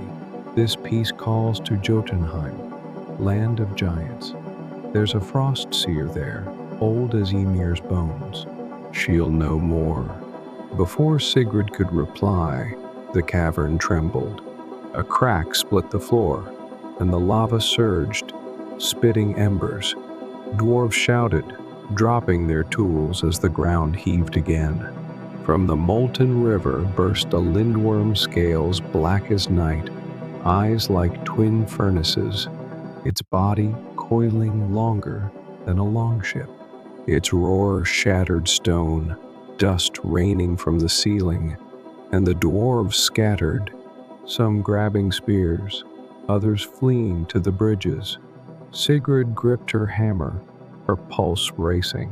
The beast's gaze locked on her, its nostrils flaring as if it smelled the shard.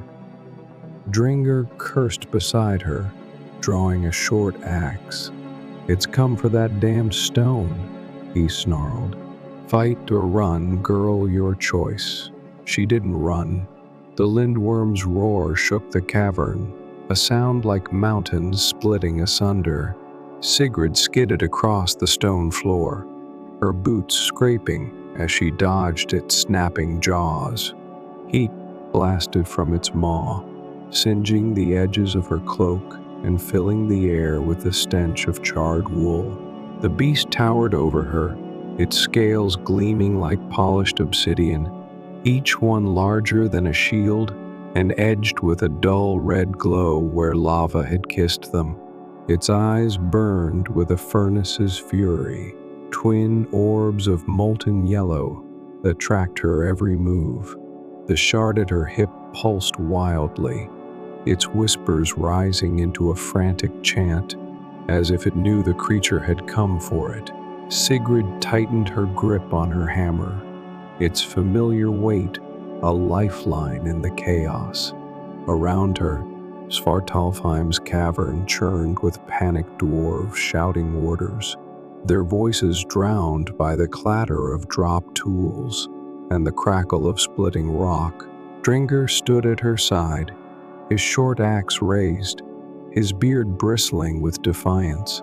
"Strike its belly," he bellowed over the din. "Scales are thinner there." He lunged, hacking at the lindworm's flank, but the blade sparked uselessly against the armored hide, drawing only a snarl from the beast. The lindworm coiled, its tail lashing out like a whip.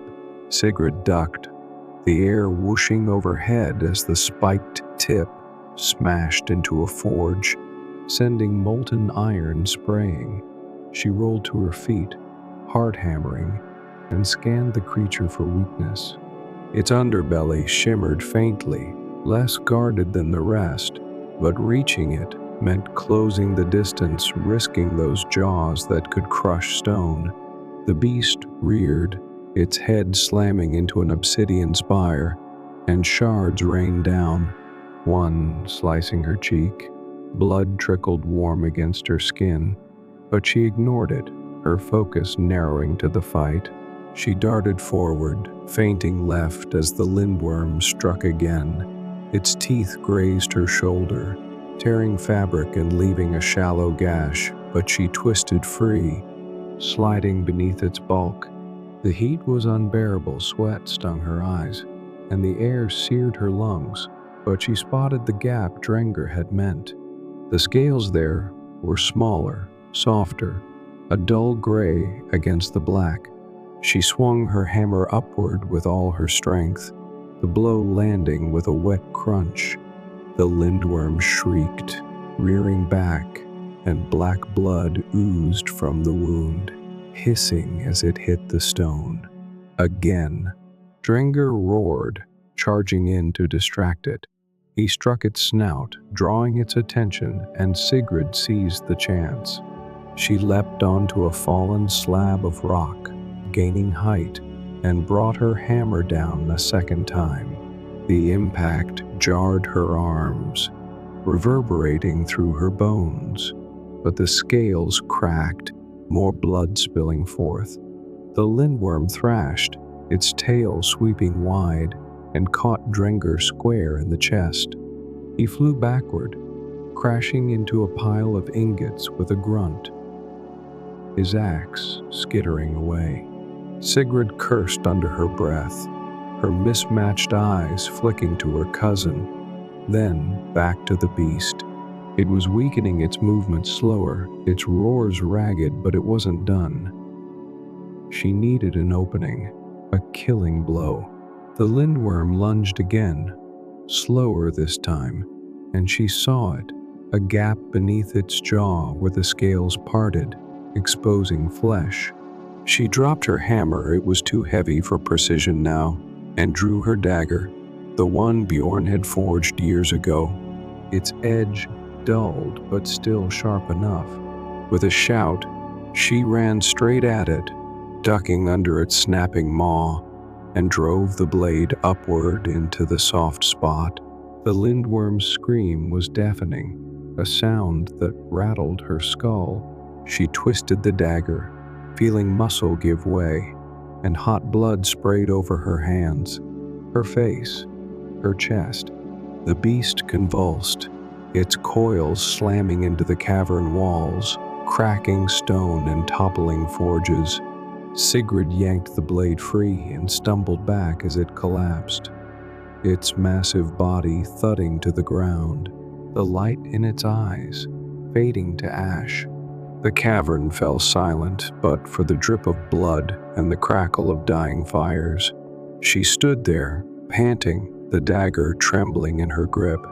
Her shoulder throbbed, her cheek stung, and her cloak hung in tatters. But she was alive. Dwarves emerged from their hiding places, staring at her with a mix of awe and suspicion. Drengur hauled himself up, clutching his ribs, his face smeared with soot and blood. He limped toward her, eyeing the lindworm's corpse. By the fires of Muspelheim, he rasped, spitting a glob of red onto the stone.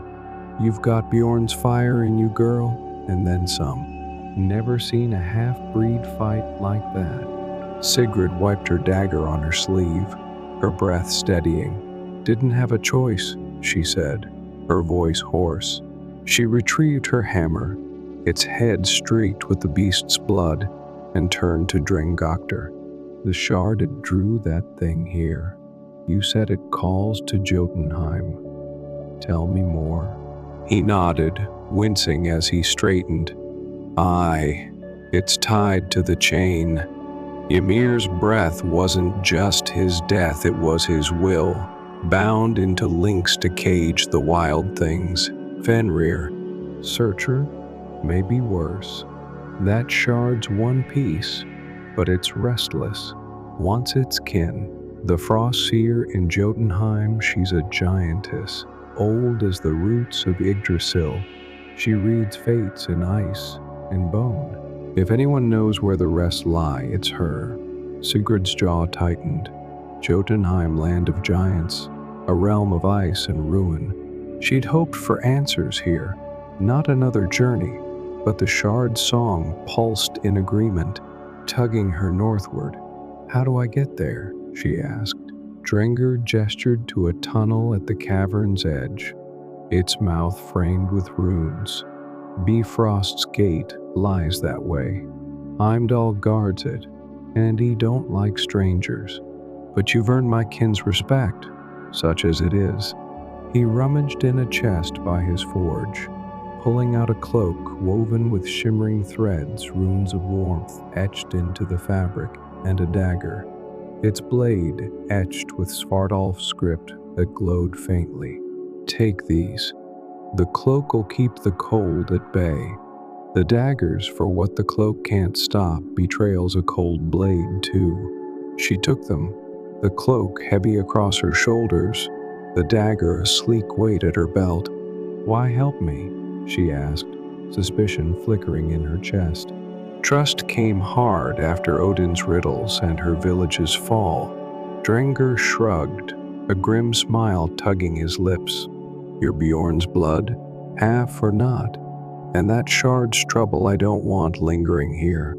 Go, find your answers. Just don't bring another damned worm back with you."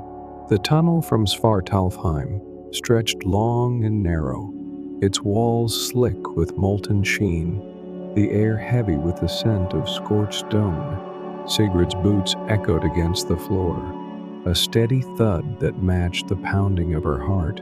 The cloak Drengr had given her hung warm across her shoulders, its runes glowing faintly, warding off the damp chill that seeped through the rock. Her hammer swayed at her back, its weight a comfort, while the new dagger rested at her hip, its Svartalf script humming faintly against her fingertips.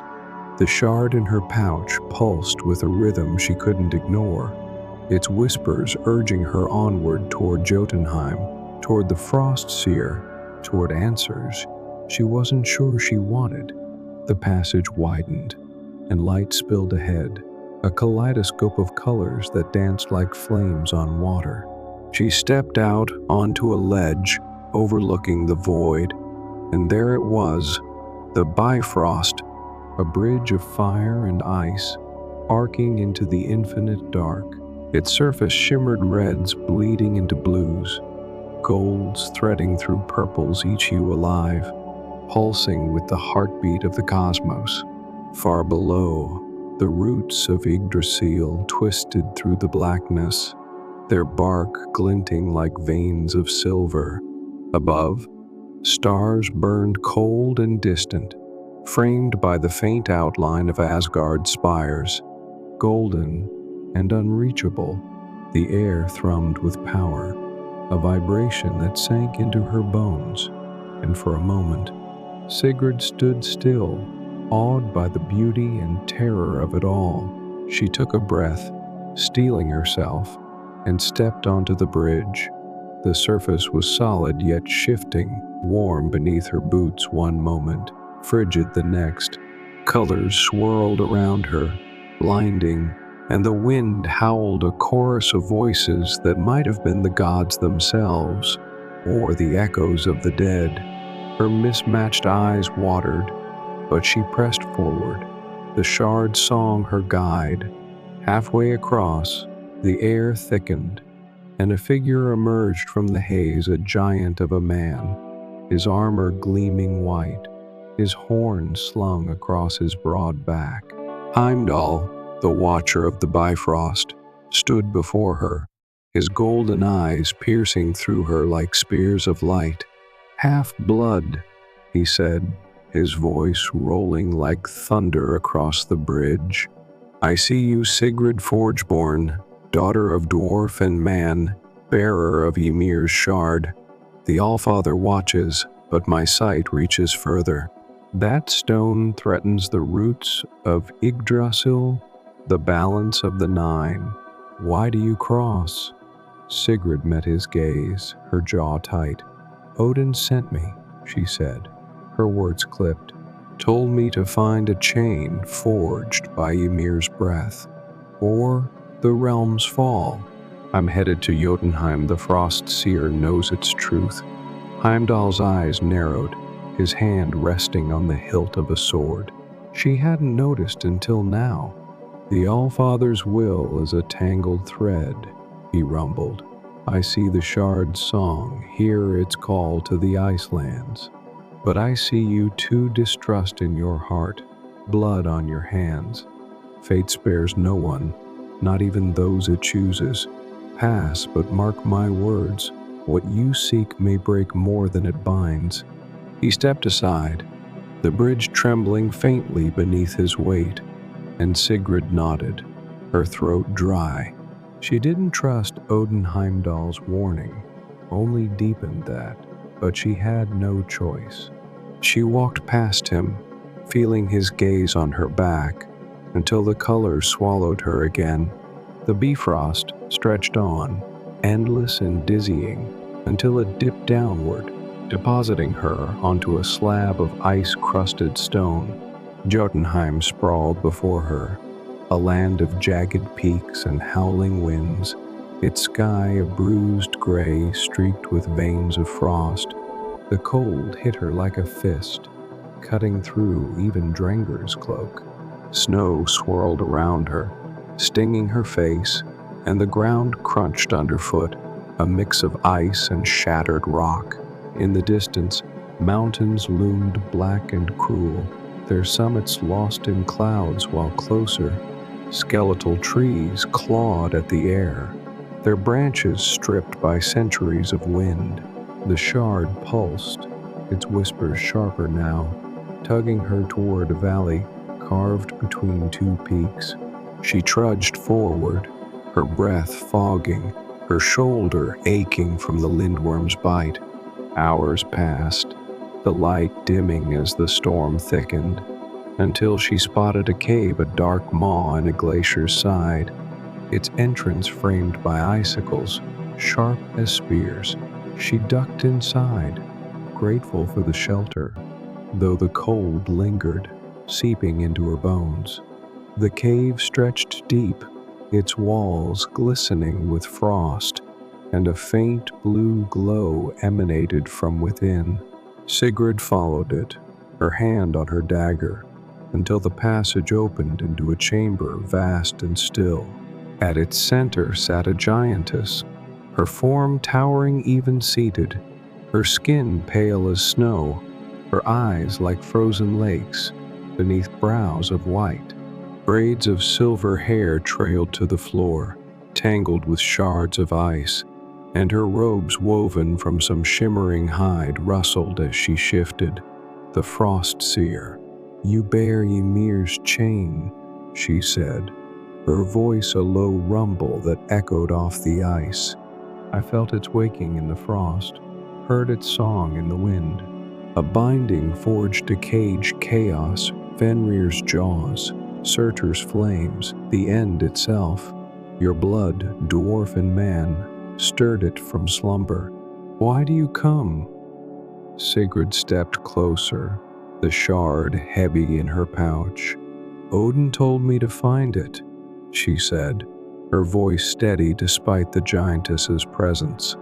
"Raiders burned my home, killed my father, Drengur of Svartalfheim said you'd know its truth where it leads.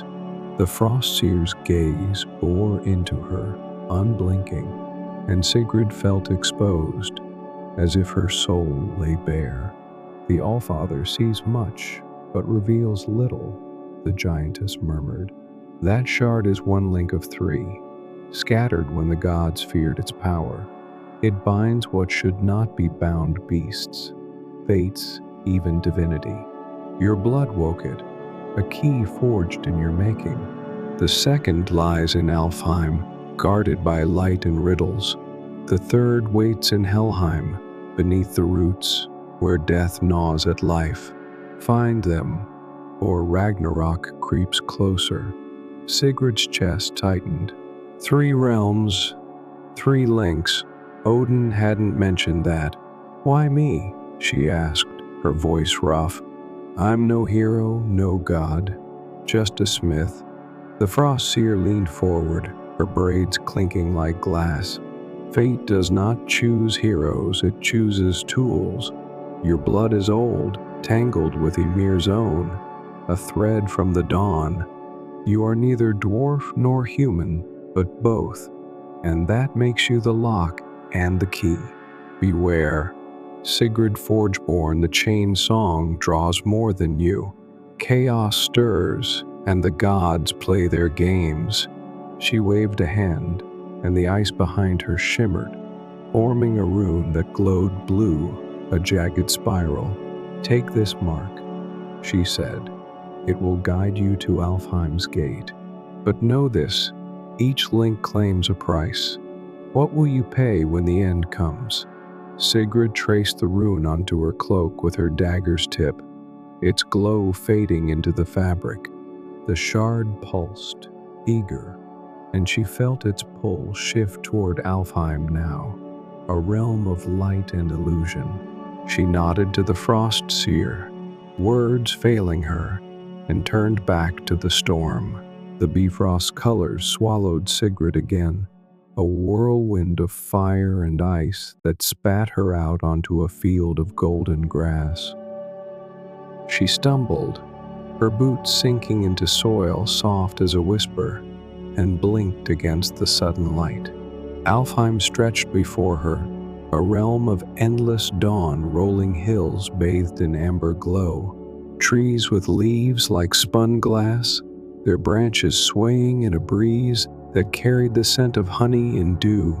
The sky shimmered, a tapestry of pinks and golds, and the air thrummed with a song she couldn't quite hear, a melody woven into the fabric of the place. It was beautiful, almost painfully so, and yet it set her teeth on edge. After Jotunheim's brutal cold, this warmth felt like a lie. The shard pulsed at her hip, its whispers shifting to a lilting tune that matched Alfheim's hum. The Frostseer's words echoed in her mind. The second lies in Alfheim, guarded by light and riddles. Sigrid adjusted her cloak, its runes dim now, unneeded in this heat, and checked her weapons, hammer secure, dagger sharp. Her shoulder still ached from the lindworm's bite, a dull throb beneath the torn fabric, but she pushed it aside. She'd come for the chain's next link, and hesitation wouldn't find it. She hadn't gone far when a figure stepped from the trees, a man, tall and lithe, his skin pale as moonlight, his hair a cascade of silver that caught the glow. He wore a tunic of green and gold, a bow slung low across his back, and his eyes, sharp and gray, studied her with a mix of curiosity and wariness. An elf, she realized, one of Alfheim's folk, graceful in a way that made her feel clumsy and coarse. You're no child of light, he said, his voice smooth as a river over stones. Yet you bear a shadow that sings. What brings you to our realm, half-blood? Sigrid bristled at the term but kept her tone even. I'm Sigrid Forgeborn. I seek a link of Ymir's chain. The shard led me here. He tilted his head, listening, and she saw his ears twitch, pointed, delicate. "I hear it," he said, "a song of ruin beneath the light. I am Lyrian, a wanderer of these groves. The chain's echo stirs the wild here, beasts grow restless, shadows lengthen. If you seek its peace, follow me. But be warned, Alfheim guards its secrets well." She nodded, falling into step beside him. Lyrian moved like a deer, silent and swift, leading her through fields where flowers bloomed in impossible colors, blues that burned, reds that wept dew. The shard's pulse quickened, guiding them to a grove encircled by trees taller than any in Midgard, their trunks silver, their leaves shimmering with runes that flickered and faded. At the grove's heart stood a stag, its form spectral antlers branching like a crown of light, its coat a shifting white that mirrored the sky. Its eyes glowed, ancient and knowing, and the air around it crackled with power. "There," Lyrian said, his voice low, "the stag of runes. Its heart holds the link you seek, but it's no mere beast, it tests all who hunt it. Draw your weapon, and it will flee. Fail its trial, and you leave empty-handed." Sigrid frowned, her hand hovering over her hammer. "What trial?" "A riddle," he replied, "or a choice. It speaks to each in turn. Be ready." The stag turned its head, fixing her with its gaze, and a voice rang in her skull, clear, resonant, like bells tolling across a void. "Seeker of chains," it said, whispering her father's name, Bjorn, in a tongue older than the gods. "I guard what you desire. Strike me, and the link is yours. But know this, what you love most will fade from your grasp. Choose take the prize, or walk away." Sigrid froze, the words sinking into her like ice. Bjorn's name a dagger in her chest. What she loved most. Her father's face flashed before her, his craggy smile, his rough hands guiding hers at the forge. He was gone, but his memory was her anchor, the fire that drove her. Could she lose that? She glanced at Lyrian, who watched her silently, his expression unreadable, then at the shard, its song a desperate plea. The chain mattered Odin's warning, the frost seer's prophecy, the threat of Ragnarok. But at what cost?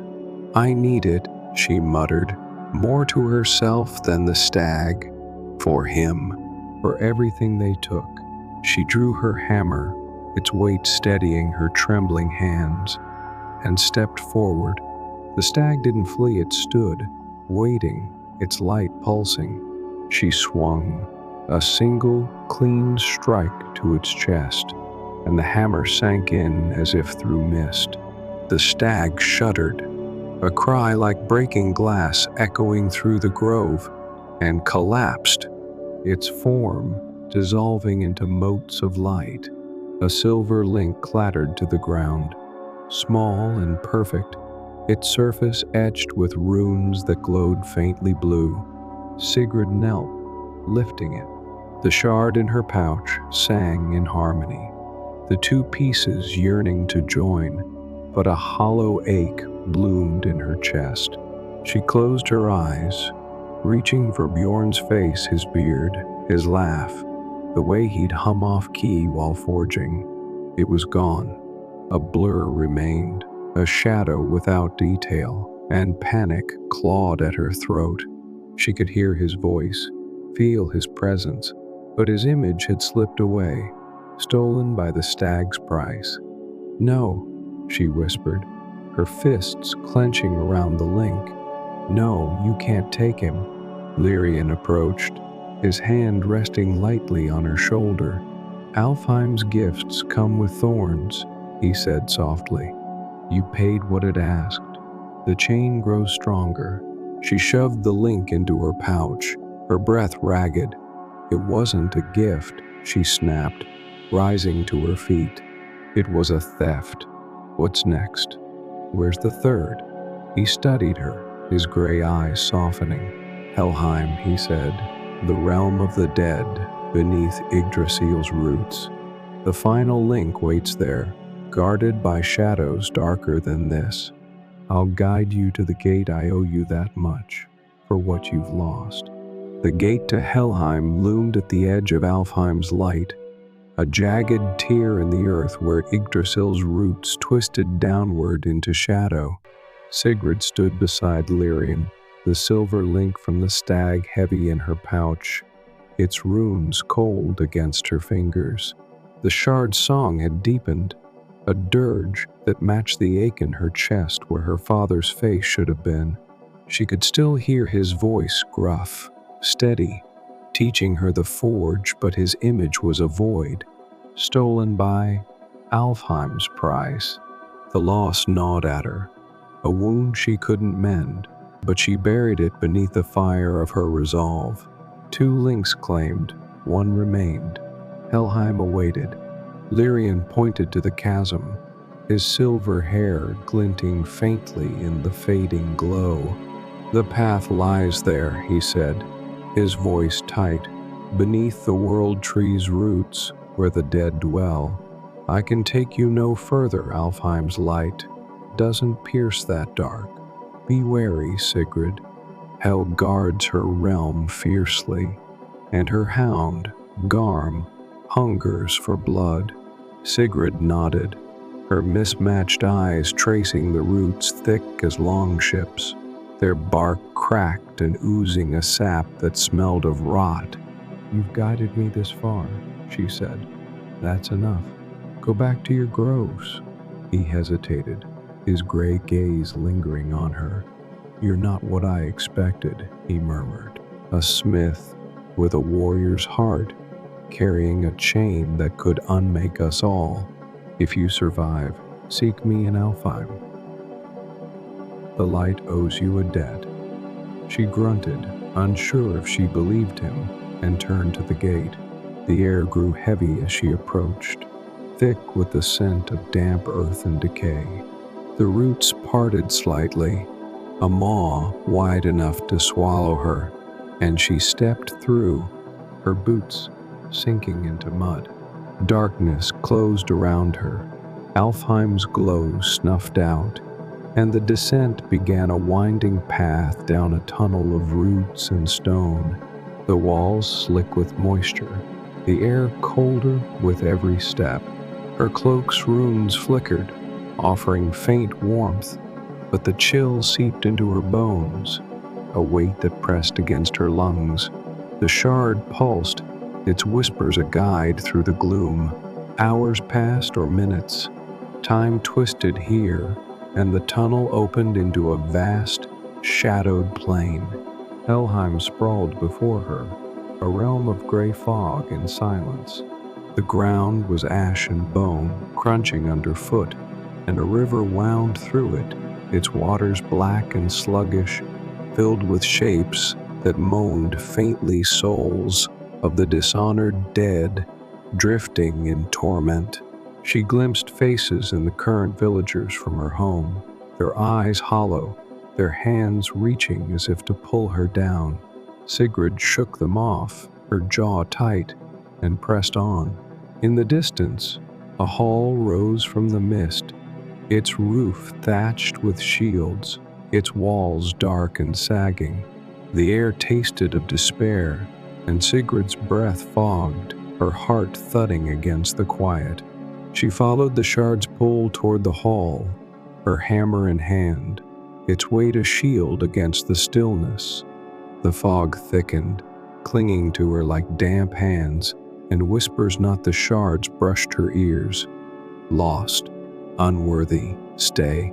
She ignored them, her jaw tight, until the hall's doors loomed iron-bound, etched with runes of binding. They creaked open as she neared, revealing a cavernous chamber lit by a sickly green glow. At its far end sat Hel, goddess of the dead, on a throne of twisted roots. Hel was a figure of star calves, one side radiant, her skin smooth and pale, her eye a piercing blue, the other decayed, flesh rotting to bone, her eye a hollow socket leaking shadow. Her hair hung in black strands, and her robes shimmered like spider silk. She leaned forward, her dual gaze locking onto Sigrid, and the air grew colder still. "You seek the final link," Hel said, her voice a rasp layered with silk. "Ymir's chain sings in your blood, half-breed. It lies with Garm, my hound, who guards the gates of my realm. Defeat him, and it's yours. Fail, and your soul joins my hall forever." Sigrid's grip tightened on her hammer. "I've faced worse," she said, her voice steady despite the dread coiling in her gut. "Call your beast." Hel's lips curled half a smile, half a grimace, and she waved a skeletal hand. The floor trembled, and from the shadows behind her throne emerged Garm. He was a wolf vast as a longhouse, his fur matted with blood and filth, his eyes glowing red like coals. Chains rattled around his neck, rusted and ancient, and his jaws dripped with saliva that hissed against the stone. He howled, a sound that shook the hall, and charged. Sigrid rolled aside as Garm's claws raked the ground, where she'd stood, gouging deep furrows. She swung her hammer, aiming for his flank, but he twisted, snapping at her with teeth like swords. The blow glanced off his shoulder, cracking bone, and he snarled, lunging again. She ducked, his breath hot and fetid, and drove her dagger into his foreleg. Blood sprayed black and thick, but Garm barely faltered, his tail lashing out to knock her off her feet. She hit the ground hard, air rushing from her lungs, and scrambled up as he pounced. His jaws closed around her shoulder, the same one the lindworm had grazed, and pain exploded, white hot and blinding. She roared, wrenching free, her arm slick with blood, and swung her hammer into his snout. Bone crunched, and Garm staggered, giving her a heartbeat to breathe. She saw it then, a rusted link dangling from his chains, its surface pulsing in time with the shard.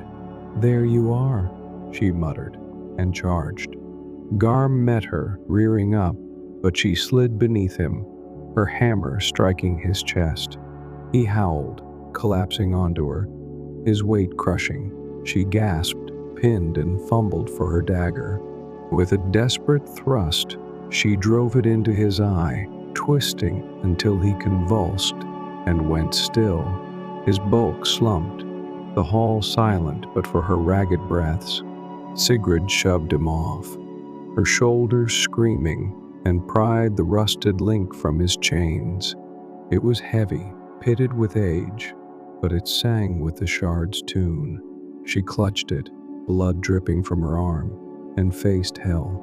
The goddess watched, her expression unreadable. "Well fought," Hel said. "The chain is yours for now, but its song wakes more than you know. Death follows where you tread." Sigrid Forgeborn.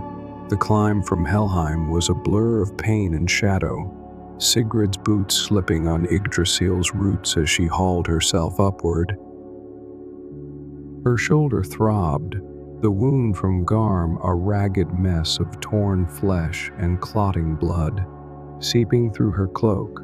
The rusted link clinked against the shard and silver piece in her pouch, their combined song a low, insistent hum that vibrated through her bones. She'd claimed them all: black stone from Odin, silver from Alfheim's stag, rust from Helheim's hound, and each had taken its toll. Her father's face, her strength, her trust. The air lightened as she neared the surface. the rot of the underworld giving way to Midgard's crisp frost, and she emerged into a snow-dusted forest, the sky a bruised gray above skeletal pines. Sigrid sank to her knees, breath fogging in the cold, and pulled the lynx from her pouch. The shard pulsed black, its whispers sharp. The silver link glowed faintly, etched with runes of light. The rusted piece bore the weight of death, its edges jagged. She laid them on the snow, her bloodied hands trembling, and watched as they snapped together, stone to silver to rust, forming a chain no longer than her forearm. It shimmered, alive with power, its song rising into a roar that shook the trees.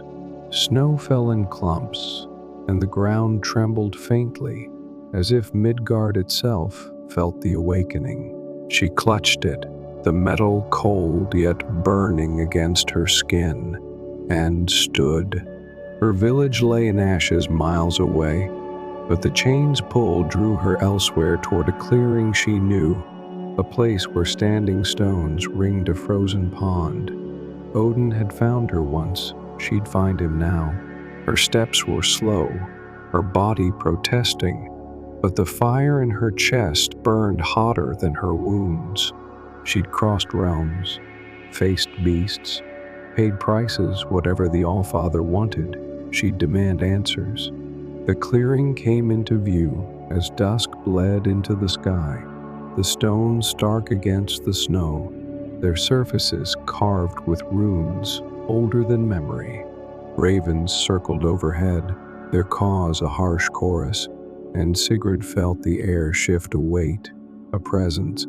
She stepped into the ring, the chain in her hands, and he appeared. Odin stood at the pond's edge, cloaked in raven feathers, his single eye glinting like polished steel. His ravens, Hugin and Munin, perched on the stones, their heads cocked as if judging her. "Sigrid Forgeborn," he rasped, his voice cutting through the wind. "You've done well." The chain of Ymir's breath, whole again, a tool to bind chaos, to hold the nine together. "Well done." She held it up, its links gleaming in the fading light. "I found your damned chain," she said, her voice rough with exhaustion and rage. "Fought a lindworm, a stag, Garm himself. Lost my father's face, nearly my life. Tell me why. What's it for?" Odin stepped closer, his spear Gungnir tapping the ice. "Fenrir stirs in Jotunheim," he said. "The wolf's chains weaken, and Ragnarok looms. That chain can bind him anew, stronger than Gleipnir, forged from Ymir's own will. Take it to him, and the realms endure." Sigrid's eyes narrowed, distrust flaring. His words rang true. Fenrir, the devourer, was a threat she'd heard in tales, but something gnawed at her. The chain's song had shifted as it formed, its tone less urgent, more cunning. She tightened her grip, feeling its pulse against her palm, and a whisper cut through. "Bind what should not be bound. Wolf or God, chaos or order choose." Her stomach twisted. The chain wasn't just for Fenrir, it could bind anything, anyone, even the Allfather. "You knew where the links were," she said, her voice low. "Why me? Why not send Thor, or fetch them yourself?" Odin's eye flickered, a shadow crossing his weathered face. "Fate chose you," he said. "Your blood, dwarf and human, touched by Ymir's line, woke the shard. Only you could claim it."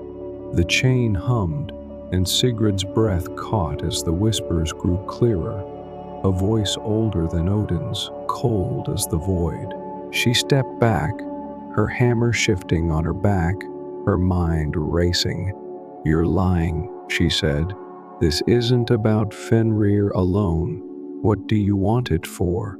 Odin's ravens cawed. flapping their wings, and he smiled a thin, sharp thing. "Clever girl," he said. "The chain secures my reign. Fenrir bound, yes, but also the threads of fate. Ragnarok comes, but I'll not fall with it. You've served me well now. Hand it over." Rage boiled in her chest, hotter than Svartalfheim's forges.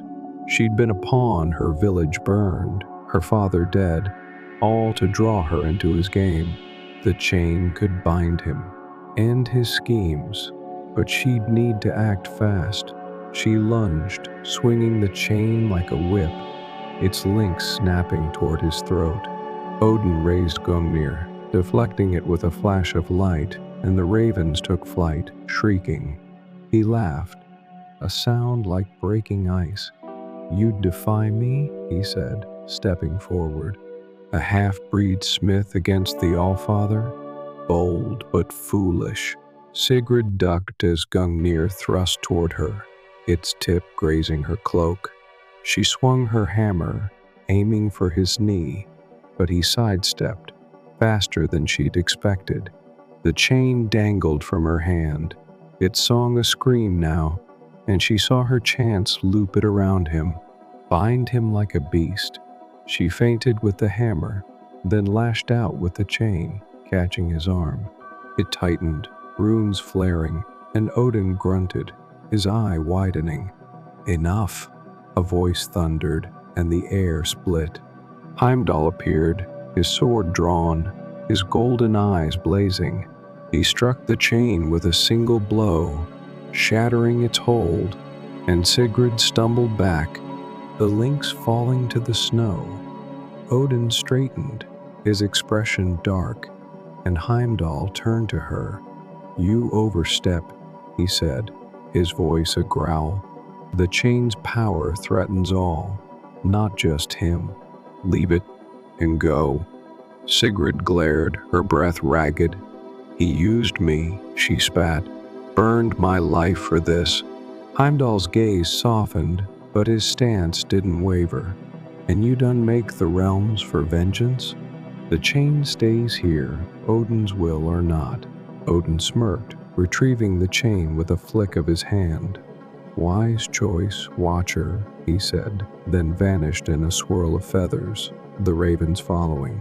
The clearing fell silent, the stones stark against the snow, and Sigrid sank to her knees, fury and exhaustion warring within her. Heimdall sheathed his sword. "You're not done, Forgeborn," he said. "Fate's thread twists still. Find your own path away from his games." He stepped back, fading into the Bifrost's light, leaving her alone with the wind and her wounds. The chain was gone, but its song lingered in her blood, a promise or a curse. She rose, her resolve hardening. Odin had won this round, but she'd not be his tool again. The realms could burn before she bent. The snow bit at Sigrid's face as she trudged northward from the clearing, Midgard's forests thinning into a wasteland of ice and stone. Her shoulder ached, the wound from Garm a dull pulse beneath her torn cloak, and her hands still bore the chain's phantom weight, though Odin had snatched it away. The Allfather's betrayal burned in her chest, hotter than any forge of fire fed by her father's death, her village's ashes, and the hollow where Bjorn's face should have been. Heimdall's words echoed in her skull. Find your own path. She would, but not in retreat. Odin wanted the chain for Fenrir and his own power. She'd face the wolf herself, with or without it. Jotunheim called, its gate a memory from her trek to the frost seer. She retraced her steps, the Bifrost's shimmer a faint hope against the storm that brewed overhead. The bridge welcomed her with its blinding colors, Heimdall's absence a silent approval or indifference. She crossed into Jotunheim's frozen expanse, the wind howling louder now, carrying shards of ice that stung her cheeks. Her cloak's runes flickered, struggling against the cold, but she pressed on, the shards echo in her blood guiding her deeper toward a chasm where the earth split, its depths shrouded in mist. Days blurred into nights, the sky a perpetual gray, and Sigrid's strength waned. She chewed frozen roots when she could find them, her breath a labored rasp, her body a map of bruises and scars. The chasm loomed at last, a wound in Jotunheim's flesh, its edges jagged with ice-worn rock. Chains dangled from its rim, massive, rusted links, thicker than her torso, swaying in the wind. Gleipnir, the tales called it, forged to bind Fenrir until Ragnarok. The shard's song had faded with the chain's loss, but a new sound rose from the pit, a growl, low and guttural, that shook the ground beneath her boots. She peered over the edge, her mismatched eyes straining against the gloom. Far below, a shape moved vast, coiled, its fur black as pitch, its eyes twin embers in the dark. Fenrir. The wolf's jaws gleamed with saliva, his teeth like long swords, and the chains around his neck rattled as he shifted, their links strained but holding. He was awake, alive and aware. Her heart thudded, a mix of fear and fury. Odin had sent her to bind him anew, but without the chain, she had only her hammer, her dagger, and the fire in her veins. She descended, finding a path of ice-slick stone that spiraled into the chasm. Her boots slipped, her wounded shoulder screaming as she gripped the rock, but she reached the bottom, a cavern of frost and shadow. Its air thick with the wolf's musk. Fenrir loomed, larger than Garm, larger than any beast she'd faced, his presence a weight that pressed against her skull. The chains creaked, taut against stakes driven into the stone, and his growl deepened as she stepped into his sight. "Little Smith," he rumbled, his voice a snarl that echoed off the walls. "I smell Ymir's blood in you, and the stink of Odin's lies. Come to gawk, or to die." Sigrid raised her hammer, its head notched but steady. "Odin sent me with a chain to bind you," she said, her voice rough. "He took it, but I'm here anyway. You're the chaos he fears, tell me why."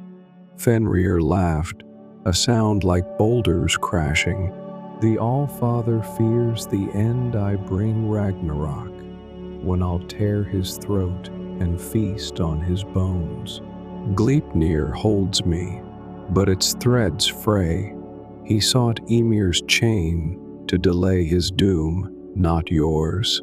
You're his tool, nothing more." Her jaw tightened, the truth ablaze in her gut. "I'm no one's tool," she spat. "Not anymore. If you break free, what then?" "Freedom," Fenrir growled, his eyes blazing. "The realms burn, the gods fall, and I run unbound. Fate's wheel turns yours too, half-breed. Strike me, and test it." Sigrid hesitated, her hammer trembling. Killing Fenrir might stop Ragnarok or hasten it. She'd fought for the chain, lost everything for it, only to see Odin twist it to his ends. But the wolf's freedom meant chaos, a tide she couldn't stem. Her distrust flared Odin's, Fenrir's, even her own. She lowered her hammer, stepping closer, and drew her dagger instead. "I'll not strike you dead," she said, "but I'll not let you loose blind. Tell me, can the chain bind more than you?" Fenrir's ears flicked, his gaze sharpening. Ymir's breath binds what should not be wolf, God, fate itself. Odin fears that most. He'd use it to chain the end, keep his throne. You could have bound him, Little smith, if you'd kept it. Her breath caught. She'd tried lashed the chain at Odin, only for Heimdall to intervene. Fenrir's words confirmed it. The chain was a weapon against more than beasts. She sheathed her dagger, her mind racing. "Then I'll take it back," she said. From him, Fenrir's jaws parted in a grin, teeth glinting.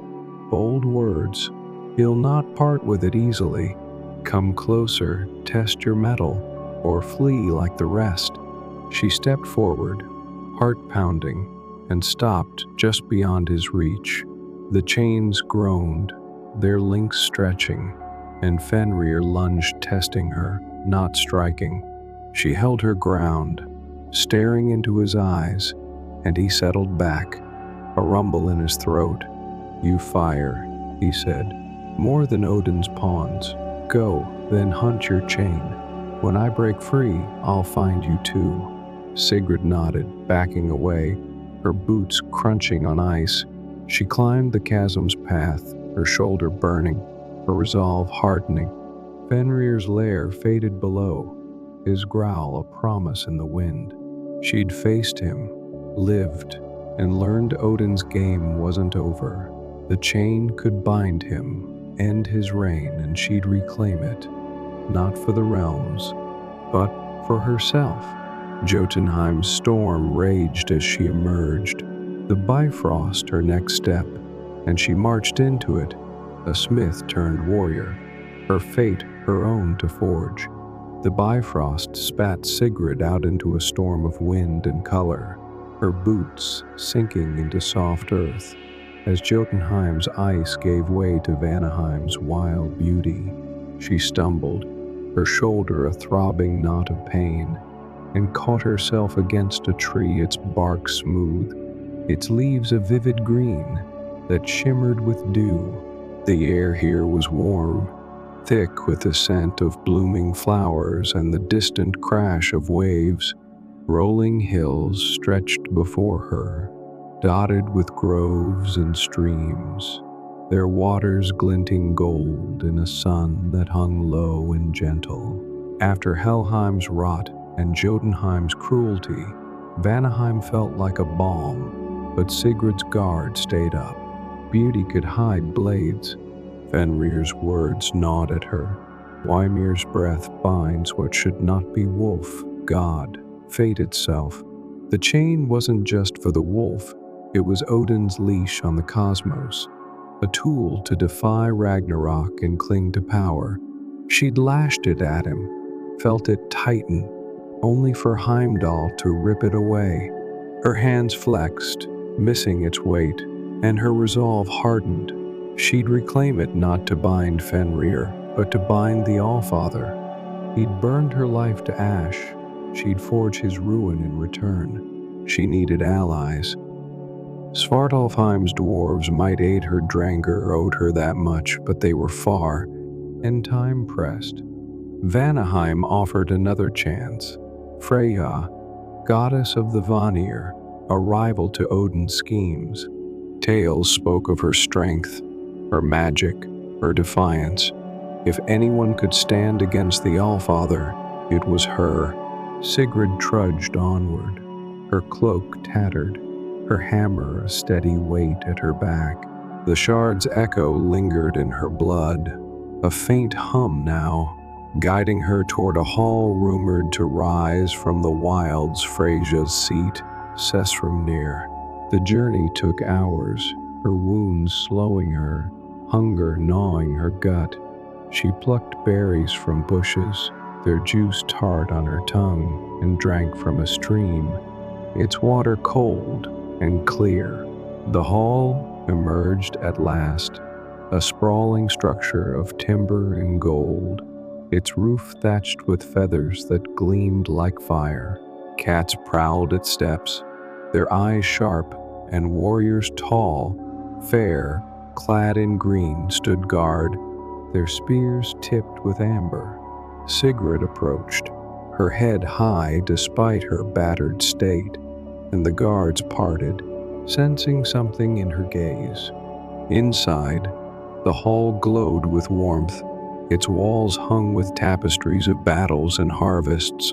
Freyja sat at its heart, radiant and fierce, her golden hair cascading over armor that shimmered like the sea.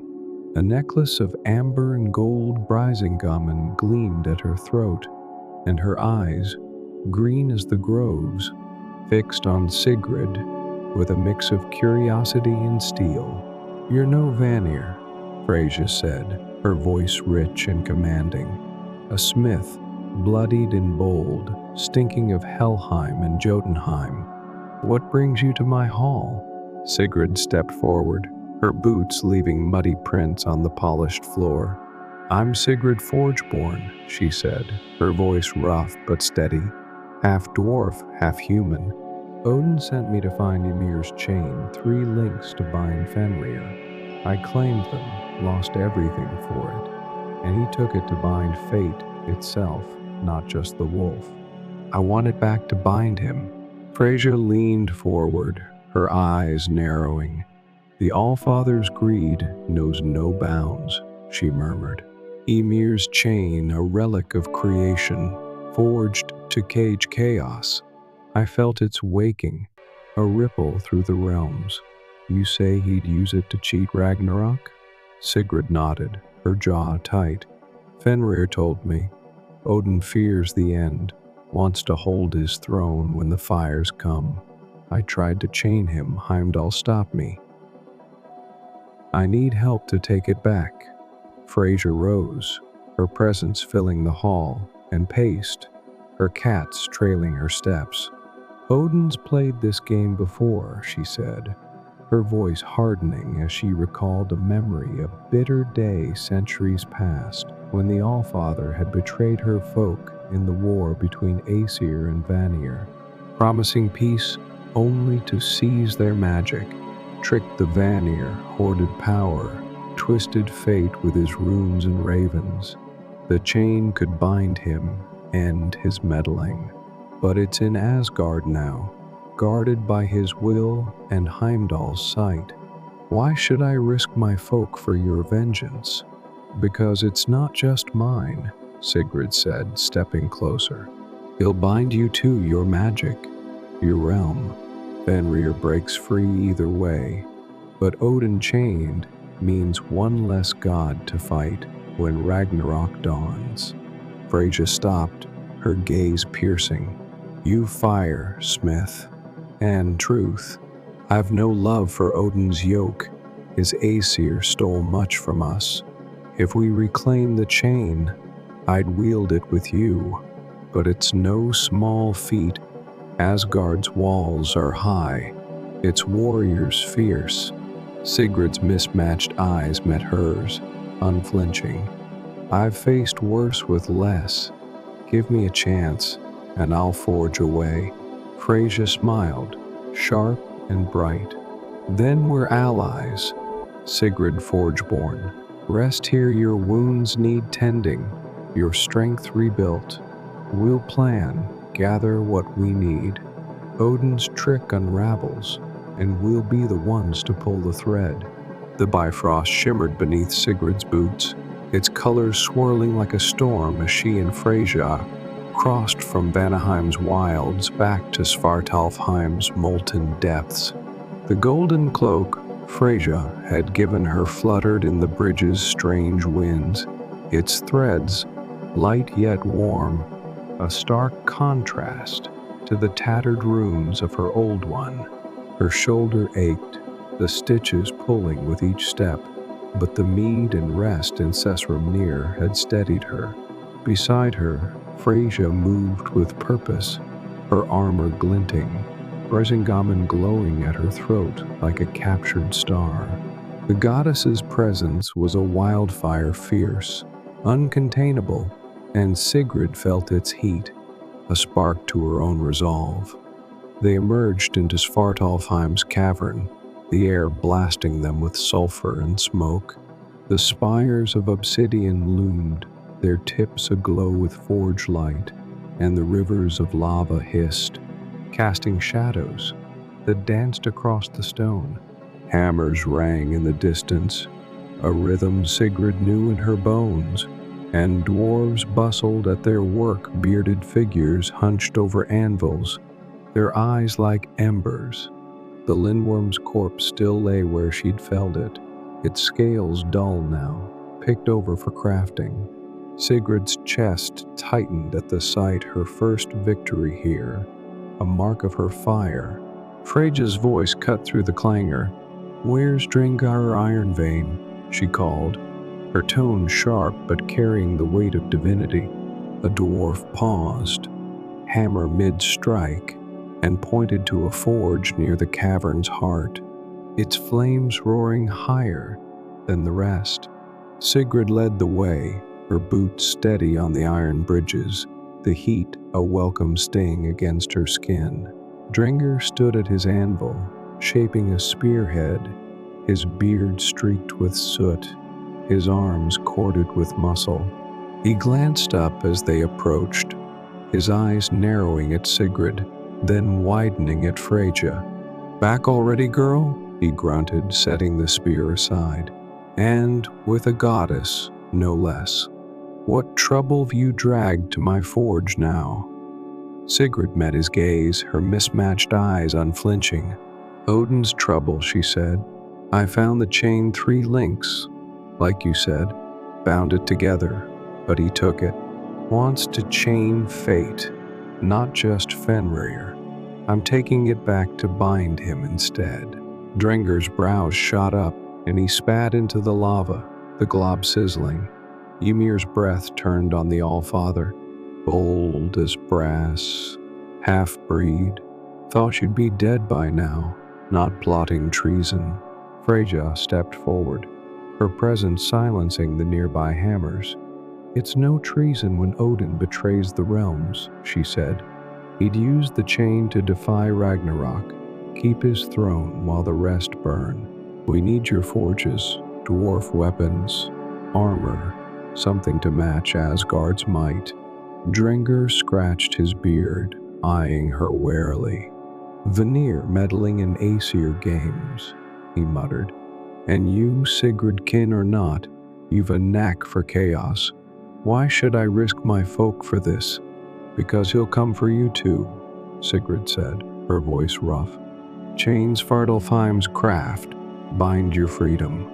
I fought your lindworm, earned your respect, help me now, and we end him."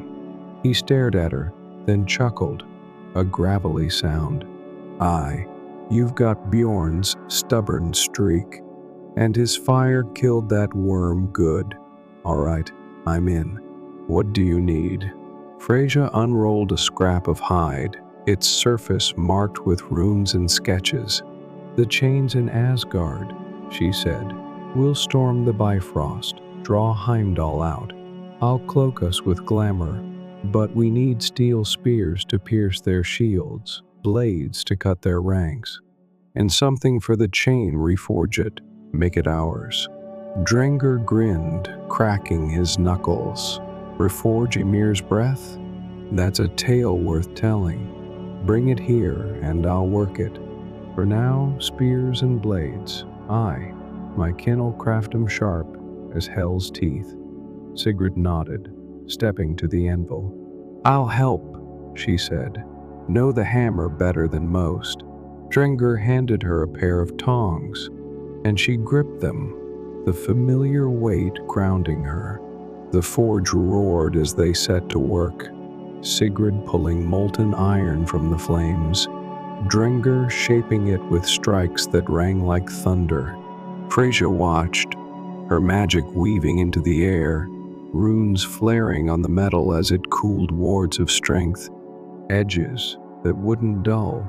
Hours passed, sweat stinging Sigrid's eyes, her shoulder protesting, but she pushed through, the rhythm a balm to her rage. Spears piled up, their tips gleaming. Swords took form, their blades etched with Svartalf script. As night fell, or what passed for it in Svartalfheim's endless glow, Drengar pulled her aside, wiping his brow. "One more thing," he said, digging into a chest. He drew out a small link, forged of Vanaheim gold Freyja had brought, its surface shimmering, for the chain when you get it. Add this, make it yours, not his. Gold soft, but it binds deep old dwarf trick. Sigrid took it, its warmth a contrast to the chain's cold. Thanks, she said, tucking it into her pouch. Means more than you know. He grunted, clapping her shoulder gentle, mindful of her wound. Your kin, half or not. Bjorn be proud mad as a lindworm, but proud. We'll march with you 50 hammers, best I can spare. Freyja joined them, her eyes bright. Enough to tip the scales, she said. We've steel now next, Asgard. Thor's our gamble. If he joins, we've a storm on our side. The air crackled with heat as Sigrid led the march from Svartalfheim's forges, her hammer slung across her back, the golden link from Drengar tucked in her pouch. Behind her strode 50 dwarves, their armor clanking, spears and swords gleaming with Svartalf craft edges sharp enough to split stone, runes flaring with warded strength. Drengar walked at her side, his axe resting on his shoulder, his beard bristling with anticipation. Freyja followed, her golden cloak billowing, her cats prowling ahead like shadows of war. The tunnel to the Bifrost glowed ahead, its molten light a beacon, and Sigrid's pulse quickened. Asgard awaited Odin's stronghold, the chain's prison, and she'd tear it down to reclaim what was hers. They reached the ledge, overlooking the bridge, its colors swirling reds and blues clashing, golds threading through like veins of fire.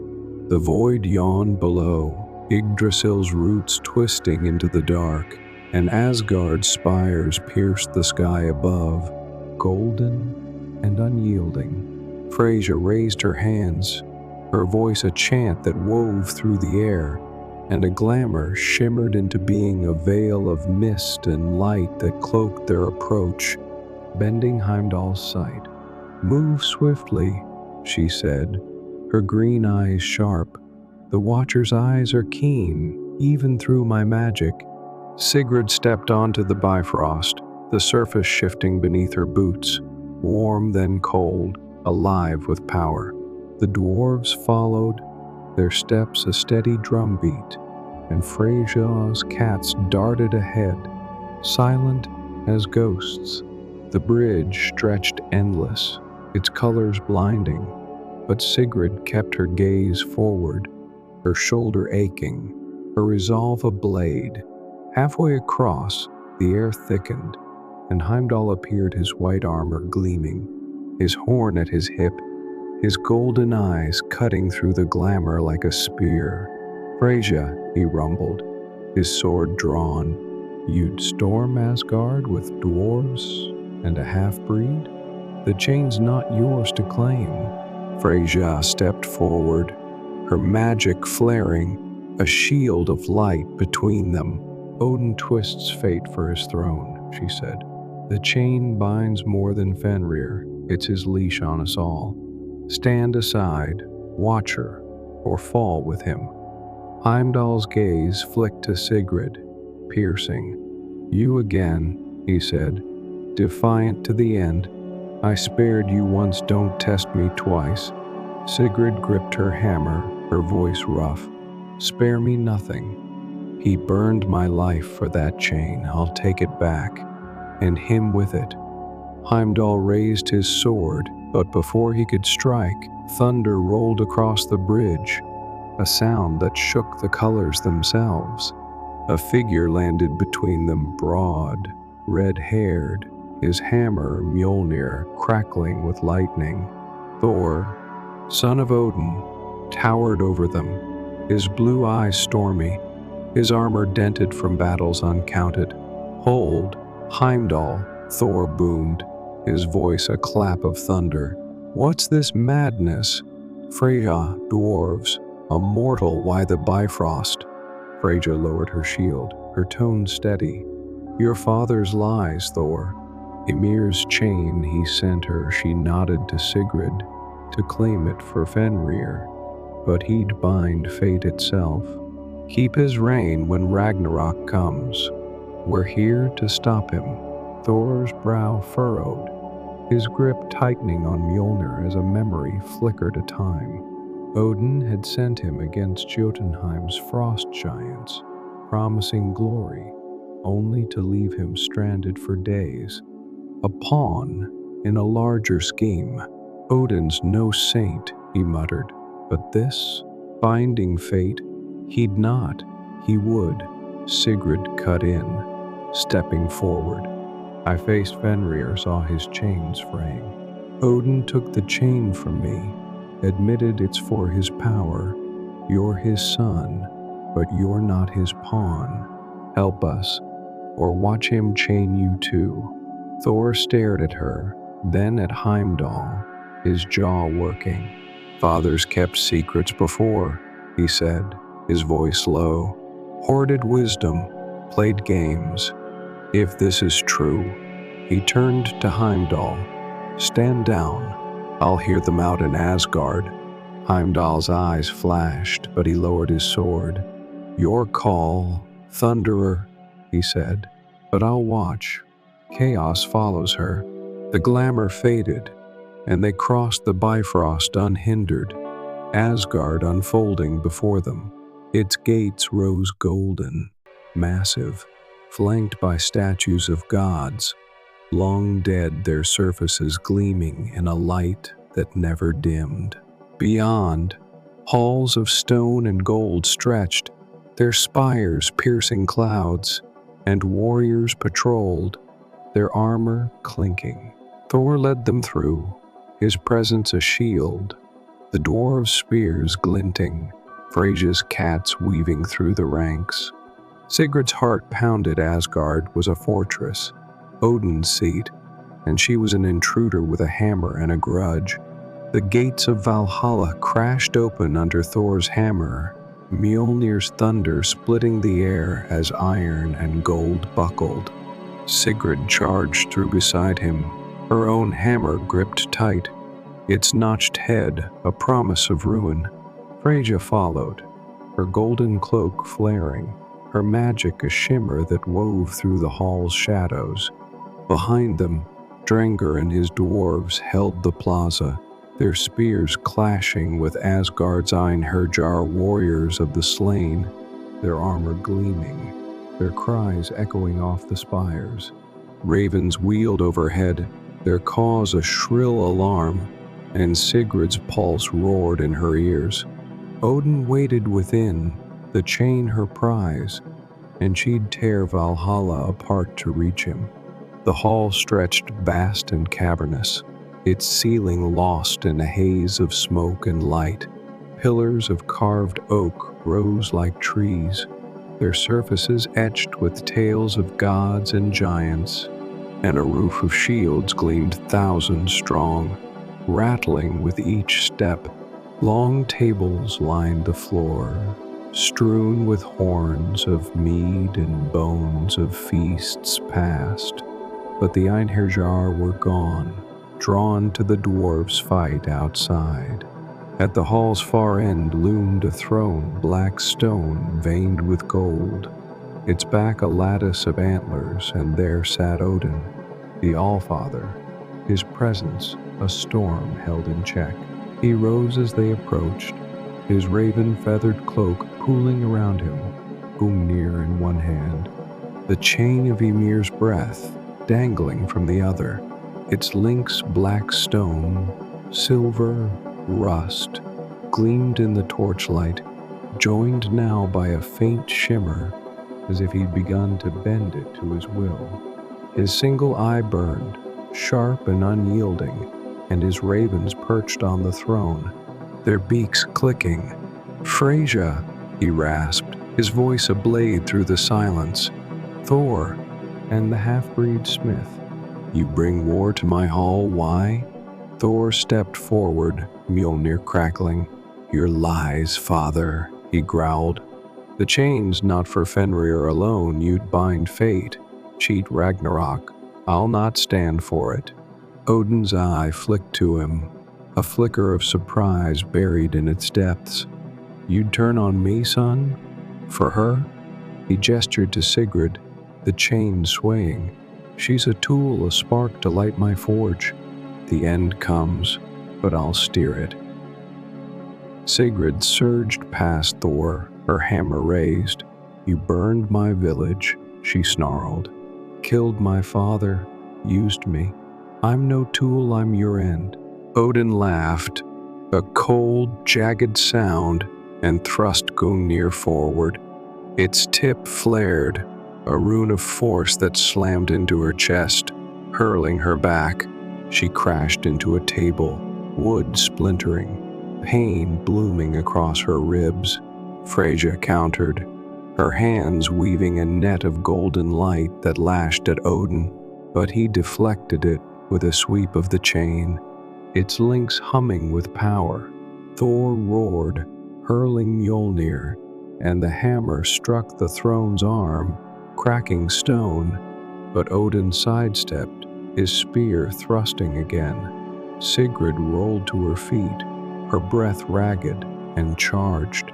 She swung her hammer at his legs, aiming to cripple, but Gungnir parried, the clash ringing like a bell.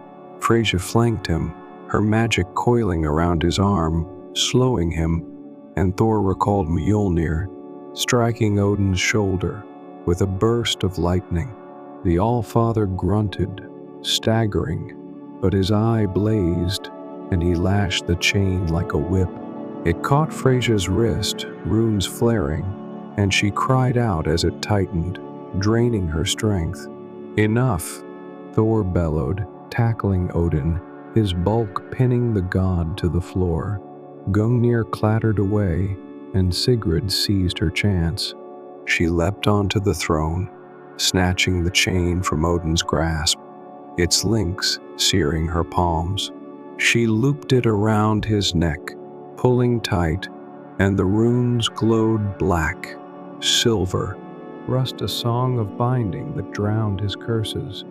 Bind him, Freyja gasped, wrenching free, her wrist raw.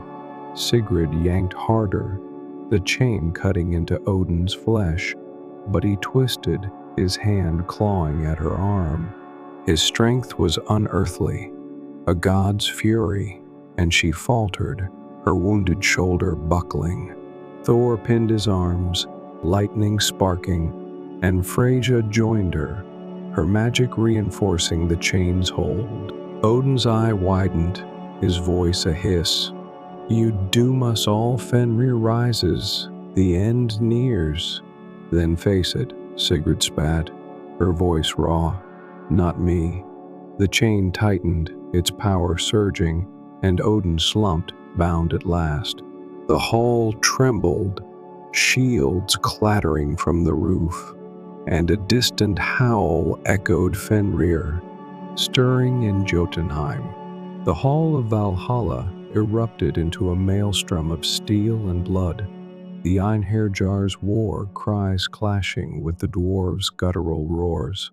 Sigrid stood over Odin, the chain of Ymir's breath tight in her fists, its links biting into her palms as she anchored the bound Allfather.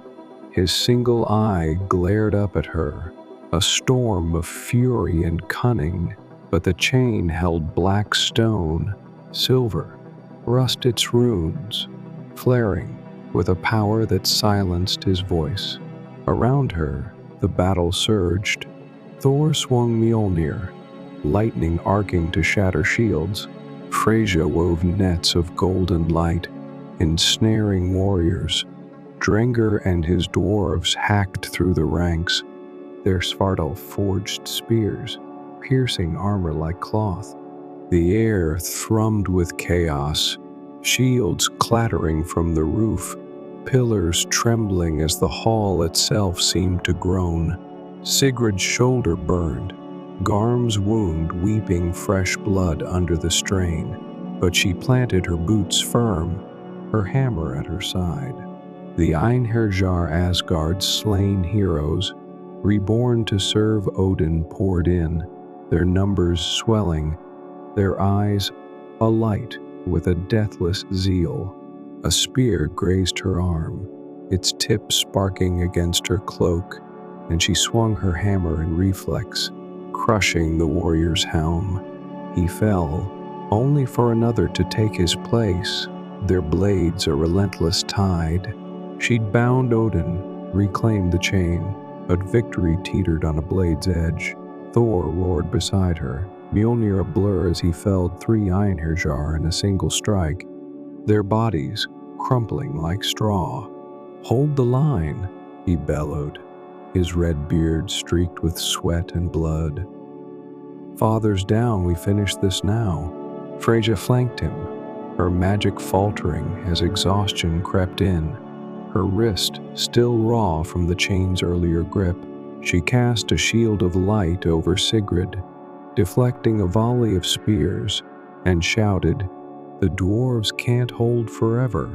Odin's will drives them still." Sigrid glanced back. Drengr stood at the hall's doors, his axe a whirlwind, but a spear found his side, blood blooming dark against his armor. He staggered, cursing, but stayed upright, his dwarves thinning around him. A horn blared Heimdall's call, sharp and urgent, and the Watcher strode through the fray, his white armor unstained, his sword cutting a path toward them. His golden eyes locked on Sigrid, and she felt the weight of his judgment, a force that nearly buckled her knees. "You've gone too far," Heimdall said, his voice a thunderclap over the din. "Odin's bound, but Asgard stands. Ought release him, or I end this." Sigrid tightened her grip on the chain, its song a roar in her skull as she felt Yggdrasil tremble, its roots straining under the chain's pull. "He used me," she snarled, "burned my life for his throne. I'll not let go." Heimdall raised his sword, but Thor stepped between them, Mjolnir raised. "Stand down, Watcher," he growled. "Father's lies brought this, help us, or fight us." Heimdall hesitated, his gaze flickering to Odin, then back. "The realms tremble," he said. "Fenrir howls, Yggdrasil shakes. This victory bleeds us all." Before he could strike, a tremor rocked the hall, stronger than before. The floor cracked, a fissure snaking from the throne, and a howl pierced the air, Fenrir's voice. Closer now, a harbinger of ruin. Odin laughed, a choked, bitter sound beneath the chain. "You've won nothing," he rasped. "The wolf rises, Ragnarok nears. Release me, or all falls." Sigrid's heart sank, the chain's weight a curse. She'd bound him to stop his schemes, but Fenrir's freedom loomed, a chaos she'd unwittingly fed. Thor's face darkened, his hammer lowering, and Freyja's shield flickered, her breath ragged. The Einherjar pressed harder, and Sigrid saw Drengr falter, blood pooling beneath him as he swung his axe one last time before collapsing. "Drengr!" she roared, lunging toward him, but an Einherji blocked her, his blade slashing at her chest. She parried with her hammer, crushing his arm, and staggered to her cousin's side. He coughed, red staining his beard, and gripped her hand. "Kin," he rasped, "forge, on." His eyes dimmed, and Sigrid's throat closed, fury drowning her grief. The silence in Valhalla was a wound, heavy and raw, broken only by the faint drip of blood on stone and the distant howl of Fenrir echoing through the realms. Sigrid stood amidst the wreckage, her hammer at her feet, the chain of Ymir's breath dangling from her hands. Its links black stone, silver, rust gleamed dully, their runes flickering as if exhausted, mirroring her own weariness.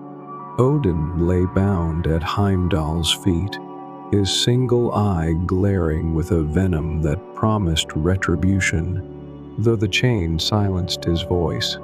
The throne was cracked, shields littered the floor, and Drenger's body lay still, his axe beside him, a testament to the cost of their victory.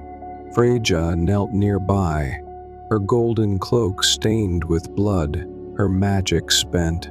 Thor loomed over them, Mjolnir resting on his shoulder, his face a storm of grief and resolve. The Einherjar had retreated, their will shattered with Odin's fall, and the dwarves, those who remained, gathered around Drenger, their heads bowed. Sigrid's shoulder throbbed, her ribs ached from Gymir's blow, and her hands trembled, slick with sweat and blood. She'd bound the Allfather, defied his reign, but the triumph was hollow. Fenrir's howl grew louder, a tremor shaking the hall, and she felt the weight of what she'd unleashed. Heimdall stepped forward, his white armor scratched but unbowed, his golden eyes fixed on her. "The chain holds him," he said, his voice steady. "I'll guard it. Odin stays bound, but Yggdrasil trembles. Forgeborn, the wolf's chains fray faster now your rebellion's woken chaos." Sigrid met his gaze, her mismatched eyes burning. "Odin woke it," she rasped, "used me to forge his leash on fate. I ended that." Heimdall nodded, a flicker of respect in his stare. "Ah, you did. But the cost." He glanced at Odin, then the hall's ruin. "Choose wisely what comes next." Odin laughed, a choked sound through the chain's grip. "Fools," he hissed, his voice faint but venomous. "You delay fate, not defy it. Ragnarok comes Fenrir, will devour the sun, and your victory crumbles with it." Sigrid tightened her hold on the chain, its song a low hum in her skull as she felt Yggdrasil's roots strain, Odin's power seeping into them through the links. She'd heard it before, bind what should not be bound, and now she understood its depth. It had drained Odin's strength, sapped his will, but it pulled at something larger, a thread tied to the world tree itself. The tremors weren't just Fenrir, they were Yggdrasil weakening under the chain's grip. Binding Odin had tipped a balance, and she stood at its edge, the chain her burden. Freyja rose, her hand on Sigrid's arm, her voice soft but firm. "He's right, the end nears. But we've time. The chain's yours, use it, or break it." Thor stepped closer, his brow furrowed. "Father's bound, but Asgard's shaken," he said. "Fenrir's loose soon, I feel it in the thunder. Keep the chain, and we fight him together. Break it, and Odin's free again." Sigrid's chest tightened, the choice a blade twisting in her gut. Keep the chain, and she held power to bind Fenrir, to fight Ragnarok, to preserve what little she'd won. But it drained Yggdrasil, hastened the end, and Odin's words gnawed at her. "Delay, not defy. Break it." And Odin rose, his schemes reborn, her rebellion undone. Drenger's death, her father's loss. The realms she'd crossed it all hung on this, a thread of fate she'd seized but couldn't control. She looked at the chain, its links a map of her journey, stone from Midgard, silver from Alfheim, rust from Helheim, then to Drenger, his blood pooling, his last words, forge on Han, a whisper in her ears. She'd fought for freedom, not Odin's, not the gods', but hers. Binding him had been her strike, but keeping him chained risked everything she'd fought for. The golden link from Drengr gleamed in her pouch, a piece she'd meant to add, to make it hers. She pulled it out, its warmth a contrast to the chain's cold, and held it up. "I'll not be his tool," she said, her voice steadying, "nor fate's. This ends my way." She looped the golden link into the chain, its runes flaring as it joined stone to silver, silver to rust, rust to gold. The song shifted, a note of defiance, and she raised her hammer. Thor tensed, Freyja's breath caught, and Heimdall watched, silent. With a roar, she brought the hammer down, striking the chain where the gold met rust. The links shattered, a burst of light and sound that rocked the hall, and the fragments flew upward, dissolving into the air like stars born anew, a piece of Ymir's will returning to the cosmos. Odin gasped, freed, his eye blazing as he staggered to his feet. "You fool," he snarled, Gungnir flying to his hand. "You've doomed us." A whisper of an ancient spell, Loki's work, Sigurd realized too late, swirled around him, and he vanished in a flurry of ravens, weakened but alive. Sigurd faced the empty throne, hammer raised, the broken chain scattering across the floor. "No," she said, "I've freed us. Fight your own end. I'm done carrying it." Thor grasped her shoulder, his grip firm. "You've saved the tree, but the wolf's stronger now," he said, his voice heavy. Freyja nodded, her eyes soft. "The realms shift, but you forged your path. Rest now, we'll need you." The Bifrost carried Sigurd, Thor, and Freya back to Midgard, its colors muted now, as if mourning the chains breaking. They emerged into a dawn that bled red across the snow, the forest a skeleton of charred pines and frost. Valhalla's echoes lingered Drengr's death, Odin's escape, the shattered links, but Sigurd's steps were steady, her hammer at her side, the golden link from Drengr tucked in her pouch. Her shoulder ached, her ribs bruised, but the fire in her chest burned steady. She'd unbound Odin, spared Yggdrasil's roots, and now Fenrir's howl rolled closer, a storm she'd face on her terms.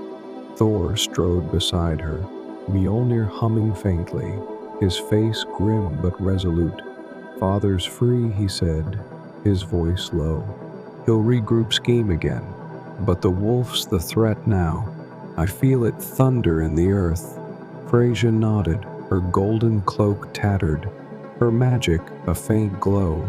"Fenrir's chains snap soon," she said. "Ragnarok stirs, we've delayed it. Gave us this dawn. Midgard's where we stand, Sigurd. Your home." Sigurd's gaze swept the horizon, her village's ashes lay miles away, a scar she'd never revisit. "Not much of a home left," she muttered, "but I'll fight here for what's mine." They reached the clearing with the standing stones, the pond frozen solid, its surface cracked. The runes on the stones glowed faintly, and survivors from the dwarves' ranks joined them 20 strong, their spears bloodied, their eyes hard. Freyja's cats prowled the edges, and Thor raised Mjolnir, calling lightning to mark their ground. Sigurd knelt by the forge they'd built, pulling a fragment of the chain she'd salvaged, a piece of rust and the golden link. She set them on the anvil, her hammer shaping them into a blade, its edge etched with Drengr's gold. "We rebuild," she said, rising, the new weapon in hand. "Not for Odin, not for fate, for us. Fenrir comes, and we'll meet him." Thor clapped her shoulder, a grin breaking through his storm. "A smith's heart and a warrior's spine," he said. "We'll forge a stand worth the sagas." Freyja wove a ward around the clearing, her magic stitching runes into the air protection, not victory, a shield against the inevitable. The dwarves piled stones and timber into a barricade, their hammers ringing with purpose. Sigrid worked beside them, her new blade at her side, her hands steady despite the pain. Hours passed, the red dawn fading to a gray noon, and the ground trembled Fenrir's approach, a shadow on the wind. Night fell, and the howl came close now, a blade through the silence. Sigrid stood at the barricade, Thor and Freyja at her flanks. The dwarves braced behind. The forest parted, and Fenrir emerged, vast, black-furred, his jaws dripping, his eyes twin furnaces of hate.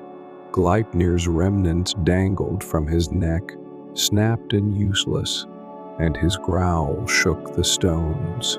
"Little Smith," he rumbled, his voice a landslide. "You broke the chain, freed me. Now I feast." Sigrid raised her hammer, her voice steady. "I freed myself," she said. "You're just the fallout. Come on, then test me." Fenrir lunged, and the battle began. Thor met him first, Mjolnir crashing against his flank, lightning searing fur. Freyja's magic lashed out, golden chains that slowed his jaws, and Sigrid swung her hammer, striking his leg, bone crunching. The dwarves charged, spears piercing his hide, but Fenrir roared, his tail sweeping them aside, bodies breaking against the stones. Sigrid ducked his claws, her shoulder screaming, and drove her new blade into his chest. The gold flaring as blood sprayed hot and black. Midgard rebuilt in the shadow of Fenrir's defeat, a fragile dawn breaking over the clearing. Sigrid stood among the survivors' 10 dwarves. Thor, Freyja, her hammer planted in the snow, her body a map of scars. The wolf lay bound with ropes and wards, his eyes dim, his strength drained. They couldn't kill him, Ragnarok's thread held him yet, but they'd bought time. The standing stones stood sentinel, their runes glowing, and the air carried a chill that whispered of the end. Thor knelt by Fenrir, Mjolnir at rest, a gash on his arm bleeding freely.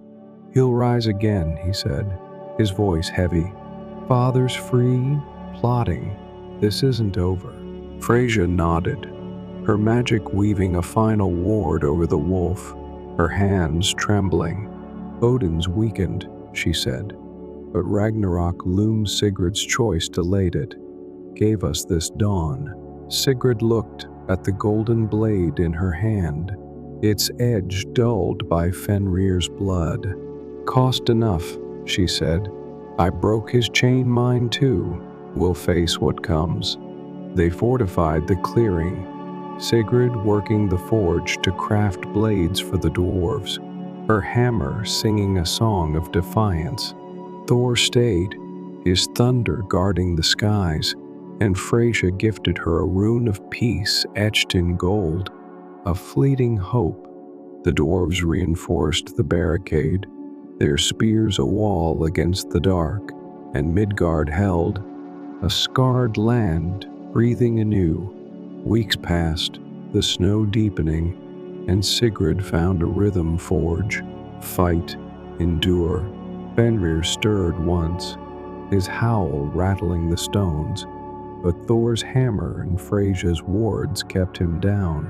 Odin's ravens circled sometimes, distant specks, and Sigrid knew he watched, scheming. One night, as the fire crackled, she sat with Thor and Freyja, the golden blade on the anvil. "What now?" she asked, her voice quiet. Thor grinned, weary but fierce. "We fight," he said. till the end comes. You've earned that much." Freyja's hand rested on hers. "You forged more than steel," she said. A stand worth remembering. Years turned, and Midgard stood a battered refuge amid the Nine's unraveling. Sigrid worked her forge, her hair streaked with gray, her hands scarred but steady. The dwarves built a village around it, their hammers echoing hers, and Thor's thunder guarded the skies, a constant rumble. Freyja came and went, her magic a thread of light, and Fenrir slept, bound but restless, his howls a warning of the inevitable. Odin struck once Einherjar raiding from the Bifrost, but Sigrid's blades and Thor's hammer drove them back, a victory etched in blood. The Allfather retreated, his power waning, and the realms whispered of the smith who'd bound him, if only for a time. Yggdrasil's roots held, its tremor stilled, and Sigrid's choice endured a delay, a breath before the end. One winter, as snow fell thick, she stood at the forge, carving a stone slab with her hammer. She etched Bjorn's name, then Drengar's, each strike a memory, and placed it at the village's heart, a marker of her kin, her fire. Fenrir's howl rose, sharper now, and the sky darkened Ragnarok's shadow, creeping closer. She stepped onto the slab, hammer in one hand, golden blade in the other, and faced the wind. "Come then," she shouted, her voice ringing like steel. "I'm ready," Thor's thunder answered.